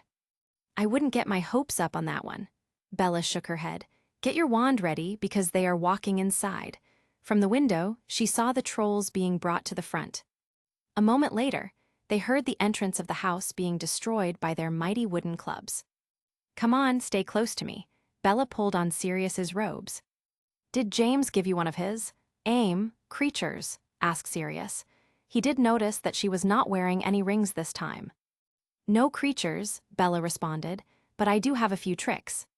On the floor below, Pollux and the old wizard stood at the base of the stairs, watching as the entrance was demolished into pieces by a group of trolls. As soon as their chains were released, the creatures charged ahead with a clear goal in mind: to kill anything they came across. Trolls were very strong but not too smart, so they needed simple commands or they would get confused. Do you have a plan for these? Pollux asked. Haven't fought a troll since I was a teenager. Trolls have a high resistance to magic, but there is always a simple answer to that. The old man aimed his wand at the first troll who crossed into the house. Endlos is fewer, the man spoke in a perfect German accent. He produced a stream of red liquid that burst into orange flames as soon as it touched the skin of the troll. The creature let out a blood-curdling cry of agony and ran in the opposite direction, colliding with some of the other trolls and spreading the flames around. A few seconds later, 4 trolls had most of their bodies enveloped in flames, as these seemed to be spreading too quickly for the Death Eaters to react. See, the old wizard said, resistant to magic doesn't mean they are unaffected by the 4 basic elements. Fire still burns them, and their greasy bodies fuel the flames even further. Pollux nodded, very effective indeed. However, their issues were far from over. While several Death Eaters were now trying to save the burning trolls, the remaining 8 were still moving into the house, along with several white-masked men. Pollux, Abraxas Malfoy shouted at him, I didn't believe you would actually be here. Prepare to die. That was a neat trick, but I won't let you do it again. Dolohov walked close to the trolls to make sure he could deflect whatever they threw at them. His eyes moved to the old wizard next to Pollux. And who are you? HMPH, it seems like youngsters these days have forgotten about me. I'm not too surprised. The old wizard tapped Pollux on the back. Divide and conquer. Pollux nodded. They would only get in each other's way if they both stood in the same place. He turned around and went through a door next to the stairs. I'll go get him, Abraxas said. Traverse with me, and, he pointed at several other Death Eaters to accompany him. Go, we'll deal with the... Dolohov stopped for a moment when he spotted some movement upstairs. Looks like we have more upstairs. Let me go, Lucius said with anticipation. Dolohov glanced at Walburga. Go with the boy, I'm sure your family will be eager to see you. Walburga had her face covered with a mask, but was clearly frowning. And don't forget that if something happens to the young heir, Dolohov let the threat hang. I know, the witch scoffed. Make a path for them. Dolohov commanded the trolls, and they attacked the old wizard. This one whispered something under his breath, and the next moment, his body moved at an impossible speed, avoiding several large clubs as they impacted the wooden stairs. The trolls were not undermined by this, and after locating their target, they continued their attack. Meanwhile, Lucius and Walburga made their way upstairs, where Bella and Sirius were hiding. I don't know who you are, but I bet you're regretting getting involved in this, Dolohov commented as he watched the old man being pursued by 8 large trolls. I am not the one at a disadvantage, boy. The old man's eyes flickered to one of the trolls, Dirchburin. The piercing hex was able to perforate the skull of the closest troll, despite its resistance, killing the creature instantly. Dolohov was shocked to see this. As someone extremely experienced in magical combat, he could tell immediately that this man was far from ordinary. But it was the next spell he used that made Dolohov worried.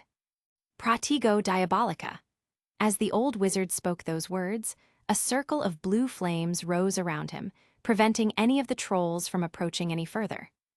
Dolohov's eyes were wide as plates. Where did you get that spell? He had never seen it in person, but had heard his father talk about this piece of magic. After all, it was the signature spell used by the previous Dark Lord. Chapter 244, Payback. Did you see that? The old man burned the trolls, Sirius exclaimed.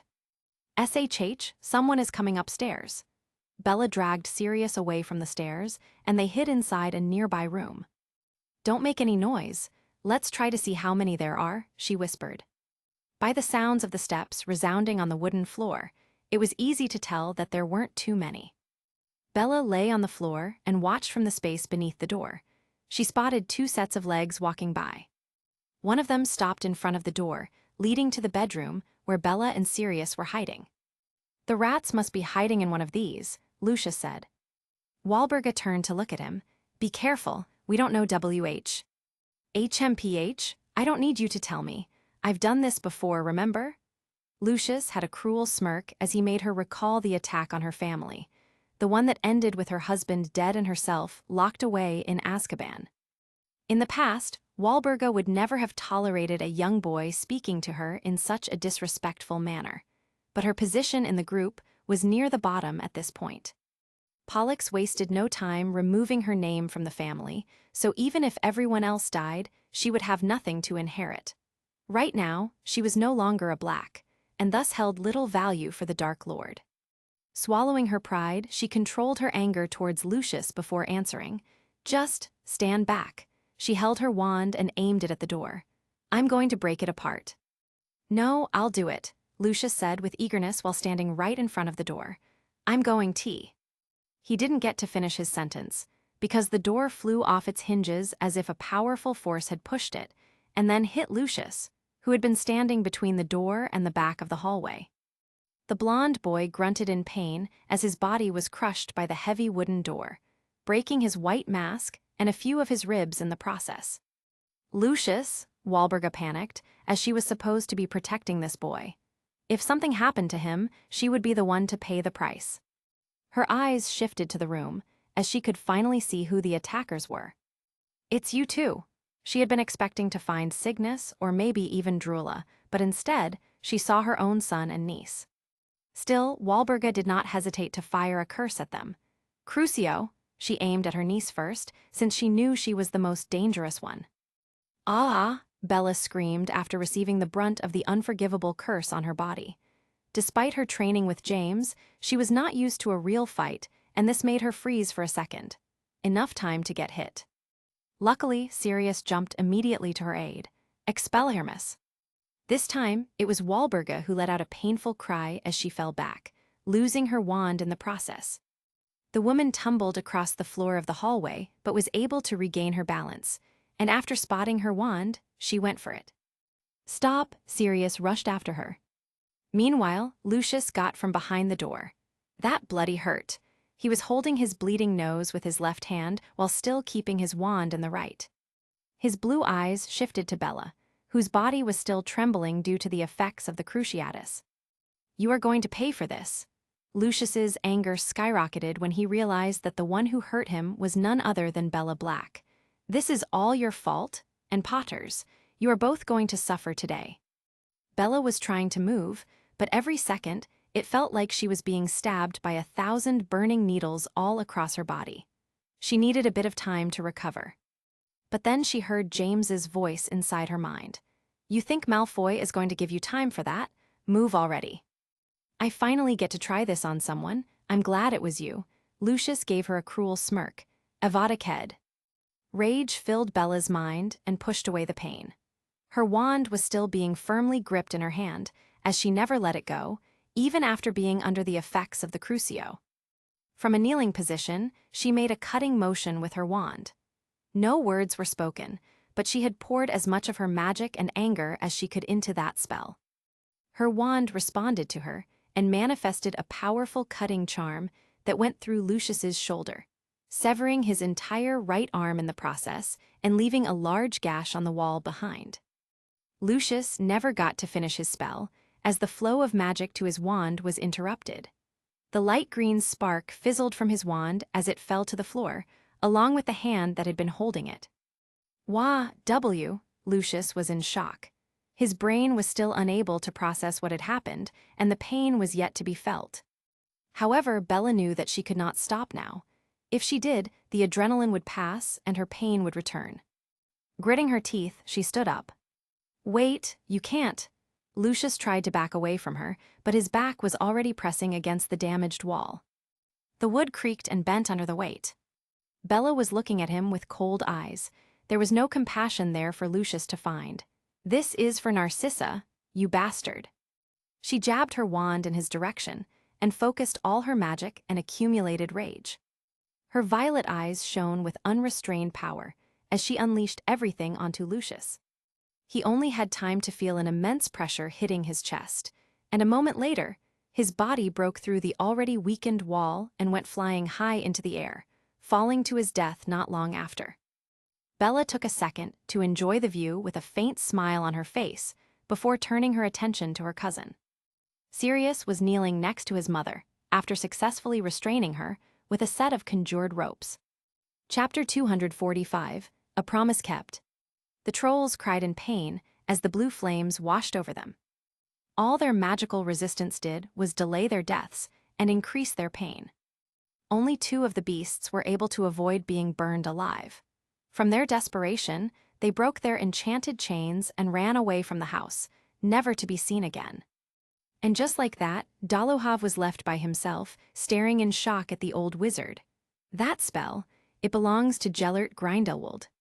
Who said that? The old wizard asked with a hint of amusement. That idiot son of mine stole it from my grimoire before going on his crusade to change the world. Truly stupid, if you ask me. Son, but then, Dalohav had heard briefly about Grindelwald's father. It was said that he was a terrifying wizard from Austria, but little was publicly known about him. He did recall his name now. Wolfram Grindelwald. Is that who you are? The one and only.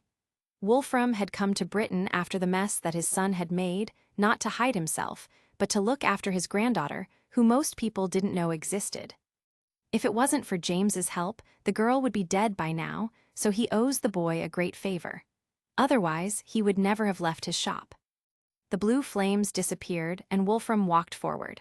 Tell me, boy, how do you want to die? His voice was cold and devoid of emotion, as this was something he had repeated many times in the distant past. Dalohav was a veteran fighter who had put his life on the line many times already, but hearing this man speak still gave him shivers. It won't be that easy. He made a gesture with his hand, and the temperature in the room began to descend. The Dementors, who had been merely hovering around the house, felt his call and began to enter the dwelling through doors and windows. Wolfram saw this with unconcerned eyes, because he knew something that Dalohav was missing. You took your sweet time to get here. The old wizard was extremely sensitive to changes in his surroundings and immediately perceived the presence of a new arrival. A dozen Dementors had ventured into the hall and were approaching the old wizard, but, out of nowhere, a pure white light broke through the ceiling and landed on the floor. It was a large stag made of white light, and as soon as it appeared, the Dementors reacted by emitting loud cries and flying as far away as possible. A fully corporeal patronus? Dalohav stared at the white stag with clear surprise on his face. The aura of purity emanating from the light construct was potent enough even to affect him. However, what neither of them saw was the person who cast the spell. The old Wolfram glanced towards the back door that Pollux had gone through. Looks like I won't have to worry about helping that other child. His eyes shifted to Dalohav. Instead, I can take my time with you. Dalohav felt his body tremble. Take that, an unforgivable curse hit a wooden wall and reduced it to pieces. Stop him, he's running again, another Death Eater shouted. Come back here, you coward, Abraxas Malfoy exclaimed. At least take your execution with some dignity. Pollux, come back H. Splash, a glass flask flew through the air and broke in the middle of their group. A nasty-looking black smoke started to form above the splashed liquid. Abraxas hurried to cast an air bubble around his head to block the fumes. The ones who didn't react in time began to choke, and passed out on the floor. Pollux took a peek from behind the door frame. Did Bella really make these? He asked himself as he thought about the potions that his granddaughter had handed to him before this. She gave him a couple of potions and merely told him to throw them at the Death Eaters, not really explaining what they were. However, now that he was seeing several of those men on the floor of the hallway, groaning in pain, Pollux felt a sense of pride filling his chest. Still, from the dozen men following him, only 4 had fallen to the effects of the potion, so Pollux turned around and ran again. "Damn it, get him," Abraxas commanded. The other Death Eaters rushed to go after him. Pollux had no illusions of being able to tackle so many opponents at the same time. Even if the ones affected by the potion didn't come back, there were still 8 adult wizards trying to kill him. I still have another one of those potions, and then, James had promised him that he would come to their aid as soon as possible. This whole thing had, in fact, been James' idea from the beginning. He knew that Voldemort was not going to stop until he found him and his family, so when it was time to build another house, Pollux had ordered the construction of one more manor. One that he could register at the ministry, fully knowing that the Death Eaters would find out about it. Pollux glanced back after crossing through a small hall. There were only 2 more doors left available to him. One led to the back garden and the other one to the library. The back garden was a large open space that would make it easy for the Death Eaters to surround him. The library was empty of books, but it did have all the shelves in place, giving him something to use as cover. Unfortunately, the library had only one entrance, making it easy for them to trap him inside. Having made the decision to put up a fight until his last breath, Pollux was about to open the door to the library, but then he heard a voice inside his mind. "Go to the garden." "James," Pollux had recognized the voice, but before he had time to question it, he heard his enemies approaching. "There he is." Avada Kedavra, Abraxas fired a deadly curse with no hesitation. Making the snap decision to trust the voice, Pollux opened the door to the back garden and ran out. Chapter 246, A Helping Hand. As soon as Pollux went outside, he was hit by a bright light that illuminated the entire garden, and when he glanced up, he saw a massive white flame in the sky. "Is that, James?" He had never seen it in person, but by this point, everyone in Britain must have heard about the white alchemy flame used by James Potter. But what he didn't understand was the reason for using them right now, at least not until he spotted the shadows moving in between the flames. "The Dementors!" Pollux exclaimed when he saw that the white flames were encircling the creatures. "Crucio!" Pollux dodged just in time to avoid a curse coming his way, but in the attempt, he lost his balance and fell onto the ground with a loud thud. "Erg." "HMPH, bad choice," said Abraxas as he made a gesture to the other masked men to surround Lord Black. "You have no way to escape." "No, I suppose I do not," said Pollux. "Why don't you get closer and kill me yourself, Abraxas?" The eyes of the old patriarch were still sharp as blades. Malfoy smirked in response. "A blood traitor like you doesn't deserve such an honor. Just die like the pest you always were. Your family of traitors will follow soon. The Dark Lord why?" "The Dark Lord is already dead." They all heard a voice coming from above them. It was then that they saw the massive white fire burning in the sky, as they had been so focused on killing Lord Pollux that no one had noticed it before. "Ah!" one of the Death Eaters screamed when he felt something hit him. His robes began to smoke, as the man's cries of pain became louder and louder. "Find them." Abraxas was the one put in charge, so he ordered his men to locate the attacker while he turned his attention back to Lord Black. "Avada Kedavra." Pollux reacted by lifting part of the ground as protection from the curse before aiming his wand at Malfoy. "Crucio." As he expected, Malfoy was able to avoid his spell, but while doing this, he had missed the fact that Pollux had also thrown the second potion vial at his feet. The glass flask broke apart as it touched the ground, and smoke started to come out.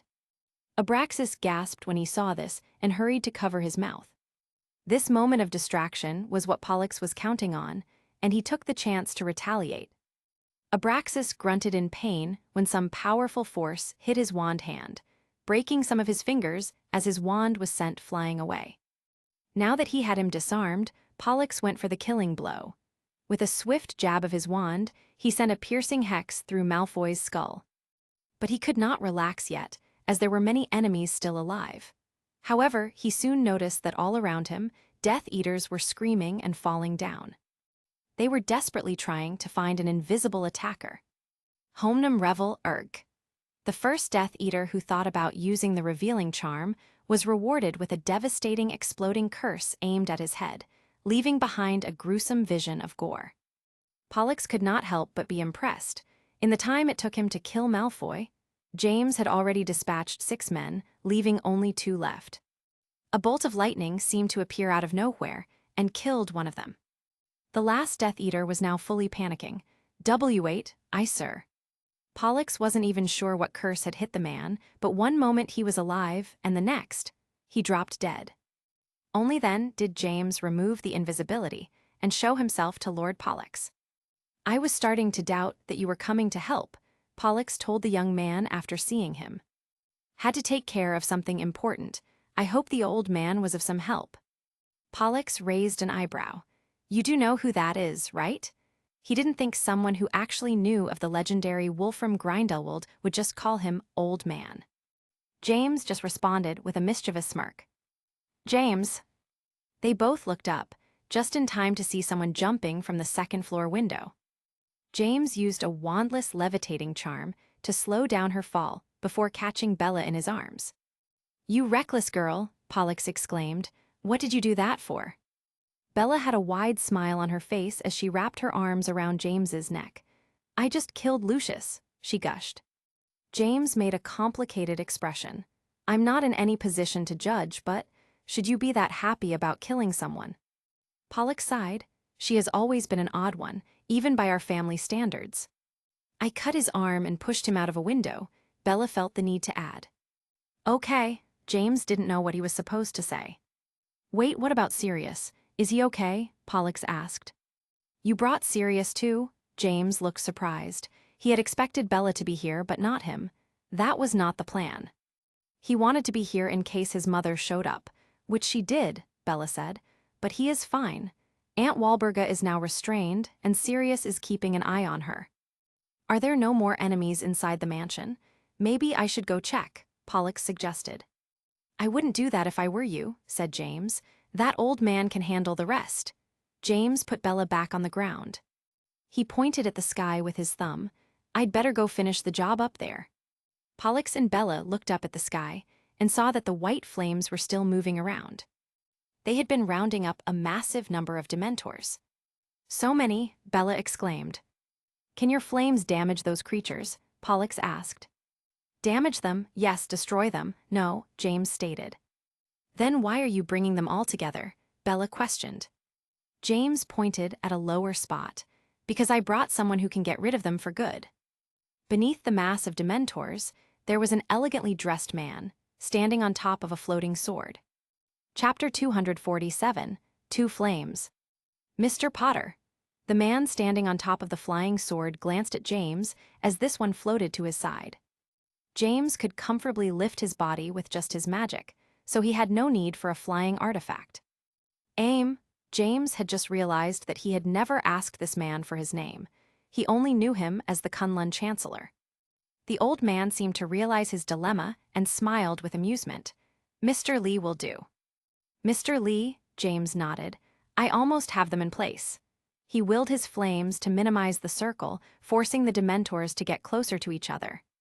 There were thin lines of flames on the top and bottom as well, preventing them from escaping the cage that James had created for them.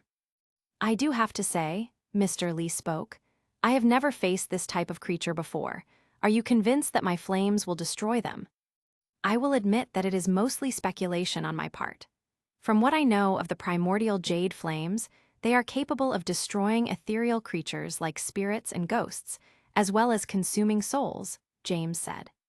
"That is correct. The jade flames do have that peculiarity," Mr. Lee admitted. "It is not public knowledge, so I'm a bit surprised that you knew this much about them." "I am a resourceful person. Now," James closed the encirclement until it was only around 60 feet wide. It's ready. Then, excuse me. The Chancellor formed a small flame on his palm with a vibrant green color. To the onlookers, it almost reminded them of the Flu Network fire, but this one carried a very intense aura. It was also different from the one being emitted by James's flames. While the argent flames gave an oppressive feeling caused by their sheer power, the green ones felt more mystical in nature and caused their very souls to shake in their presence.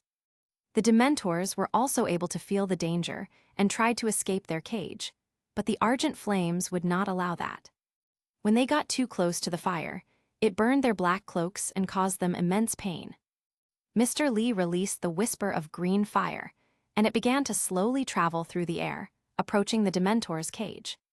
As it moved, it seemed to absorb something from the air and began to grow larger and larger. When it reached the cage, the primordial flames were almost the same size as the white ones. The two flames mixed together, burning with more intensity, while the Dementors inside let out loud cries of agony. Green and white flames moved around, forming a rotating sphere that promised death to anyone who dared to approach. However, no matter how close they were to each other, the two distinct flames never mixed with each other and remained separate, like water and oil. The terrifying phenomenon continued for over a minute, until they could no longer hear any noise coming from within. Only then did James and Mr. Lee make their primordial flames retreat and return to the points of origin from where they had been called. When the flames disappeared, there was not a single trace of the Dementors, not even a tiny burnt piece of their cloaks. It was like they had never existed in the first place. The audience looked in shock at what had just happened, not even noticing there was one more person now. "Oh, what a wonderful spectacle," said Wolfram Grindelwald. Lord Pollux glanced at the old wizard. "When did you get here?" "Just in time to not miss this," Wolfram responded. "I never thought I would see a primordial alchemy flame in person, and now I have seen two in action." "What about the trolls and those other masked fellows?" Lord Pollux asked. He had left a few unconscious ones. Wolfram smiled in a way that made Pollux feel shivers. "You don't need to worry about them again. I cleaned the house." "I see. But I'm afraid that I have burned your house's hall a little bit. I hope you don't mind," the old man said. Pollux couldn't care less about the house itself. "It's fine. Wait, is grandson okay?" His eyes moved to the house. Bella saw that James and the other wizard were descending from the sky while having a conversation, and decided to approach. She was only able to catch their last words, and saw that James handed the other man a piece of parchment. "Very well, Mr. Potter. Our business agreement is concluded, and the payment has been accepted," Mr. Lee said. "If there is something else you require from the Kunlun Empire in the future, feel free to contact us again." With that being said, the old Chancellor tapped the sword with his feet and flew away at tremendous speed. "Whoa, that was faster than any broom I have seen before," Bella exclaimed. James glanced at the girl while his feet touched the ground. "Swords are more resistant to enchantments than wooden brooms, so you can be more heavy-handed with them. But they wouldn't be very safe for playing Quidditch." "If Quidditch were played on those, I would go watch it more often," Bella commented. "Did you get hurt?" James asked. He hadn't had the time to examine her, but was now noticing that her legs were trembling. "Got hit by a cruciatus," Bella said with a weary smile. "I was a bit careless." "Drink this." James produced a potion from his robes and gave it to her. "It will null the pain for a while." "Thanks," Bella said after drinking the potion. She could feel the effects immediately. So, who was that man? A fellow alchemist from China. James was sure that Voldemort would try to mobilize the Dementors and made a gamble by bringing this man here. Now he no longer has to worry about those creatures. The Ministry will have to hire more wizards to control the prison. He thought it would be a worthwhile change. Bella still wanted to know more about how James knew a Chinese alchemist or what that piece of paper that he handed as payment contained. But she felt this was not the right time for that. "Is this over then? What happened to the Dark Lord?" "I don't know yet." "You don't know?" I thought. Bella had been convinced that James had everything under control. James shrugged. "Don't get me wrong, I'm sure he's not having a good time if he's still alive, but I will need to go check and make sure." He extended his hand to her. "Wanna come along? Everything seems to be under control." Bella did not hesitate to grab his hand. "Mr. Potter," the old wizard was approaching. James glanced at him and nodded. "Thanks for the assistance. I presume that we are even now." "We are, the favor has been repaid," said James. The old wizard seemed satisfied. "That's good.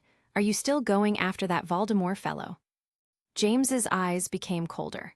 "I am." He knew that telling this to the father of a former Dark Lord was not the best idea, but the old man didn't seem offended. If anything, he looked happy. Chapter 248, Ultima's Might. Potter Castle. The newly born homunculus found herself surrounded by 24 werewolves, looking at her with hungry eyes. But she felt no threat from them, not even from the one she identified as their pack leader.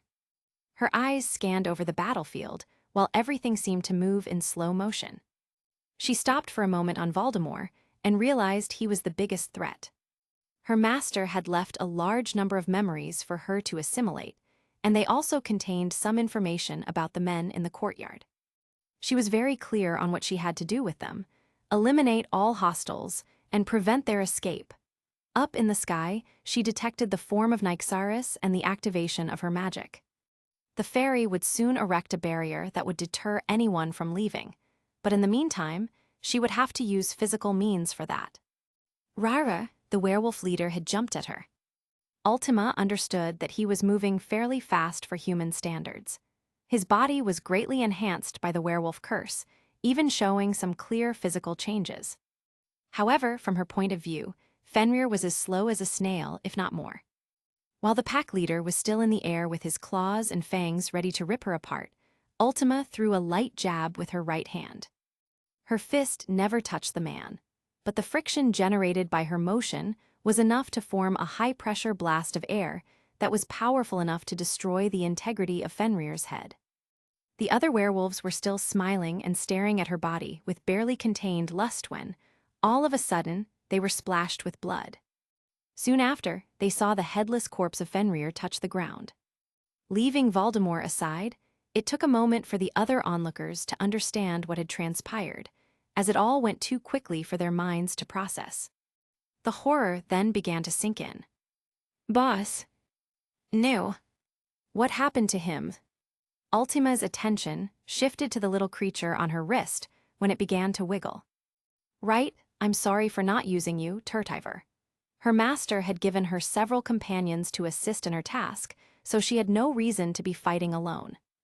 Turtiver changed shape, adopting the form of a long double-edged sword. Ultima's mind was connected to all the other constructs, so she could instantly transmit her thoughts and inform them of what she wanted to do. This also brought to her attention another issue that she had overlooked. Oh, staring down at herself, she finally noticed her lack of attire. The homunculus had yet to develop a sense of shame, so she cared little for being naked. However, she did recall the clone of her master telling her to put on her armor before leaving. Ultima had been too eager to jump into action and neglected this fact. But before that, she detected that the entire pack of werewolves was now charging at her. It had taken them 5 seconds to process the death of their leader and make the decision to kill her in response. Rage, anger, the feeling of revenge. These creatures have a very primitive and simple mind. Must be a side effect of the werewolf curse, Ultima concluded. After all, if they thought about it for a bit longer, they should have understood the futility of their actions. She had killed the strongest one in their pack with little to no effort while she was still unarmed. What could they do against her? Rarer, the humanoid beasts attacked her with all their might. Ultima avoided the first attempt on her by rotating her body, and as she did this, she moved her right hand in a vertical motion. The blade that Turtiver had formed was several times sharper than any human-produced sword. And by feeding it her magic, Ultima could make it even sharper. The first werewolf had his body split in half, offering no resistance to the metal that cut him. It was also fast enough to avoid getting any blood on the blade. "Don't worry, I won't get you dirty," Ultima sent her thought to Turtiver. Before any splash of blood could come close to touching her skin, she had already moved away to her next target. One by one, she cut down every werewolf. It took her around 3 or 4 seconds to go through the entire pack. The only one capable of following her movements had been Voldemort. However, this also left him the most shocked, as he had never imagined finding someone else who could move in the way he did. After everything he went through to acquire his body, he now found an unknown young girl who was capable of matching him. At least that is what Voldemort thought. After all, Ultima was far from showing her limits. Caillou, Primum landed right behind Ultima and glanced at her. I know, I was about to call on her. Ultima could read Primum's thoughts as well and knew what he was trying to remind her of. Aura, she finally called for the armor that her master left for her at the tower. Under the watchful eyes of everyone present, a golden spark of light bolted out of the tower and descended upon the girl, covering her in its embrace. The light became intense enough to cover a large area around Ultima and Primum, preventing them from seeing what was happening inside. What is that thing? Lord Caro asked. No one was sure if he was referring to the golden object, the small white dragon, or the mysterious girl who had just killed the deadliest pack of werewolves on the continent with no visible effort. Too many crazy things had happened in quick succession. The golden light around Ultima soon diminished, but it left behind a vision that left them speechless. Chapter 249, Connections. After fusing with Aura, Ultima suffered a complete transformation. Unlike James, who was a human, Ultima's body was basically a magical artifact of the highest quality and could assimilate the divine energies coming from Aura in ways that he never could. By her own will, Aura transformed not into a set of robes, but into a pristine golden armor that would protect her from any harm while also enhancing her body at the same time. Due to their connection and close proximity, Turdiver and Primum had also changed, becoming imbued with the primal magic from Aura, as well as Ultima. Turdiver, the metallic slime, transformed into a mighty golden sword. Its metal also changed in nature, adopting the qualities of the magicite that James had initially used to form the divine leather into Aura. The magical sword was now able to channel Ultima's power through its blade, infusing it with a golden shine. Roar! Primum's mighty voice resounded all over the castle's courtyard, shaking the ground and producing large cracks. Almost 40 Death Eaters, 12 giants, and 1 Dark Lord were staring with eyes that showed disbelief and confusion. The men were already ready to turn around and escape, and even Voldemort could feel his confidence wavering. However, the decision was no longer theirs. 7 massive pillars of pure white marble fell from the sky, surrounding the castle's field. Runes of light manifested on their surface, and thin lines spread from every pillar to the next one, completing the seal and their fate. I did it. Up in the sky, a completely exhausted Nyxaris carried a weary smile. Instead of using the 5-pillar formation that she had previously invoked against the Dark Witch, she had imploded the most powerful version she could muster with her abilities. She had promised her master that no one was going to get away. In order to guarantee this, Nyxaris had not held back one bit and used every drop of power she had in her tiny body. This did not leave her enough to even maintain her flight, and she was about to fall back to the ground, when a pair of hands grabbed her gently. "Well done, little one," a melodious female voice said as she prevented her fall. "That is a very impressive barrier." Who? Nyxaris shifted her head around as fast as she could and found herself staring at a familiar face. This was the woman that her master would usually meet during his visits to Knockturn Alley, the owner of the Black Rose, whom her master referred to as Lady Rose. Except this time, Nyxaris realized there was something different about her. "Looks like my intervention was unnecessary after all," Lady Rose said. Nyxaris had several questions right now. What do why?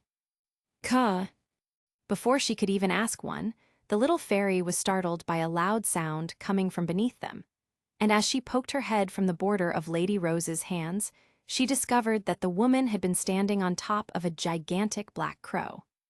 "Don't startle her, Lady Rose had a frown on her face. Turning her attention back to Nyx, she spoke again. "Your master hired me to come here and keep an eye on you in case you needed any assistance." "He did." Nyxaris wasn't sure how to feel about that. Guessing what the little creature was thinking, Lady Rose spoke again. He trusts you. Her face got closer to Nyxaris, but a father will always worry. It was then that Nyxaris realized what was so different about Lady Rose right now. Her eyes had always been black, but right now, they were green. They had such an intense tone of green that it was difficult to see anything else when the woman stared at her. The feeling around her had also changed. Nyxaris couldn't quite guess what it was, but it felt very different from anything she had felt before. It was ancient and primal. Now, Lady Rose's attention shifted to the ground, where Ultima had just unleashed the power of aura. I have to admit that I agreed to Mr. Potter's request in large part to quench my own curiosity. I wanted to see what kind of creature he had made with all those rare materials. But I wasn't expecting this. She continued to watch with curiosity as the situation developed on the ground. Primum had jumped in front of Ultima and opened its mouth. The dragon.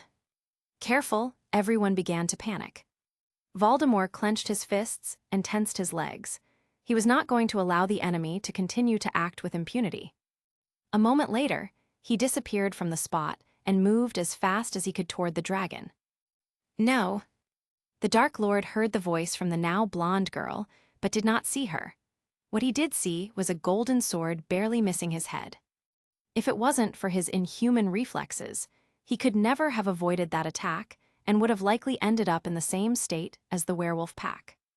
After moving away, he spotted Ultima chasing after him.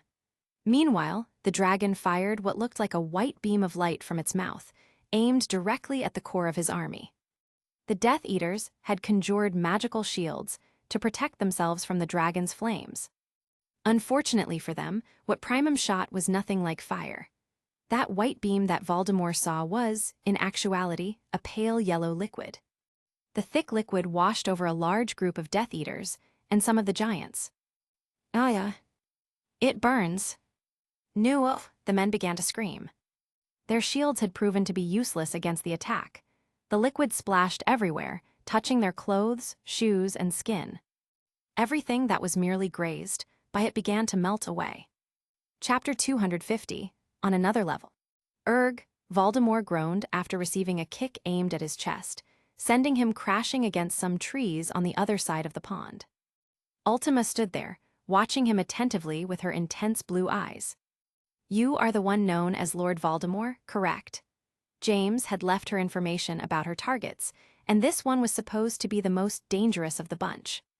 Voldemort groaned and pushed what remained of the tree aside with one arm. "Who are you?" He was losing his patience. He came here to kill James Potter, and was instead presented with an unknown woman possessing strange abilities. The Dark Lord had never liked surprises. "I see the traces of the ritual you used to empower your human body." Ultima ignored his question. "You do realize that your lifespan has become severely shortened by it, right? A year would likely be your limit. Your organs will fail first, and the—" "Shut up," Voldemort exclaimed as he jumped the gap between them, going over the pond and landing right in front of her. Twisting his waist, he sent a powerful straight punch aimed at her face. His fist moved fast enough to manifest a shockwave around it. The Dark Lord flinched when his wrist was suddenly grabbed before his attack could connect. He could hear his bones and muscles beginning to tear apart from the pressure applied by the girl's hand. The worst part was that she didn't even appear to be struggling to do that. She had casually stopped his attack like it was nothing. But Voldemort was not one to give up easily. He still had another arm and 2 legs, so he used them the best he could. "You have an unusual fighting style for a wizard," Ultima commented as she moved her head to one side, barely avoiding a punch. "Die already." Voldemort used his legs as leverage to free himself from her grasp. However, Ultima responded by giving her sword a quick swing, severing Voldemort's right hand at the wrist. The blade went through instantly, finding no resistance on the Dark Lord's part. Voldemort finally managed to push himself away from her after having to pay a heavy price. Gritting his teeth, he used his remaining hand to produce his wand and aimed it at the bleeding stump. The pain was excruciating, but he had to put up with it as this could not wait. From his bones and flesh, a new hand formed. This was a human transfiguration, and the new hand was only temporary, not to mention very painful to produce. That magic is not on my records, Ultima commented in monotone. I will have to request an update from Nyxeris. You are not a witch. Voldemort had felt that something was wrong with this girl from the beginning, but couldn't quite guess what it was. After facing that monster directly, he understood at least that, whatever this thing in front of him was, it was not human. No, I am no witch, I am Ultima, she responded. Did that damn boy create you? Voldemort asked. He was using the conversation to gain a bit of time and stabilize his new hand so he could regain control of the situation. He allowed himself to take a second to look at his army. Things were not looking good for them. Neither the giants nor the Death Eaters seemed to be able to do much against the giant golden dragon, while this one was thinning their numbers. The Dark Lord then considered if escaping was not a better option after all. His main target wasn't even here, and killing the strange girl was going to be too difficult, considering that he didn't even know what she was. He had not missed the 7 colossal white pillars that were now surrounding them. I will need to break through them if I want to get away. He was fairly confident he could escape any containment formation with his strength alone. The loss of his men was going to be very detrimental to his plans, but he could always try again in a few years. It's not like he could do anything for them at this point. Perhaps I could visit Romania and convince a few vampire clans to join me. Voldemort suddenly felt the temperature lowering rapidly and was very confused, because he hadn't brought any Dementors here. His eyes moved to the golden girl ahead of him and noted how her expression had changed to one of anger. Damn boy, were you attempting to insult my master? Ultima tapped the ground with her feet and made a huge crack. That will not be tolerated. Aura and Turtiver reacted to her change in mood. The armor shifted its form, turning into a more aggressive design with spikes on its shoulder pads. Turtiver grew in size, forming a gigantic cleaver. Voldemort could feel the danger, to the point of almost tasting his death. He had first thought that this girl was unable to show emotions, but that was clearly not the case. He had just angered her, quite a lot. The Dark Lord's wand moved at an impossible speed, forming one spell after another. Sparks of light in the form of curses, jinxes, and hexes flew at his target. Ultima cut through the ropes, dodged the curses, and ignored the rest, allowing them to hit her armor. Whoosh! She ran faster than the wind and jumped into the air, forming a vertical slash. The cleaver went down, cutting everything in its path. Feeling the futility of his actions, Voldemort ran away without hesitation. Physical attacks didn't work. Spells didn't work. The Dark Lord set his sights on the nearest pillar and rushed toward it. All he had to do was break it, and he would be out of here in an instant. But just after taking a couple of steps, he felt something was wrong, and before he understood what happened, he lost his balance and went tumbling down. Only when he finally stopped and the pain began to sink in, did Voldemort look down at himself, and noticed that he was missing a leg. Chapter 251, Execution. And no, Voldemort didn't recall the last time he felt afraid of someone, but when he saw her walking toward him with that cleaver in hand, he knew his situation was desperate. I refuse to die here. The Dark Lord aimed his wand at Ultima. Fiendfire. A massive snake made of dark flames manifested in front of him, acting like a protective barrier, preventing her approach. He then wasted no time in fixing his leg, just as he did with his missing hand. GHH, gritting his teeth through the painful process, Voldemort tried to analyze the situation. But no matter how much he thought about it, this was just too ridiculous. He had no idea where Potter had gotten this monster from or how she was able to have such power. However, at this point, even he had to admit having been outclassed. Behind him, no more than 30 feet away, was one of the pillars.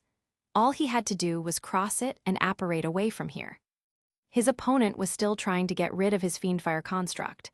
This was his chance. Ignoring the pain, he stood up, tensed his muscles, and ran as fast as he could. In less than a second, he arrived at the barrier. Using all his might, he attacked it with a combination of physical strength and magic. The pillars shook, and the translucent filaments that held the barrier together bent under the pressure. But that was as far as it went, before returning to its normal state. What? Much to his shock, the barrier withstood the assault. Not even a single crack appeared on the pillar. Impossible, what is this thing? Nyxaris made that by exhausting all her magic, Ultima told him. You are not breaking it. Voldemort turned around and saw the girl standing a short distance away.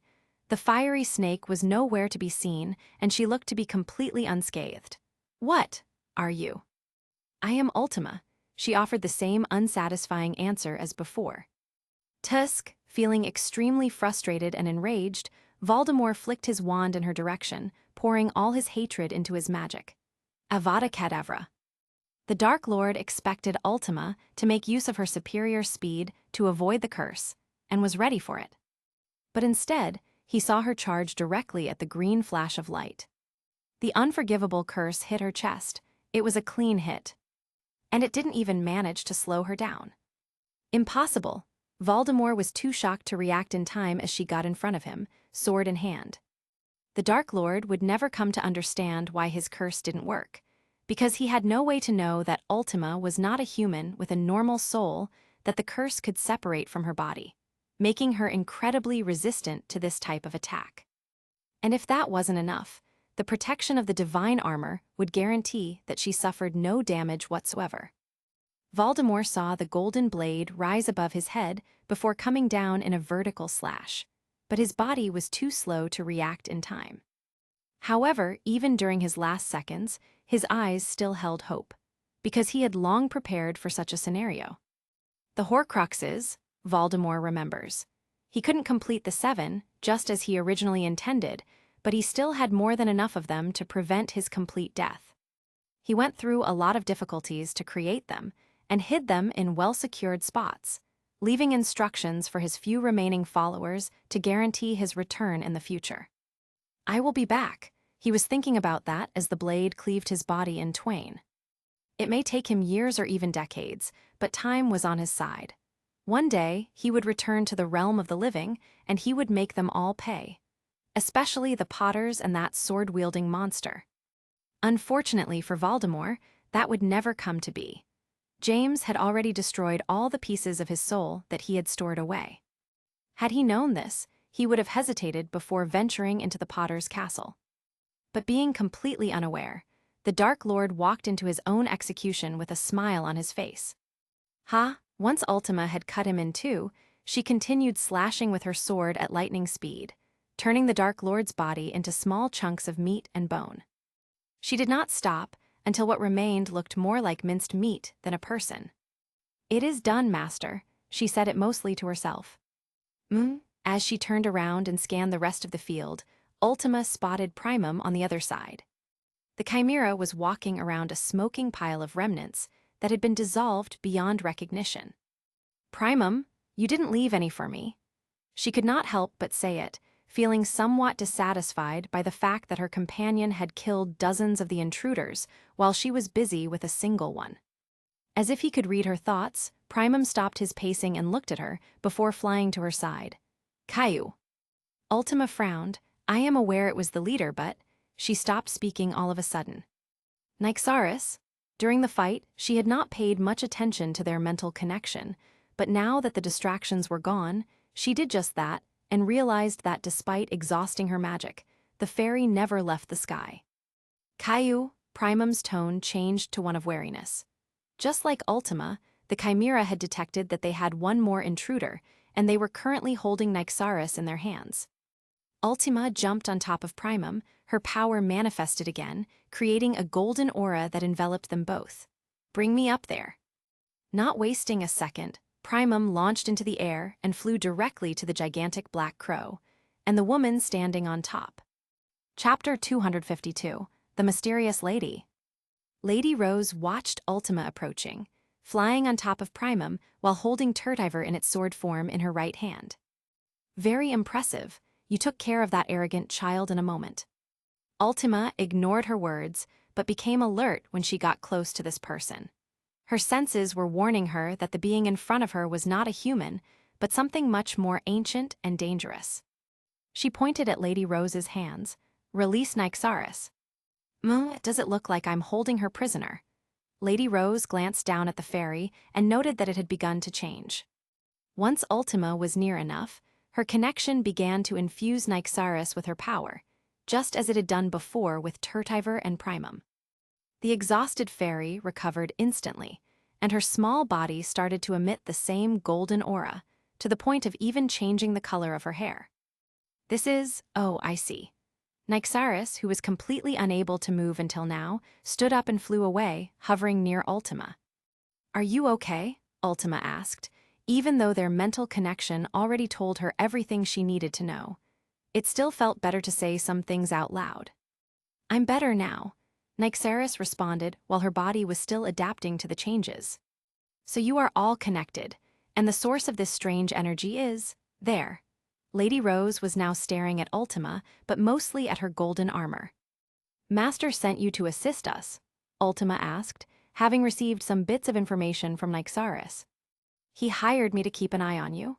Lady Rose was amused to see a hint of annoyance in Ultima's words, since Nyxaris had reacted similarly. You can tell him that I still intend to charge him, even if I didn't have to do much.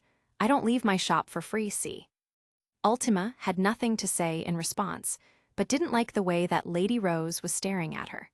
She could tell that this individual was analyzing her very own being on a very profound level. So you are Mr. Potter's last creation, his magnum opus? Lady Rose commented.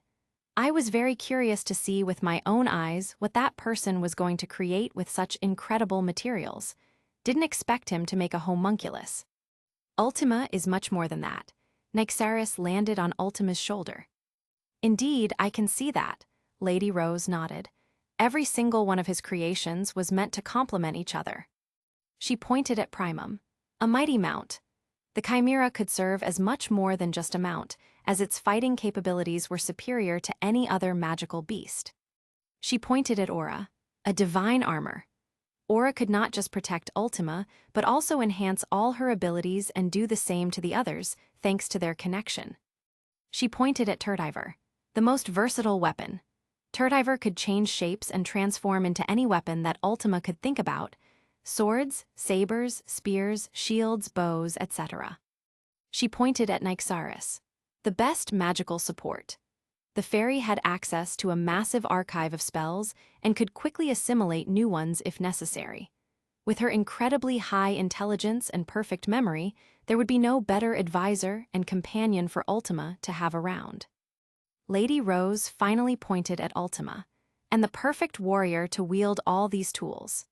It became evident to her that James had intended for his creations to complement each other in some way, so they could work together in the future. The only thing I would like to know, Lady Rose continued, what is your purpose? She had once asked James what he intended to create and received a vague answer. My purpose, Ultima did know that, to protect the magical world from those who threaten its balance. Her eyes moved down to where she had left Voldemort's remains, and eliminate them. Lady Rose sighed, not looking very satisfied with that answer. That is a vague purpose that could be easily twisted. It does fit him, though, she whispered under her breath. Oh well, it's time for me to leave, she finally said, after learning everything she could from them. The barrier? Nyxaris realized that the 7 pillars formation was still in effect, and it would continue to be until she removed it. I will need a few minutes to take it down. That won't be necessary. Lady Rose snapped her fingers, and they could hear loud cracking noises coming from a nearby pillar. I hope you don't mind, but I took the liberty. Ultima narrowed her eyes and stared at the white marble pillar. Plants, she looked confused. The structure had become surrounded by plants with thick branches growing around its surface. The plants grew quickly, choking the pillar in the process and breaking it apart. I don't recognize the species, but that should not be possible, Nyxaris commented while scouring the massive archive of knowledge in her mind for an answer. This formation should be near impossible to break from the inside, unless it was done by its creator. In just a minute, the plants managed to make the pillar fall apart. The formation became severely weakened due to having lost its perfect balance. Lady Rose took this opportunity. Let's go, Bee, she instructed the crow to move. The black bird flapped its wings with incredible force. propelling itself at a high speed and crossing the barrier's boundaries while Lady Rose stood on its back. The two of them disappeared on the horizon in a matter of seconds. "What kind of being is Lady Rose?" Ultima asked, showing true curiosity for the first time in her life. "You know, I don't have that answer," Nyxaris responded, feeling very frustrated. After all, knowing things was her primary function. "But I was wondering the same thing. Should we ask Master when he returns?" Caillou, Primum was also curious. Ultima reacted when she felt a familiar magical signature nearby. Her eyes moved into the distance. Master has returned. Chapter 253, Resolution. Bella screamed when she realized how high in the sky they were. She held with all her might onto James's back while he hovered in the air. "James, why are we in the air?" "I know, sorry about that," James responded in a calm tone while his amber eyes scanned the landscape below them. "I couldn't risk apparating too close to the castle." He did this to avoid clashing against the barrier that he expected Nyxaris to use. But now that he was here, he couldn't detect any sign of it. At least not until he spotted some fragmented pillars on the sides. It doesn't look like she deactivated it, more like it was destroyed," James muttered. "Can we go down now?" Bella had her arms wrapped around his neck and closed her eyes. "You know I hate heights." "Yes, Erg, I can tell." James tried to pry her arms a bit so he could breathe properly again and began to descend. The smell of blood filled his nostrils as soon as he got close to the ground. He couldn't see any Death Eaters, trolls, giants, or any of Voldemort's creatures. But he did see a big golden dragon standing in the middle of the yard, next to a blonde girl holding a sword. They were very hard to miss. "Master, you are back." Ultima delivered her lines with no emotion whatsoever. James was not too concerned about that. Nyxaris was the same way after her creation, but after some time, she began to develop her own personality. Ultima would need the same. "How did Every—" "Are we on the ground already?" Bella interrupted him. "We are." James felt her relax and open her eyes. "Oh, thank Merle." She got startled when the first thing she saw was the massive head of Primum staring back at her. "Caillou." The chimera looked confused at her reaction, as it was not too aware of its own physical changes. "Primum." Bella now realized who this was. "Caillou." Primum looked kinda offended. "I'm sorry, it's just, wow, you have grown a lot, and even changed colors." She got off James's back and moved closer to the creature, who now looked much happier.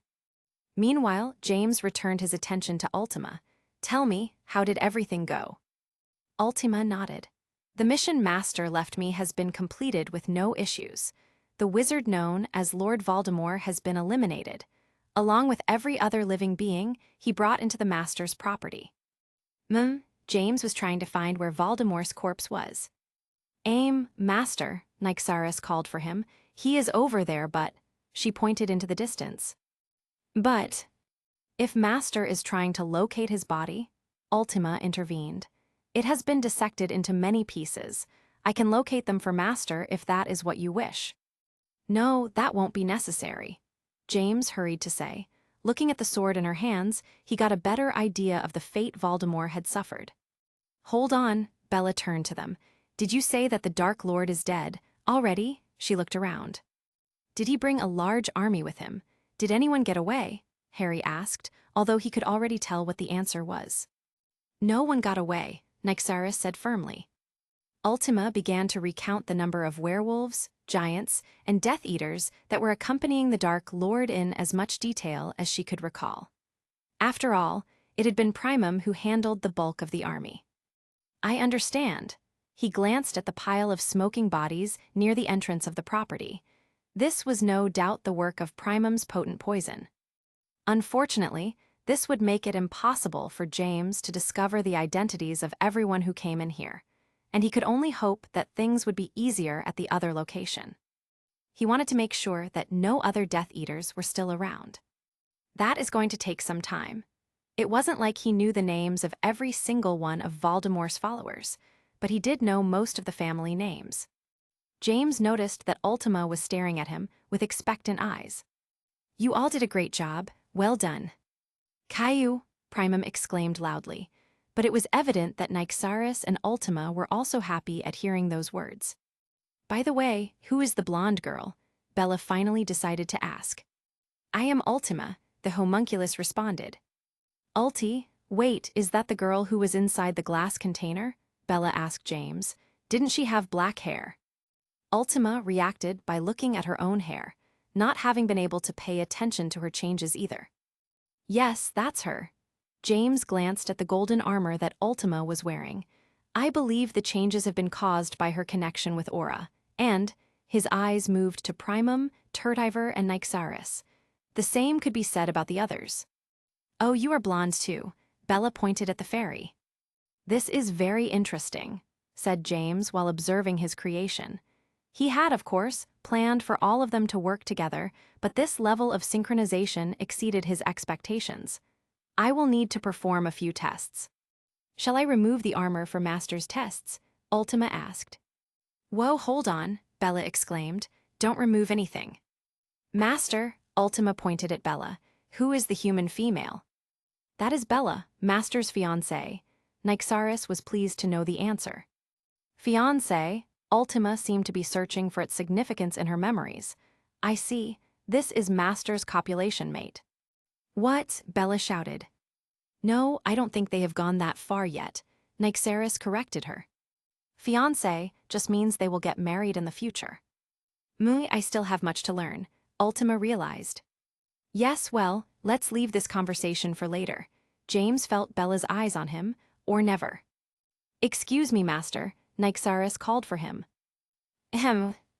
Lady Rose was here, the fairy informed him. So she came, huh? I wasn't too sure when I asked her. Was she of any use? Who is Lady Rose? Bella asked while glaring at James. She prevented me from falling after I exhausted my magic, using the 7 pillars formation. 7? You didn't need to go that far. The 5th one would have been.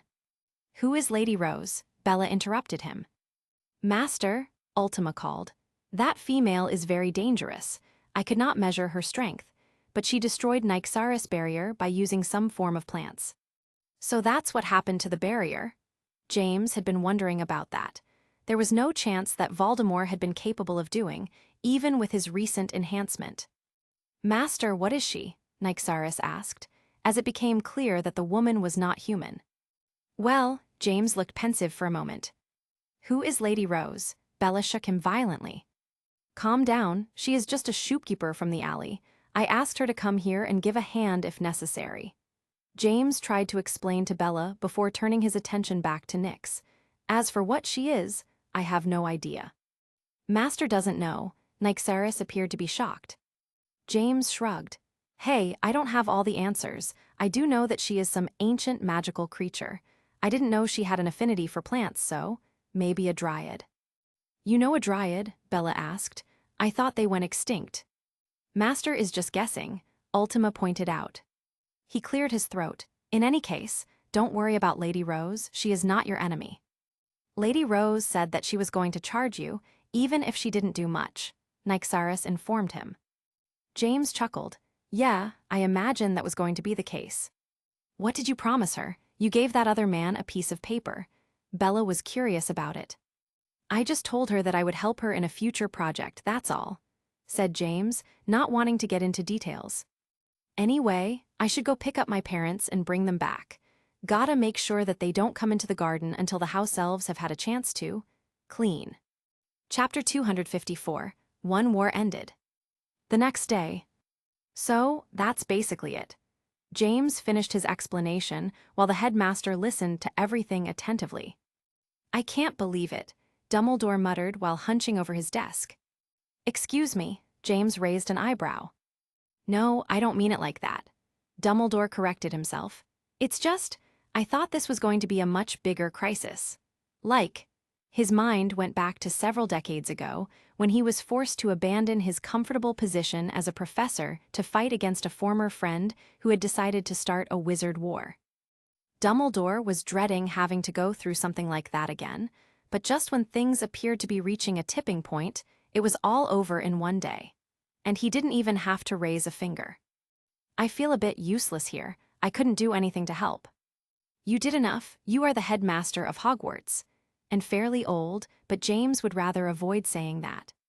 Sure, a wizard in his 90s still had many more decades to live, but James could tell this person was already tired of swinging his wand around. It is not your job to deal with these situations, and to be fair, neither is mine, so from now on, let's leave it to someone else. James had already made up his mind about that. Much like Dumbledore, he was also tired of fighting and would rather spend his remaining time in this world working on his projects and teaching others. And who would that be? Dumbledore had never met a wizard as talented as James before. Even if he was someone much older than his current age represented, and magic was involved in this, his prowess in magical disciplines was still unmatched. Dumbledore had a hard time imagining someone who could compete with him. You are going to have a chance to meet her soon enough. James took an object from his pocket and placed it on the table. A coin. Dumbledore felt a very particular magic on it, a portkey. In 2 days from now, at noon, use it. James stood up from the chair.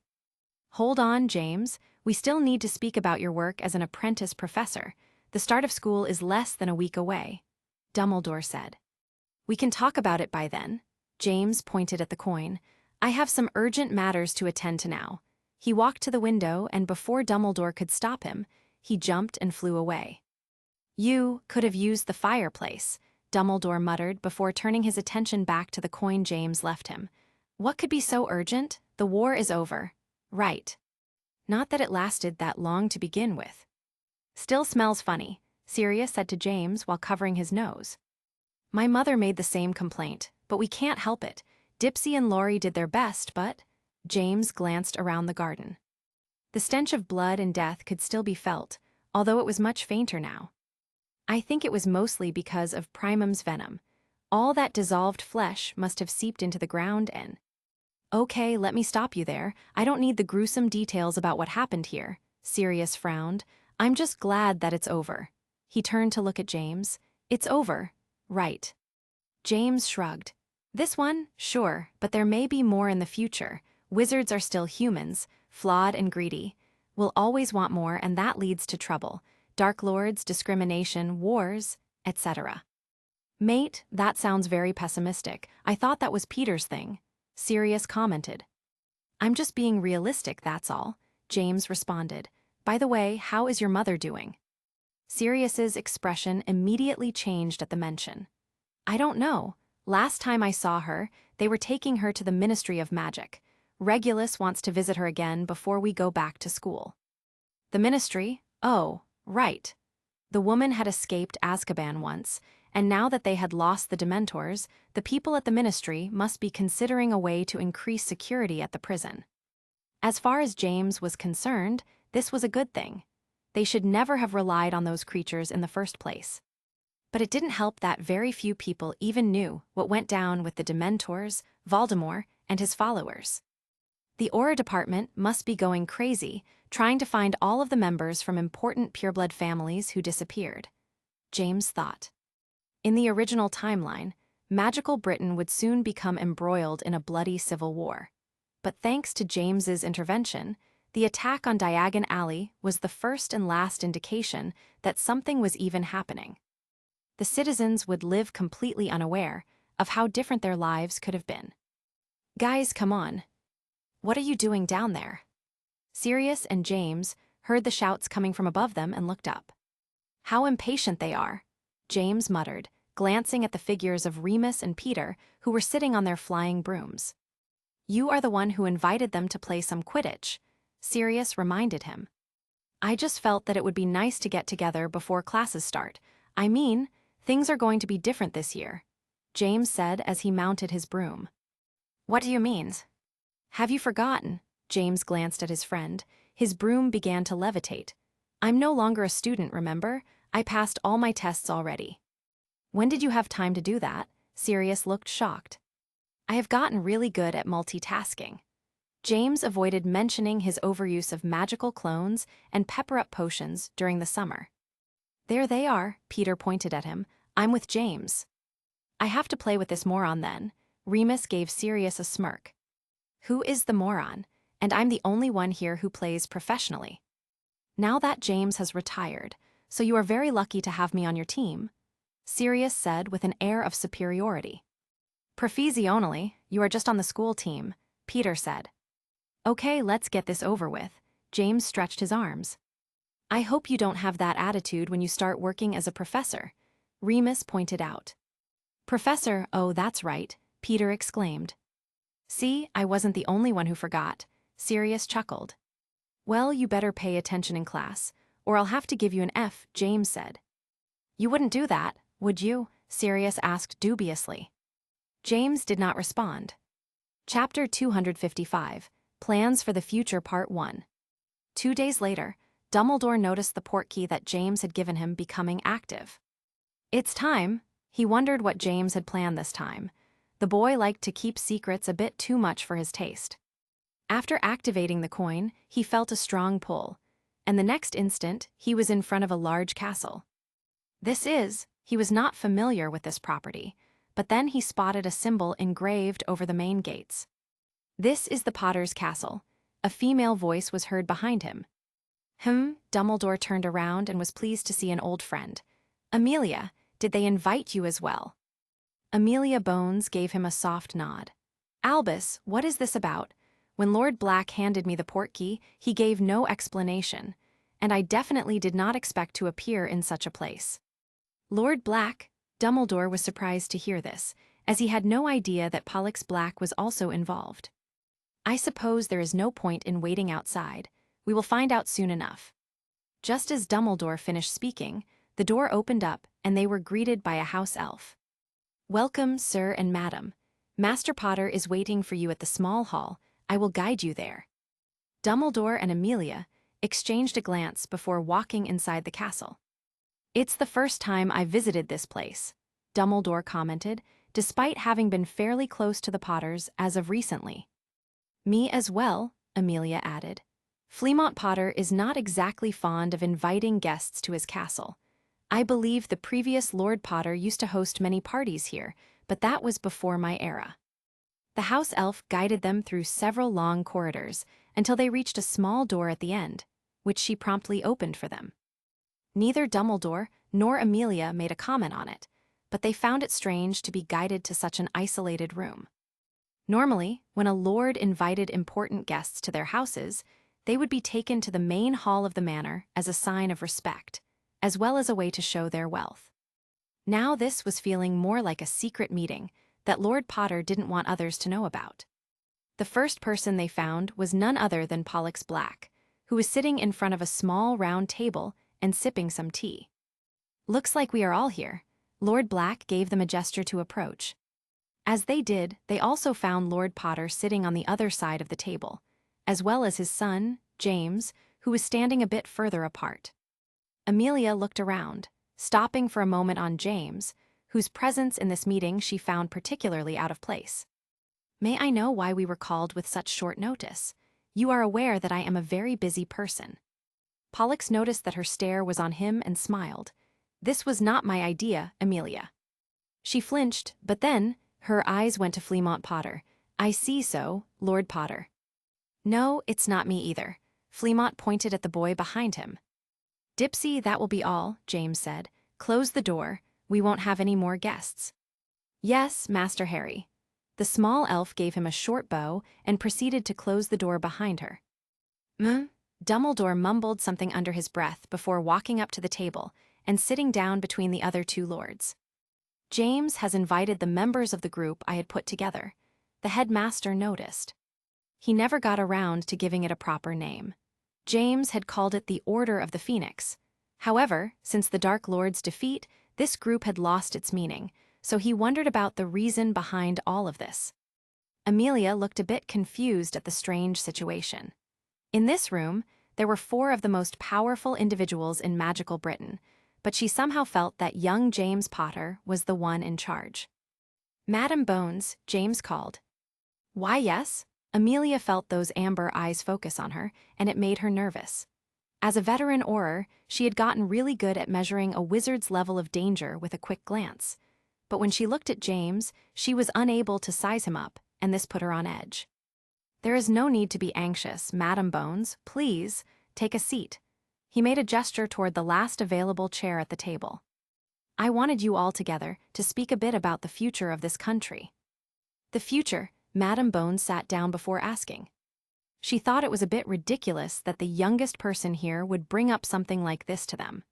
However, when she looked at the other men at the table, they all had serious expressions on their faces. Perhaps we should first bring Madame Bones up to date with the Dark Lord situation, James suggested. The Dark Lord, she repeated. He knows about this, she asked the others. The existence of a new Dark Lord was still being kept mostly in secret. The population of magical Britain knew that something was going on after the attack on Diagon Alley, but no culprits had been revealed so far. Outside their secret meetings, Madame Bones had only spoken about this with a few trusted individuals inside the Ministry of Magic. Amelia, Dumbledore cleared his throat. The Dark Lord has been defeated. What? She exclaimed. As well as all of his followers, which included trolls, giants, werewolves, and dementors, Pollux added. Dementors? Is that why they are all missing? What happened to them? The ministry had been in an uproar for the past few days, and a large part of it was the disappearance of Azkaban's guards. I was getting to that, Dumbledore said. James here is the cause of all of this. Chapter 256, Plans for the Future Part 2. The explanation lasted almost an hour, mostly because she kept interrupting to ask questions. I find this very hard to believe. It is a bit too much, don't you think? She said to the others. Of course, as a high-ranking official in the ministry, she was well aware of James' reputation. His encounter with that dark witch at Hogsmeade had made it clear that, despite his age, James was already a powerful wizard. But the story she heard went far beyond this. To be able to defeat the Dark Lord and his army in such a way was not something she could easily believe. You don't need to believe their words, or even mine, James told her. The reason for calling all of you here was not just to offer explanations about recent events. James turned towards another door situated at the back of the small hall and opened it up. Follow me, there is someone I want you to meet. The four elders stood from their seats and went through the door. It was then that Dumbledore understood why they were brought to that small hall. It was because it led directly into the back garden. What James truly wanted to show them was here. James' father, Fleamont, already had a chance to get familiar with all his creations, so there were no surprises for him, but Dumbledore and Pollux had never seen Ultima before, and Madame Bones' knowledge was limited to what she had just heard. Once they were all in the open part of the grass field, James glanced upward at his tower and made a gesture with his hand. Come down. Caillou, Primum was the first one to jump from the roof of the tower, and without even bothering to flap its wings, the massive creature landed on the ground, shaking it in the process. A D-dragon? Madame Bones looked terrified as she took several steps back and went for her wand. Caillou, Primum glanced with confusion at the unknown faces. Pollux placed a hand on Amelia's shoulder. Calm down, and be careful where you point that thing, lest you want to get hurt. But, she looked in between the massive golden dragon and the others, then noticed that no one looked even slightly concerned. Primum will not attack you unless you give him a reason to do so. Madame Bones gasped when she heard an unknown voice whispering into her ear. When she turned her head around, she found a small fairy looking back at her. What the? She then recalled the report from Hogsmeade. James was said to have had a small white dragon and a fairy assisting him. Are they the ones from? Indeed, Dumbledore confirmed her suspicions. Nyxaris and Primum are magical constructs fabricated by James Potter, although they may look a bit different now than whatever reports were left at the Ministry about that incident. Magical constructs? Madame Bones was aware of what alchemists could do, but to create creatures like these was unprecedented, as far as she knew. And they are not the only ones, Dumbledore added. Soon after, someone else jumped from the tower. This time, it was a beautiful young girl with long blonde hair, wearing golden armor. Turtiver was wrapped around her right hand in the shape of a gauntlet, ready to transform back into its weapon shape at a moment's notice. This must be Ultima, Lord Pollux said. I have heard it from Bella. She is truly impressive. Oh, what an incredible magical aura. Dumbledore could feel the intensity of her magic even without the use of his wand. Ultima, Madame Bones glanced at the girl in front of them. She could also sense the oppressive aura emanating from her and felt shivers run through her body. She is the one who killed the Dark Lord. Master, who are they? Ultima asked him. She already knew his father but was not familiar with the other three. James went on to introduce them. The headmaster of Hogwarts, among other titles, Albus Dumbledore. He pointed at Pollux, the current lord from the House of Black, Pollux Black. He shares the same last name as Master's breeding mate, Ultima noted. Fiancé, James corrected her, and that would be her grandfather. Finally, he pointed at Madame Bones, the director of the Aura department. It's not official yet, Amelia commented. Future director then, James added. James, why do you want us to meet Ultima? Dumbledore could tell that this was the whole point of this meeting, but he still didn't understand why. James had always been extremely secretive with all his projects, not wanting others to know what he was working on or what his plans were. Because, along with my father, who is the head of the Department of Magical Accidents and Catastrophes, the four of you are some of the most influential figures in the country, so you will need to be aware of her and what her role will be in the future. Her role? Dumbledore had been concerned about not knowing what James intended to do with all those creatures he was creating, but it looks like he was finally going to get an answer. Yes, her role. James glanced at Ultima for a moment. What happened during this short war and my intervention in it?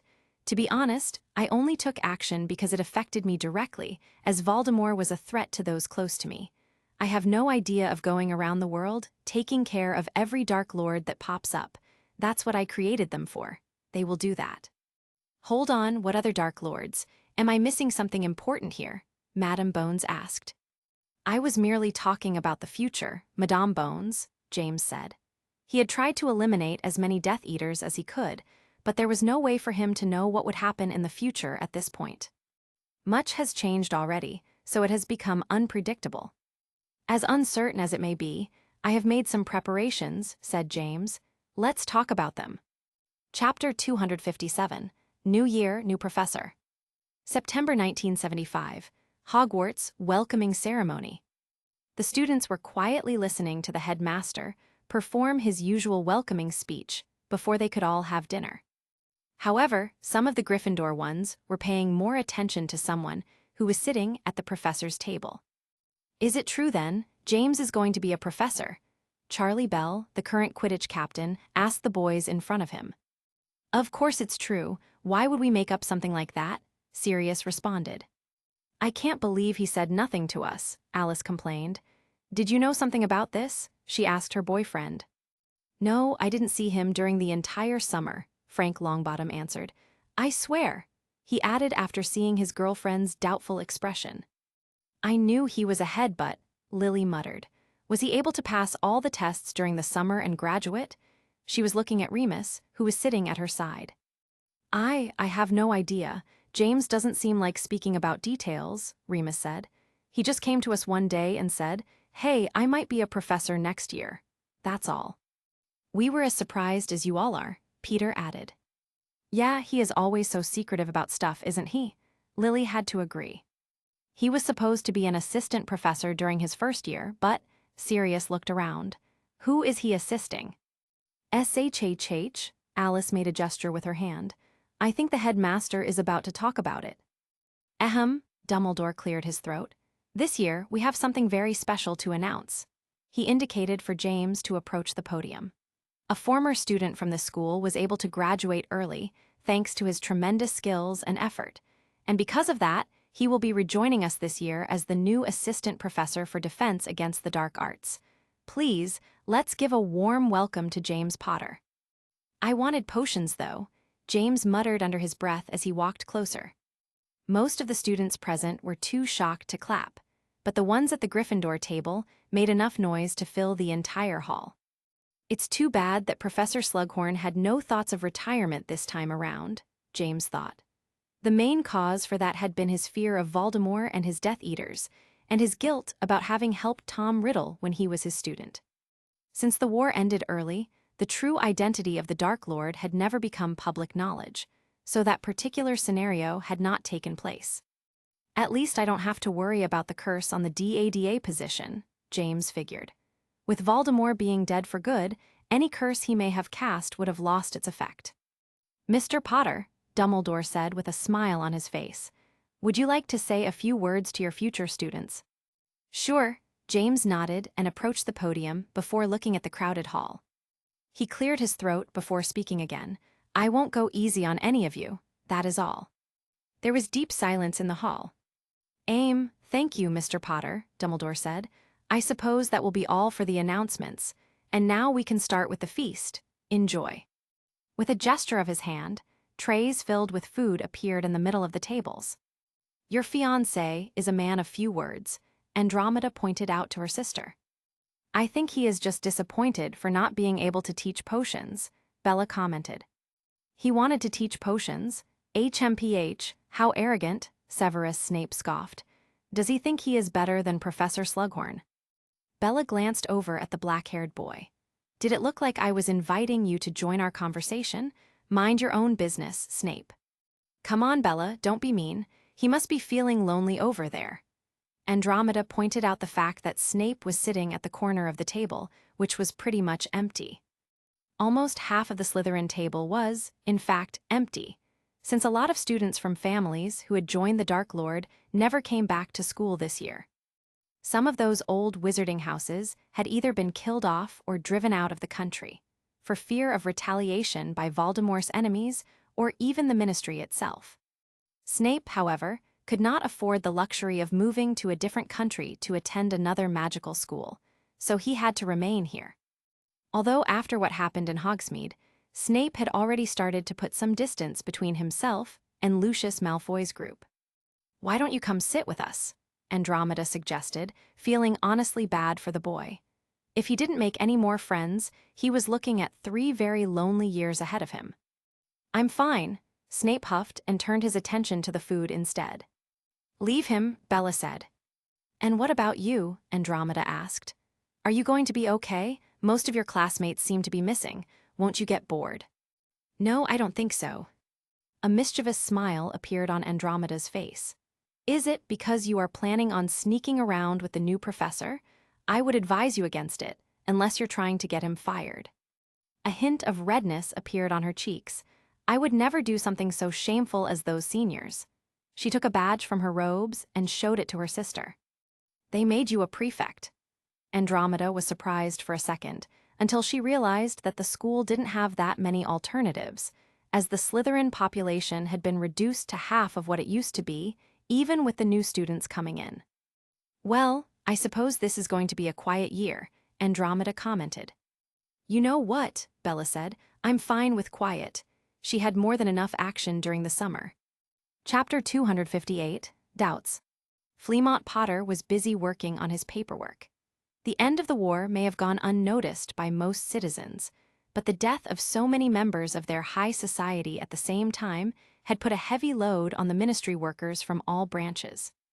He finished the stack of papers by placing the last one on top and side when he looked at the other side of the table, where 5 more stacks were waiting for him. Will this ever end?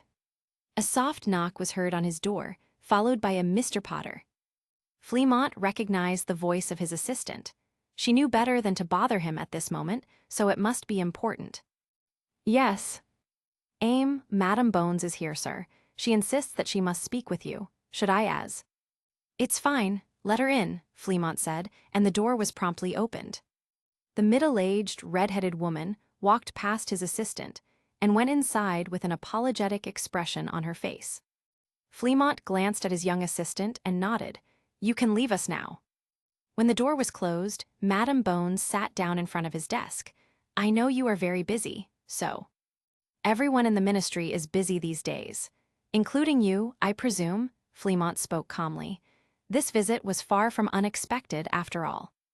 I thought you would take a bit longer before coming to talk to me. You know why I'm here? She asked.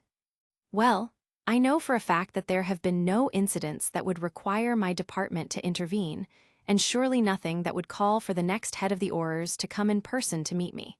So this must be about my son and what happened last week. I suppose it was obvious, Amelia said. I haven't been able to speak with Dumbledore and Lord Black. The first one because school has just started, and the other because he is a cranky old man. Fleamont finished the sentence for her. So, what is your concern exactly? I'm not sure how much I will be able to help. Where do I even start? Amelia sighed. Your son has basically created a godlike being who is supposed to oversee our world and judge our actions. Don't you have a problem with that? I don't think that Ultima will meddle in day-to-day issues. She is there more to act as a panic button in case someone else gets the idea of taking over our government, or something like that. Something like that, Amelia glanced at him. That is what he said, right? Fleamont sighed. Look, I'm going to be honest. The things that my son can do, even I don't understand them. Then, aren't you uneasy about it?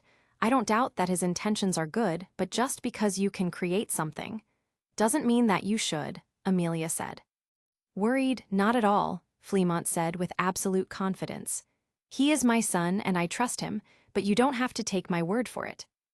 Dumbledore is probably the one who's closest to understanding what James is capable of, and he still seems to have complete trust in him.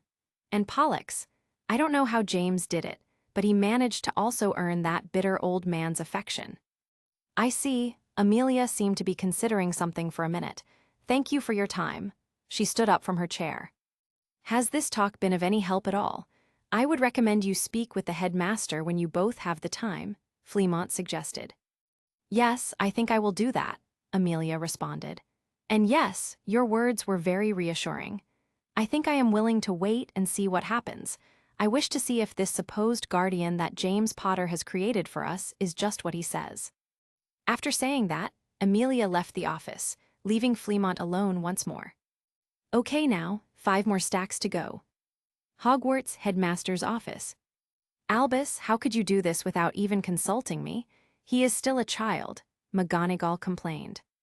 A very talented one, Dumbledore pointed out. I don't doubt his talent, I mean no one does, but James passed all his tests with perfect marks. I was there myself when he took them. And besides, he will only be acting as an assistant professor for this year, Dumbledore explained. Yes, about that. Who is he assisting exactly? Because I didn't see any other professor's name in this year's roster, McGonagall declared with suspicion, wondering what else Dumbledore had been hiding. Of course you have. Dumbledore had a mischievous grin on his face and a small spark in the corner of his eyes. It's me. You, McGonagall repeated with a flat tone. Me, Dumbledore nodded. You are the headmaster. You don't have the time to be teaching classes, at least not for the entire year. That's why I have an assistant. McGonagall was looking at him with suspicion. You are going to let Mr. Potter do most of the work, isn't that right? I will be supervising his classes, of course, but essentially, yes. I'm not convinced by this, Albus. He is too young. This is not just an issue of inexperience. Do you think the older students are even going to listen to him? She asked. What about this? Dumbledore proposed. Why don't you go watch his first classes? I'll cover Transfiguration for you. McGonagall had her arms crossed. If you are not convinced after that, then we can think of something else, Dumbledore told her. This seemed to ease her worries a bit. Very well. Tomorrow, I will see for myself if James Potter is prepared to actually teach others properly. Chapter 259, The First Class. I don't like this, James grumbled as he walked across the 3rd floor of the castle. Double class with Gryffindor and Slytherin to start the Monday morning. Great. On top of that, this was with the 5th years, who were his former classmates. Was this the right decision? James wondered. He had been missing teaching since he started this new life. And giving Bella those few classes in potions had only served to remind him of his past life. So when Dumbledore offered him a position as defense professor, he decided to take it after a short time of consideration. James stopped for a moment in front of the classroom door and adjusted his robes. Oh well, too late now. He opened the door and walked inside. James was a bit surprised to find Professor McGonagall sitting next to the desk, which made him wonder if he had walked into the wrong classroom. Professor Potter, you are barely in time, McGonagall pointed out. Oh, I see. That look of disapproval in her eyes told him everything he needed to know. She must be here to check on my ability to teach. James was well aware of the kind of personality Minerva McGonagall had, so it would actually have been strange if she had immediately approved of having someone so young as a new professor. But I am still in time, James responded to her. By the way, to what do I owe the pleasure of your presence, Professor? McGonagall furrowed her brows. I am merely here to make sure the class goes smoothly. Do ignore my presence, as I will not take any part in the class. I am just an observer. Very well. James was planning on ignoring her anyway, so he walked to his desk and rested his bag on it before addressing the class. The expressions among the students were very varied. They went from surprise and amusement to outright hostility. That one was mostly from the few remaining Slytherin students. James took note that Bella was sitting in the back corner of the room with no one around her. It appears that the other Slytherin students are avoiding her, he concluded. By this point, they all knew she was his fiancée. What James didn't know was how much these students knew about what had happened with the Dark Lord. The fact that they are still attending Hogwarts tells me that their families could not have been strongly involved in the war. The families who were the closest to Voldemort had already left the country, fearing facing the same fate as the Malfoys or the Rosiers.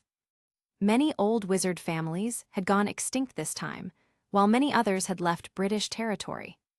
Okay, let's get started then, said James in a casual tone. Last year, I was sitting there with the rest of you, so you know who I am and I know who all of you are, so there's no need for introductions. Excuse me.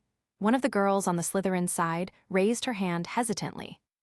Yes, James pointed at her but didn't recognize the girl.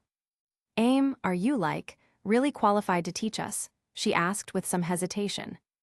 If I wasn't, do you think I would have been hired? James asked. The girl now looked a bit embarrassed.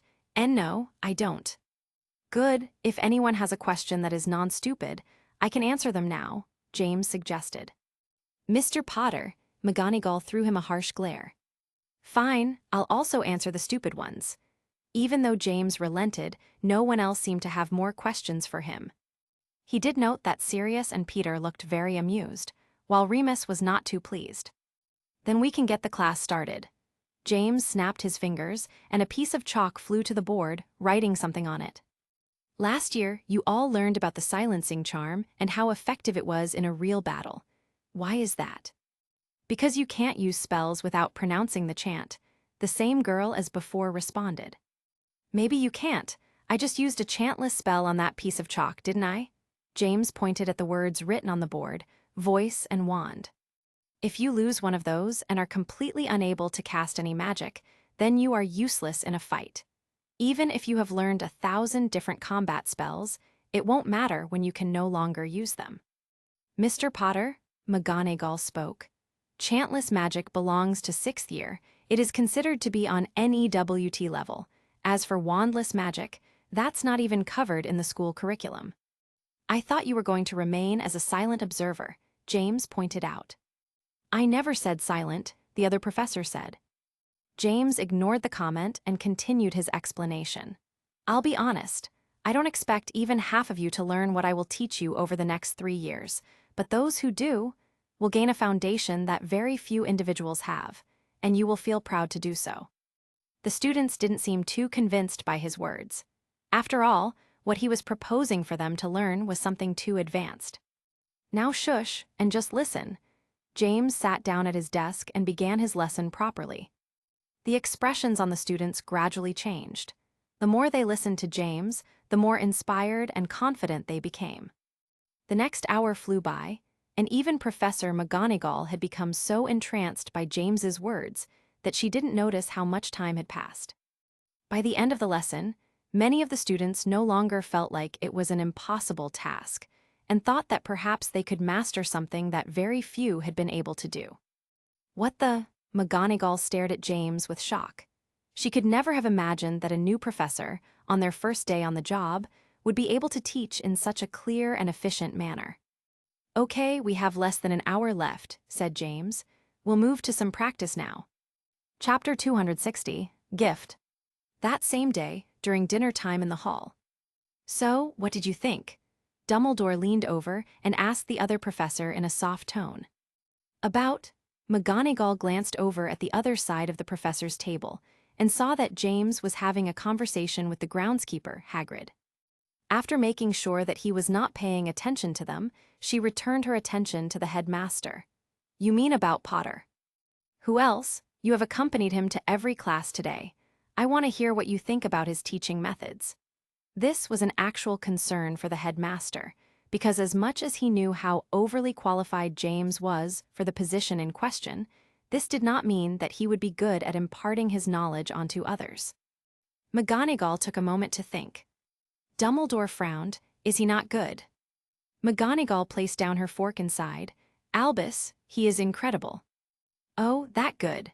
Dumbledore felt somewhat relieved to hear this, and a small smile appeared on his face. However, McGonagall still looked as serious as usual. "He is too good for someone who just graduated. You should hear him speak. His lessons are truly inspiring, like they are coming from someone with countless decades on their back. The simple ways in which he breaks down the problems and his understanding of the inner workings of magic, it's just something else." "Excellent then," Dumbledore said with joy. "Excellent, but Albus, don't you find it strange?" McGonagall responded. "I find many strange things regularly, Minerva. That doesn't mean they are all cause for concern," Albus said. "And when it comes to James Potter, you have nothing to worry about. He is more extraordinary than you imagine." McGonagall threw him a suspicious look. "This past year, you have been more secretive than usual. Was Mr. Potter also involved in whatever that was?" Dumbledore shrugged. "It is not up to me to say." "Albus," McGonagall didn't sound too convinced. "Do you not trust me, Minerva?" "That is an unfair question. You know I do." Dumbledore gave her a gentle smile. "Then trust me when I say that you have no reason to be wary of James Potter. We are actually very fortunate to have him teaching at Hogwarts." All right, all right." McGonagall made a dismissive gesture with her hand. "I have never heard you speak so highly of anyone before, much less a former student." "That is not true. I recall speaking very highly of you in the past," Dumbledore pointed out. McGonagall had nothing to say after that. It had been thanks to the headmaster's praises that she got to where she was right now. Her eyes went back to James Potter, and she wondered about what kind of person he would be in the future. A few days later, Bella was walking through the halls of the castle at a brisk pace. She gave the note in her hand one more glance before storing it inside her robes. The girl looked around to make sure no one was nearby before she activated the secret door and ventured into the long tunnel that led her into Hogwarts' bowels. While she thought through the familiar dark corridor, she was wondering about the note that James had given her and why he would ask her to come here of all places. After opening another stone door, Bella was now inside the Chamber of Secrets. It had been several months since her last visit here, and she was not expecting to return. This was where James had built his secret laboratory during the last year, but looking at it now, the place was very different. What is this? She couldn't find any of the damage that it had previously suffered during James's experiments. The main chamber was now completely pristine, to the point of looking brand new. All the snake statues around the chamber had been restored, and the pit had been refilled with water. Bella found the figure of James standing at the end of the chamber, gazing over what used to be a giant stone face that depicted the founder of her house, Salazar Slytherin. Now it was a different face, a female one. "Who is that?" she wondered out loud as she got closer to the end of the platform. James turned around. "Do you not know? Perhaps I didn't capture it properly." He sounded disappointed. "Transfigurational carving is not really my thing." Bella looked at the stone face again. Now that she was closer, a lot more details became visible, and she realized who this was. "That's me." "That's right," James exclaimed. "But why?" Bella didn't understand. "It is meant to symbolize the current owner of the chamber," James explained. "You are giving me the Chamber of Secrets." Bella sounded very confused. "Feel free to change the name. And I know what you are thinking, but this time I got permission from the headmaster," said James. "No one else was going to use it anyway, and I am the one who found it and reformed it after all." As a professor, he didn't need any secret laboratory any longer. Now he could have his own private workshop where no one could bother him. The school would also facilitate the acquisition of any materials he could need for his projects. "So you did all of this, for me?" Bella was shocked. "Well, I suppose I did. You know, I was thinking the other day and I realized that I didn't get you anything for your birthday." James pointed at the chamber. "So, there you go." "My birthday is in 6 months," Bella pointed out. "Right, so don't expect much from me in 6 months. This is it. You can use this place as your private lab or study room for the next 3 years, whatever you need it for." A warm smile appeared on her face. "You know, I'm not used to people doing things like this for me. I don't know what to say." "You can say thank." She did not say thanks, but instead, she ran up to him and began kissing him. Chapter 261, Paths Not Taken. "And here you can have a shelf with ingredients." James was explaining to Bella how to make use of the space in the chamber. "The cauldron is best if it goes near the pond, just in case it explodes and, are you listening to me?" He noticed that she was no longer paying attention to what he was saying, and instead, she was staring at him. "Thank you," Bella then said. James cleared his throat. "I believe you have already thanked me enough." She had not let him go for almost 5 minutes. "It's not that," she responded. "I was thinking about everything that happened last year, when you pushed me on the train." "That was an accident." James recalled that this took place on the initial trip to Hogwarts. He had gotten a bit too distracted and ended up bumping into Bella. "Sure," she still didn't seem too convinced. "Then you bumped into me again during our first potions class." "That was also an accident," James pointed out. "I remember apologizing both times, but you were really out for violence." "Oh yes, I was," Bella smiled. "I thought you were pranking me, like you and my cousin Sirius did for most of our 3rd year. I was so furious that you would think I was going to be an easy target." "I wasn't much of a prankster anymore," James said. "Yes, I am aware of that now. I didn't know about your change until some time later when I started to ask about you to the other students," Bella said. "But that day during our first potions class was the day I became interested in you, when you showed me your brewing technique. And then you began pestering me to teach you that same brewing method." James was wondering where she was going with this. "Bella did not deny it, and you agreed to teach me. If I remember correctly, you followed me, found out my secret lab, and threatened to tell if I refused to do so." "I have to admit that, at the time it seemed like a good idea," Bella said. But her expression became more serious. "You probably had like 100 different ways to get rid of me while keeping your secret safe." Now that she understood how powerful and resourceful James was, she was sure of this. "But you still decided to play along and agreed to give me some potion lessons. Why did you do that?" She had been wondering this for a while now. Perhaps I was charmed by those pretty violet eyes," James said playfully. Bella raised an eyebrow. "I doubt that."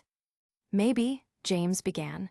"Maybe I realized that beneath all that Slytherin hostility was someone who just wanted a chance to prove herself. So I gave you a chance to walk a different path, and you did not disappoint me." Bella felt there was something more to it, something that James was not willing to tell her just yet, but she was not upset about it. Right now, she only felt grateful toward him. "A different path," she muttered. "I was just thinking about that. If it wasn't for you, how different would my life have been? Wouldn't I have ended up being forced to marry that bastard Rodolphus? Would my family have joined the Dark Lord's side, and then, would I have become one of his followers, just like Malfoy did?" James knew the answer to that. Of course, this was something he could never reveal to anyone, and especially not to her. Instead of dwelling on paths not taken, a more productive use of your time would be to think about the future. "The future, huh?" Bella considered his words for a moment. "You mean like getting married and starting a family? That future?" "I was thinking more about your studies and what you want to do after graduating," James said. "I can do that too, but..." She wriggled the fingers on her left hand toward him. "My sister pointed out to me the other day how, usually, the girl gets a ring to symbolize the engagement. When are you going to give me something like that?" James seemed to recall something. "Now that you mention it, I do have something for you." He put his hands inside his robes. "Really?" Bella looked surprised. I was mostly jesting. You don't actually have to give me a ring now, although you did promise me a tiara. Haven't forgotten about that one. No, I do have a ring for you. James pulled a box from one of his robe's dimensional pockets and opened it up. I just finished this last night.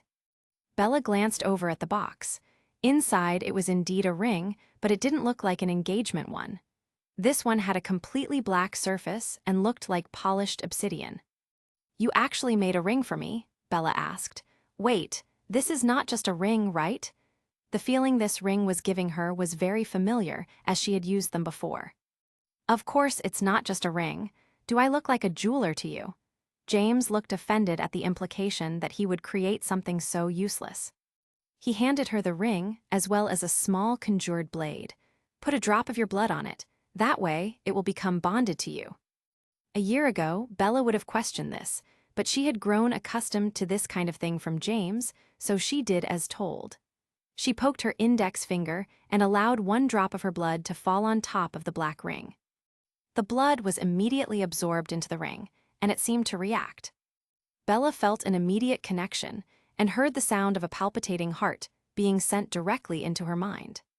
Wait, I can feel it. Is it still? Indeed, it is not ready to be born yet, James responded.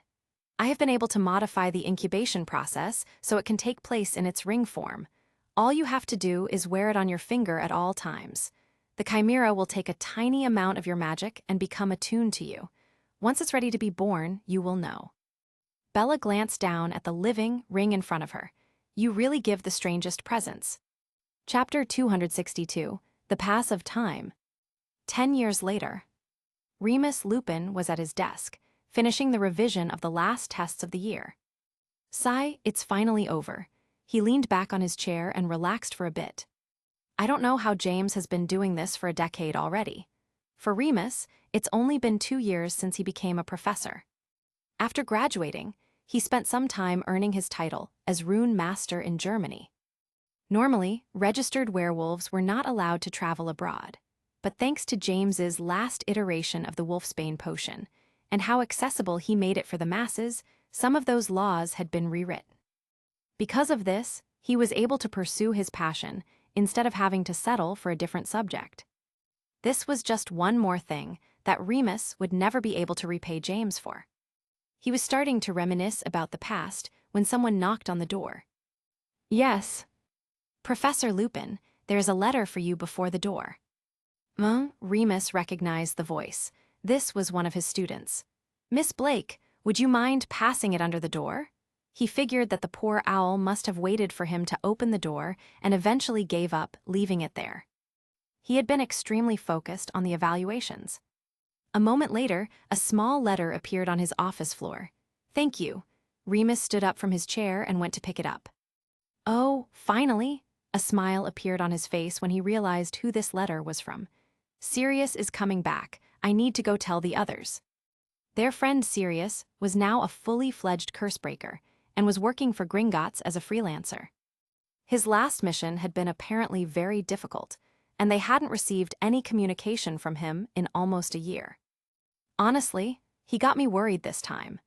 If it hadn't been for James's reassurances that Sirius was not in danger, he and Peter would have gone to find him. Remus grabbed his things and left his office. They were in their final week of school at Hogwarts, and classes were over for the most part, so students were now crowding the halls. Excuse me. Remus had to move aside some of them to pass by. There was a very long distance from his office, which was on the 6th floor, to James, which was deep in the dungeons. Sorry, Professor. One student apologized and moved out of the way. Professor Lupin, hi. Another one greeted him with a smile. Despite being fairly new, Remus had become a very popular educator among the student body. However, much to his dismay, his popularity was not just because of his teaching skills. Professor Lupin, a senior female student, got in front of him. She was holding a piece of parchment in her hand. This is for you, Professor. The girl handed him the note with a blush on her face. Remus wanted to roll his eyes. This must have been the 15th love letter he had received this year. At least they are usually from senior students. He was, of course, not interested in the advances of Hogwarts's female population, but didn't want to look rude, so he nodded, took the note, and thanked the girl, promising her to read it later. Eventually, he was able to reach the dungeons and made his way directly to James's office, while passing a few Slytherin students in the meantime. It was a year before Remus joined the teaching staff at Hogwarts that Professor Slughorn finally decided to retire, thus leaving a spot for the position of potions professor, which James promptly took, as it was the subject that he had the most passion for. Thus, he moved his office and laboratory to the dungeons. Remus knocked on the door of James's office and waited for an answer. "I shouldn't be too surprised," he said to himself after seeing no response. "The laboratory it is. This was where James spent most of his free time in school. At least it's close by." Remus turned to his right and continued walking further into the dungeons until he reached a large door at the end of a long corridor. Remus glanced at the dozens of warning signs spread across the walls and became somewhat uneasy. This area was off-limits for students, and anyone caught in here would be given detention for months.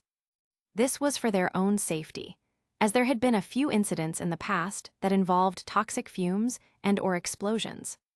"Okay, let's go," he gently knocked on the door. There was no immediate response, but Remus could hear noises coming from inside, so he was fairly sure that James was in there. After waiting for a bit, he knocked again. "James, it's me, Remus." He finally heard the sounds of steps approaching the door, and a moment later, the door opened up. "Remus, what is it?" James poked his head out. "James, it's..." Remus froze when he saw James. "What happened to you?" "Ma, what do you mean?" James tilted his head in confusion. "Your hair, it's blue," Remus exclaimed. His friend usually had unkempt hair, but this was too much. "Oh," James acted like he had just noticed it. "You're right, it's blue. It must have been the fumes caused by burning the calliope feather, or maybe it was." He began to mutter softly, and Remus could no longer hear what he was saying. "Anyway," Remus cleared his throat, "I came to tell you that I received a message from Sirius." He took the note from his pocket and handed it to James. "Let me see." James opened it up and read its contents. "This sounds like a love letter." "Ah," Remus realized he had given James the wrong piece of parchment. "What have you two been doing lately?" James gave him a suspicious look. "It's not that one, here." He now gave James the correct one. "I see, so he is finally done exploring that cave in Central America." James nodded before turning his attention to his friend. "I'm assuming that you want the four of us to get together." "Of course, I'm sure Peter will be thrilled. I know how lonely he gets sometimes."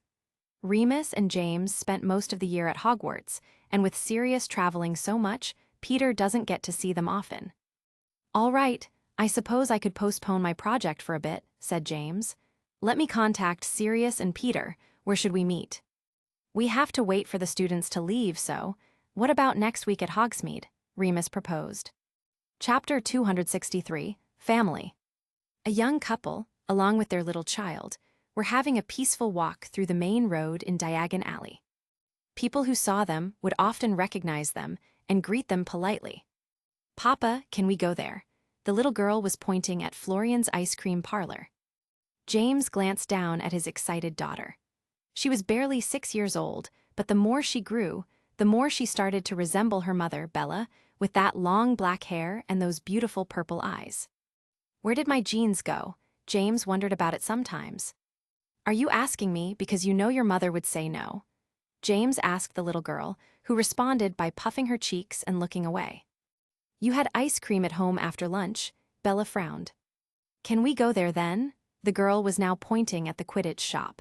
Apparently, she had quickly switched to something else. "I want her a broom." "A flying broom? Those things are too dangerous for a child," Bella said. "Actually, I believe they have started making brooms for children. They cannot hover more than a few feet off the air," James told her. "I heard it from another professor at Hogwarts. They seem to be very safe."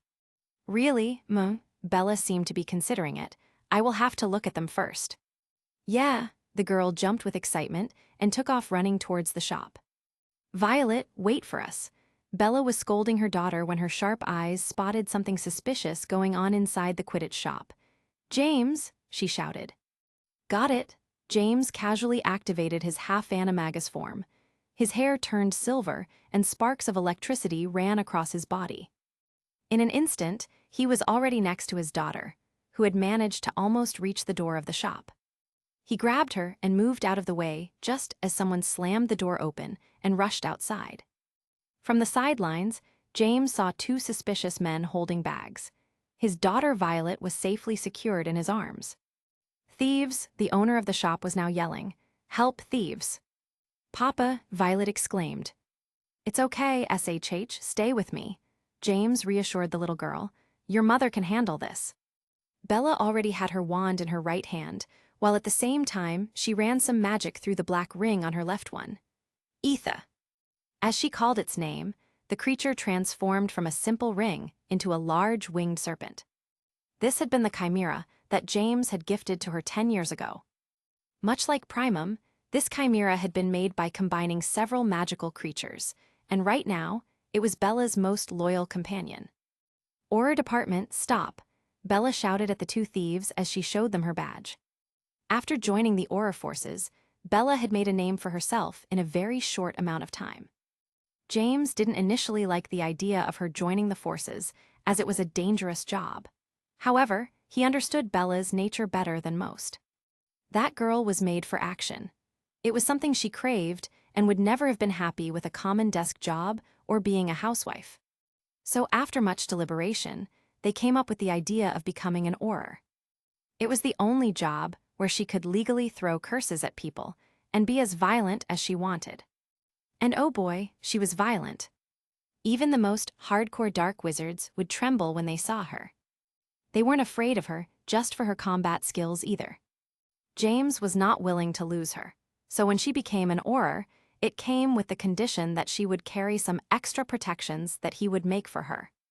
He got to work and made use of his alchemy skills to construct the most powerful magical artifacts that the world had ever seen. The chimera, Etha, was only the tip of the iceberg. Bella had 3 more chimeras that she could call at any point, one of them being as dangerous as Primum in its ultimate form. She also had half a dozen protective artifacts that would basically save her from any existing magic that criminals could throw at her, as well as several other of James' creations. If she were to unleash everything in her arsenal at the same time, she could destroy an army by herself. The 2 men saw her, as well as the large serpent flying towards them, and immediately panicked as they recognized who she was. "The Black Mamba. We are doomed." "What did you call me?" Bella growled. She hated that name, even though it was fairly accurate. She saw that the thieves ran in opposite directions and pointed at one. "Go for that one, only paralysis," she said to her familiar. Etha was capable of unleashing the deadliest of venoms, but it could also use some non-lethal ones.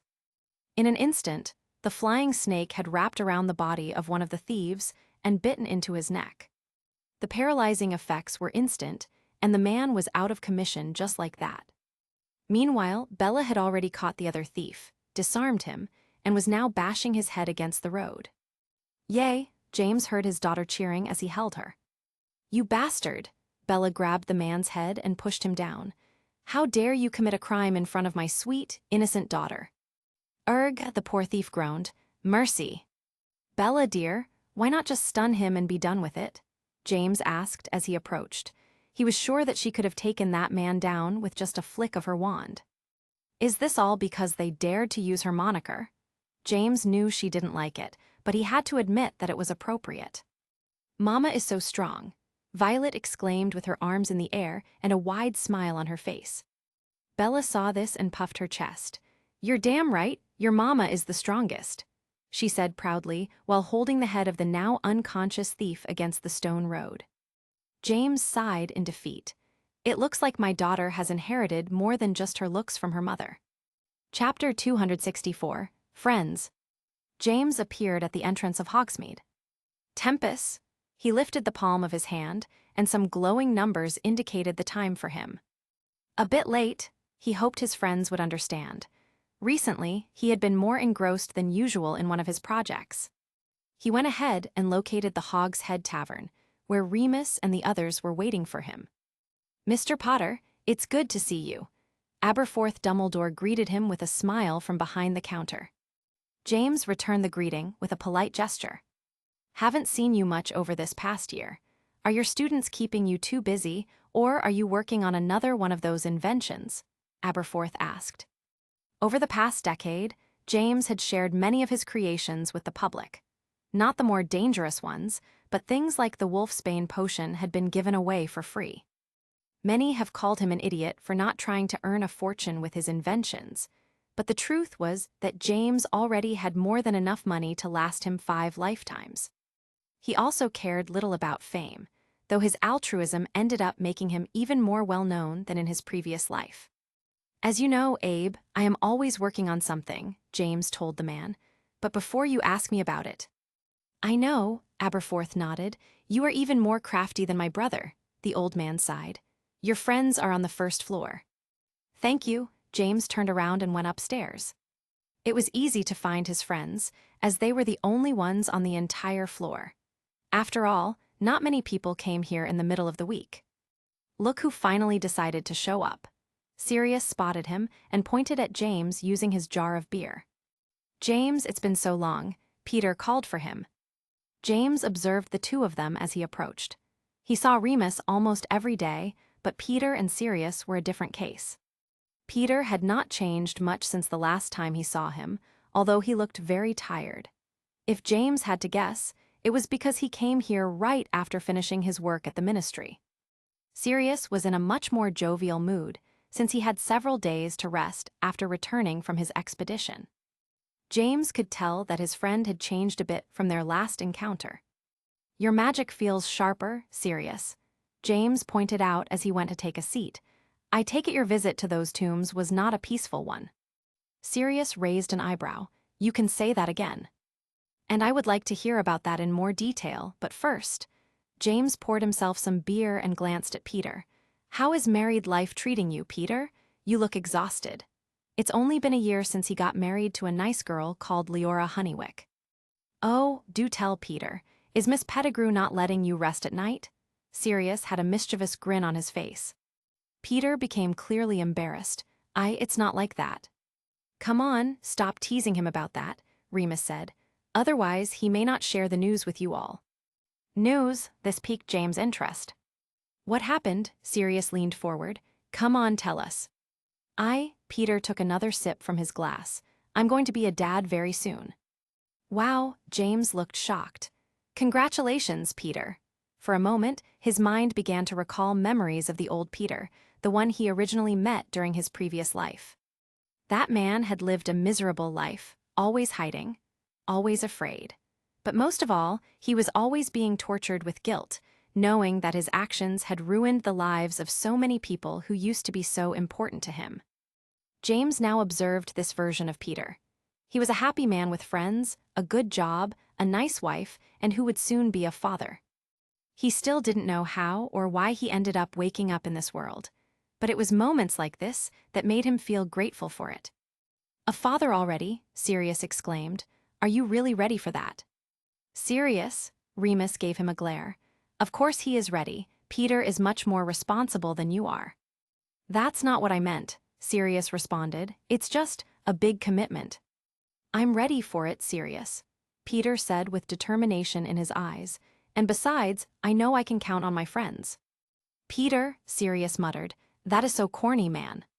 You know I'll help you with whatever you want, but don't ask me to babysit. I'm no good with babies, Remus said. I can make you a homunculus for that, James suggested. I just can't believe that 2 of my friends married so young, Sirius sighed. I honestly expected that from Remus, but... Hey, Remus complained, that's hardly fair. For more than one reason, Peter glared at Sirius. He said this because until not so long ago, Sirius had been married as well.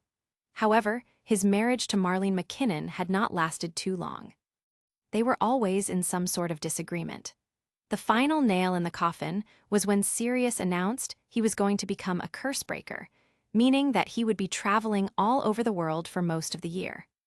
The 2 of them were divorced before Sirius went on his first expedition. But it wasn't like the man spent many nights alone after that. With his long black hair, trimmed beard, and pretty gray eyes, there weren't many women he failed to seduce. As if he could tell what his friends were thinking, Sirius leaned back on his chair and smiled proudly. I'm just saying that you don't know what you are missing. I have met some wild foreign witches, let me tell you about that. I rather you didn't, but Remus knew after a few more beers, he was going to tell them anyway. Chapter 265, Forever. So, how did the expedition go? James turned to Sirius. Right, where did you go this time? Peter asked. I heard something about Central America. Mexico, Sirius said.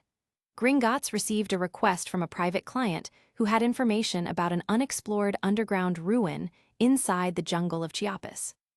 Unexplored? That is a well-known Maya ruin, Remus pointed out, referring to the ruins of Palenque. Not that one, Sirius responded, and I said underground. It was not easy to find, I'll tell you that, but that was not the hardest part either. Was it dangerous? Peter became very interested. Compared to his office job, this was so much more exciting. Were there traps in there? Oh yes, many of them, Sirius exclaimed with obvious excitement. It took us months to explore the whole structure because of the number of magical traps and wards that we kept coming across. Magical traps? Did that underground tomb belong to a wizard? Remus asked. Sirius nodded. More or less. From what we could discover, it was being used by a clan of shamans before the Mayans were around. And did you find it? James asked. Sirius gave him a knowing look and pulled a small parcel from his robes. It was carefully wrapped in a black fabric with runes written all over it. Here you go, he handed it to James. James, Remus said, looking confused by the interaction. I am the private client, James said to him. You hired the goblins, Peter asked. When did you have time to go discover ancient ruins in Mexico? Remus wondered. And why would you hire Sirius instead of going yourself? To answer your questions, I've known about the site for a while now, and I didn't go myself simply because I didn't have the time. Between my job as a professor, my research, and my family, I couldn't spend weeks or months on such a task. Hence, Sirius the Cursebreaker was called, Sirius said with pride. Remus didn't look too pleased. I still don't like that you sent Sirius to a dangerous site like that. James shrugged. Give Sirius some credit, I knew he could handle this. Yeah, give me some credit, Sirius huffed. And besides, I also sent Ultima to assist him, just in case things got too dangerous, James added. Sirius gave him a glance. You could have skipped that part. Remus already knew that, James added. So, what did you find in there? Peter asked, giving the small parcel a curious look. Just something that I need for a project I'm working on, James simply said. Always so secretive. Come on, we are friends, right? Peter tried to get more information. I hope you're not working on creating more dangerous creatures, Remus said. It's nothing like that, said James. If I can figure out the details, I may be able to create a better source of magical energy than the Arkstone that we currently use to power wards and artifacts. That sounds boring, said Sirius. Please, tell me I didn't put my neck in danger just for that. At least make a dragon or another hot sword-wielding homunculus. James chuckled. Why would I do the same thing again? One must always strive to innovate. That is very laudable, James, Remus commented. Their friend James may have many flaws, but he was at least trying to improve the world with his creations. Yeah, make sure to show us when you're done with it, Peter said. Okay then. Sirius emptied another jar of beer. Now I will regale you with my amorous adventures in a foreign country. I met this crazy, kinky girl in Guatemala that... We are going to need more beer for this, James rushed to say. An hour later, the sky was starting to darken, and the waiter had just left another round of beers on the table, along with some snacks. Oh, and there was this blonde in Veracruz that... Okay, Sirius, I think we have heard enough of that. Remus felt the need to stop him. An entire hour of Sirius describing all his encounters over the past months had been a bit too much, even with all the drinks. I don't think Leora would agree to do any of those things, Peter muttered to himself. Sorry, Remus, Sirius then said. I almost forgot that you weren't getting any. That must have been tough to hear. I'm not like you, Remus glared at Sirius. Don't discard Remus so quickly, James said. He has been getting a lot of attention from the female students. Today, he even got a love letter. James, Remus exclaimed. Really? Sirius raised an eyebrow. I hope it's from the senior girls. It doesn't matter, Remus told him. They are still my students. To be fair, Remus had always been kinda popular, Peter pointed out. He also got a lot of letters during our student years. I suppose. Sirius couldn't deny that, but the fool never did anything about it. It's not foolish, Remus frowned. You know I have my reasons. Even if James had reduced the effects of the werewolf curse to almost nothing, the curse itself was still there, and there was always a chance that it could be passed to my offspring. This is why Remus opted to avoid getting involved in a relationship. James wished he could tell him that in his previous life, Remus was able to have a child who was born completely healthy, but there was no way for him to explain that. And even if he did, there were no guarantees that it would happen the same way again. Give me a bit of time, Remus. I may be able to do something about that, James said. No, James, you have done more than enough for me. It's thanks to you that I can live such a normal life, despite my condition. Remus really meant those words. He couldn't imagine getting to where he was without James's potions to keep the curse in control. James shrugged. There is no such thing as done enough. We are friends for life, aren't we? That's right, Peter exclaimed. Yeah, Remus, just let the crazy alchemist do his thing, Sirius added. Who are you calling crazy alchemist? James frowned. You damn mutt. Huh, what did you say? Sirius exclaimed. Okay, maybe we had enough beers for tonight, Remus said. The group of friends continued to argue for hours after that, until they were kicked out of the pub. Chapter 266, Retirement. Many years later. James was sitting in his chair. Lately, he had been feeling more tired than usual, and now he could barely stand up from his seat. He glanced at his reflection on the window. His face was filled with wrinkles, and his long hair was as white as paper. It is near, I can feel it. Death was finally catching up with him again, but James was not scared or worried about it. In fact, he was just relieved. There was a knock on the door. He almost missed it due to having his mind occupied with something else. Come in, he spoke as loud as he could muster. A young man in his late 20s walked inside while carrying a stack of papers. Headmaster, I brought a list of candidates for the position of potion professor. What about Margaret? James asked. She retired last year, remember? The young man stared at him with concern. Ah, yes, she did. His memory was not what it used to be, and it looked like he was now forgetting important things. Sorry, but can you take care of it for me? I'm sure you will make a good choice. The young man's expression grew more pronounced. Grandpa, are you feeling okay? Do you want me to call the nurse? James glanced back at the boy and smiled. He could not help but do so every time he saw him. This was actually his youngest great-grandson, and his name was Harry James Potter. Not only that, but he also looked exactly as James did during his previous life at his age, down to the vibrant green eyes. The circumstances of his birth were nothing short of extraordinary. Because you see, his mother was actually a descendant of Lily Evans, who ended up marrying one of his many grandsons. At some point, James had lost track of all his descendants, because there were too many to count, but he paid close attention to this one and ended up taking him under his wing.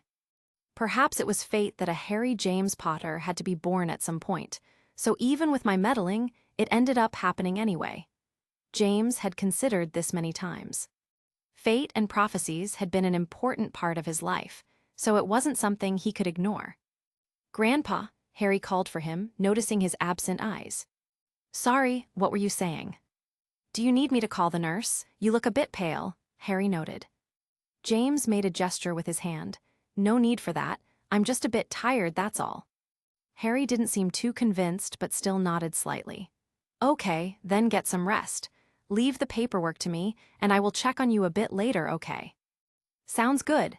James tried to sound as reassuring as possible, given his poor condition. Harry gave him one last look before leaving his office and closing the door. James lay back on his chair and sighed. I'm so tired. He closed his eyes and allowed his mind to take him back into the past. Just like his first life, this one had been a long and fulfilling one.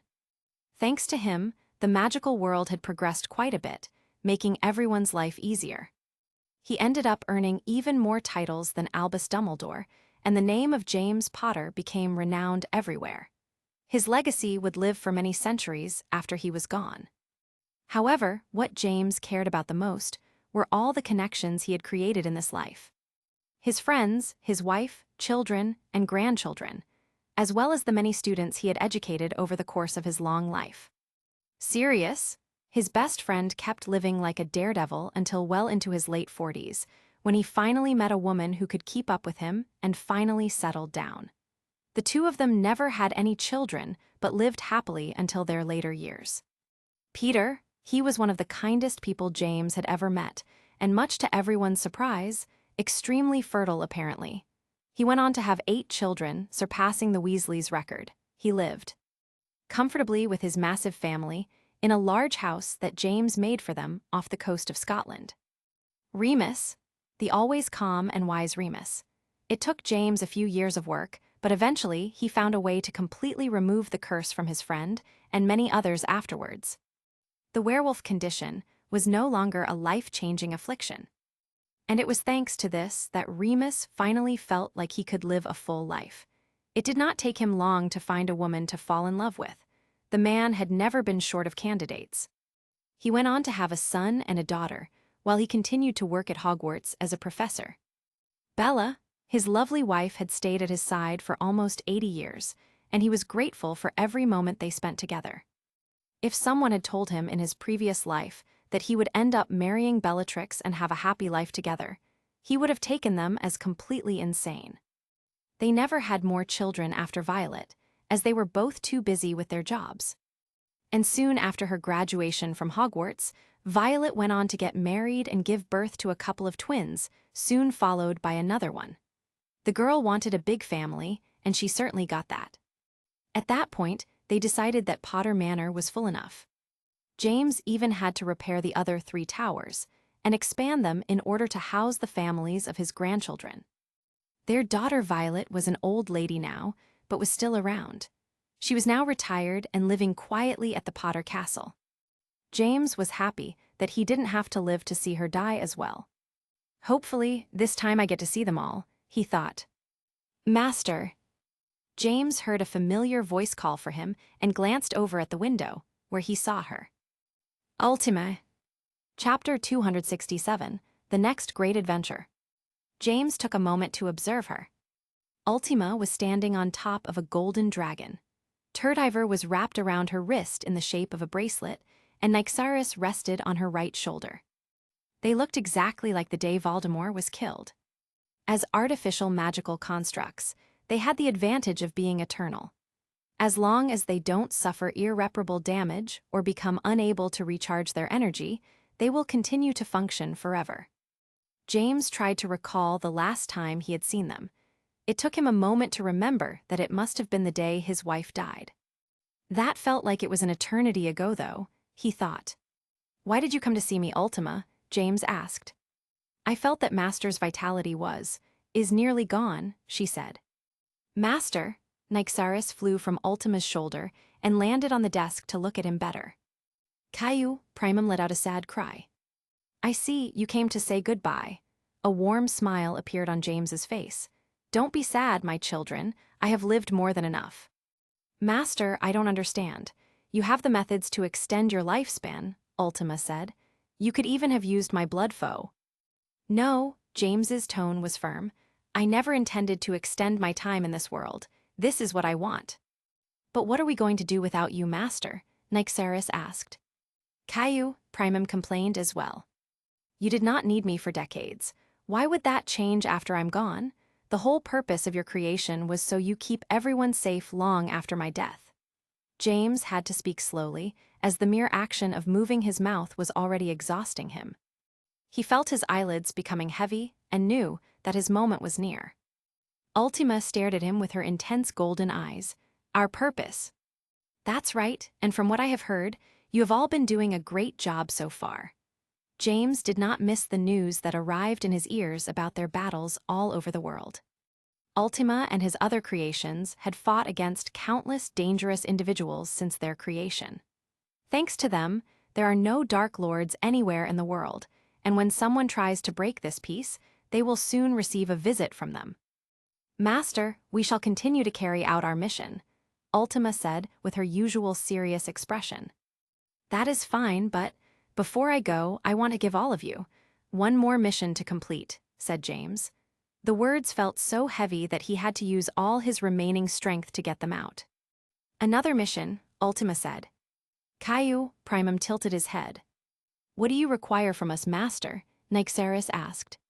It's fine if you want to keep protecting this world, but I also want you to do something else. James had to take a moment to rest.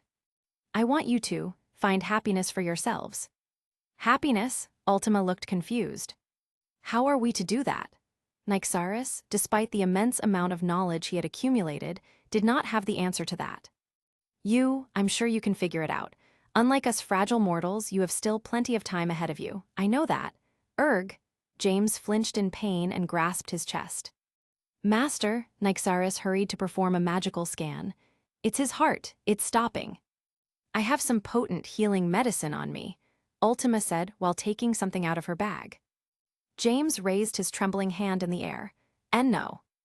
Ultima jumped down from Primum's back and went inside the office. She approached James and grabbed his hand very gently. I have learned that humans find this comforting during their last. James could no longer speak. He smiled and closed his eyes while listening to their voices. He felt at peace. The pain was nearly gone now. The voices started to disappear, and his surroundings turned completely dark. All of a sudden, James heard something once more. It was the sound of mighty wings. His vision became filled with light. James didn't think he would be opening his eyes again, and for a moment, he wondered if Ultima had done something to keep him alive against his wishes. But he soon was forced to discard that possibility. James found himself sitting alone on a bench. When he looked around, he realized it was a very familiar place. The platform 93-4, this was where students waited for their train to Hogwarts. No, this is different. Everything was too bright, like someone had splashed white paint over everything. The next thing that James noted was the lack of pain in his limbs, and when he looked down to check on himself, he discovered that his body was different. He was back to his young self, and he felt stronger than ever. He stood up from the bench with no difficulty and began to walk around, trying to figure out what had happened to him. Meanwhile, at the back of his mind, there was this strange feeling telling him that this was not the first time he had seen this pure white room. Have I been here before? You did. James was startled by the sudden voice. He had been completely sure that the place was empty a moment ago. His head snapped in the direction of the sound and found a young-looking girl dressed completely in black clothes. She was beautiful, and her pure white skin completely contrasted with her black eyes and long black hair. In this place of pure whiteness, she felt completely out of place, but at the same time, James's instincts were warning him that she was very dangerous. You have nothing to fear from me, Harry, the girl said. Or do you prefer James now? You have lived both lives to their full potential after all. Who are you? James asked while keeping his distance from her. What is this place? You already know the answer to those questions. You just forgot after being reborn. Mortals are unable to retain memories of the afterlife. While staring into his eyes, she snapped her fingers. Remember. James felt a wave of memories emerging into his mind.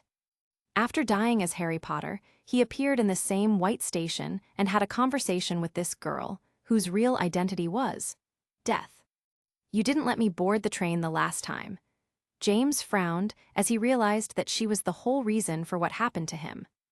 I did, she responded. She denied him the chance to pass away and sent him back to the realm of the living as James Potter. He had spent his entire second life wondering what had happened to him, and now he finally got the answer. Why? Because it was your destiny, she simply said. My destiny? To do what? Kill Voldemort again, having a family. Did I do what I was supposed to do? I still have so many questions. Harry, I am not here to satisfy your curiosity. Her tone was serene, but there was a hint of a warning that he did not miss. She made a gesture with her hands, and the sound of an approaching train could now be heard.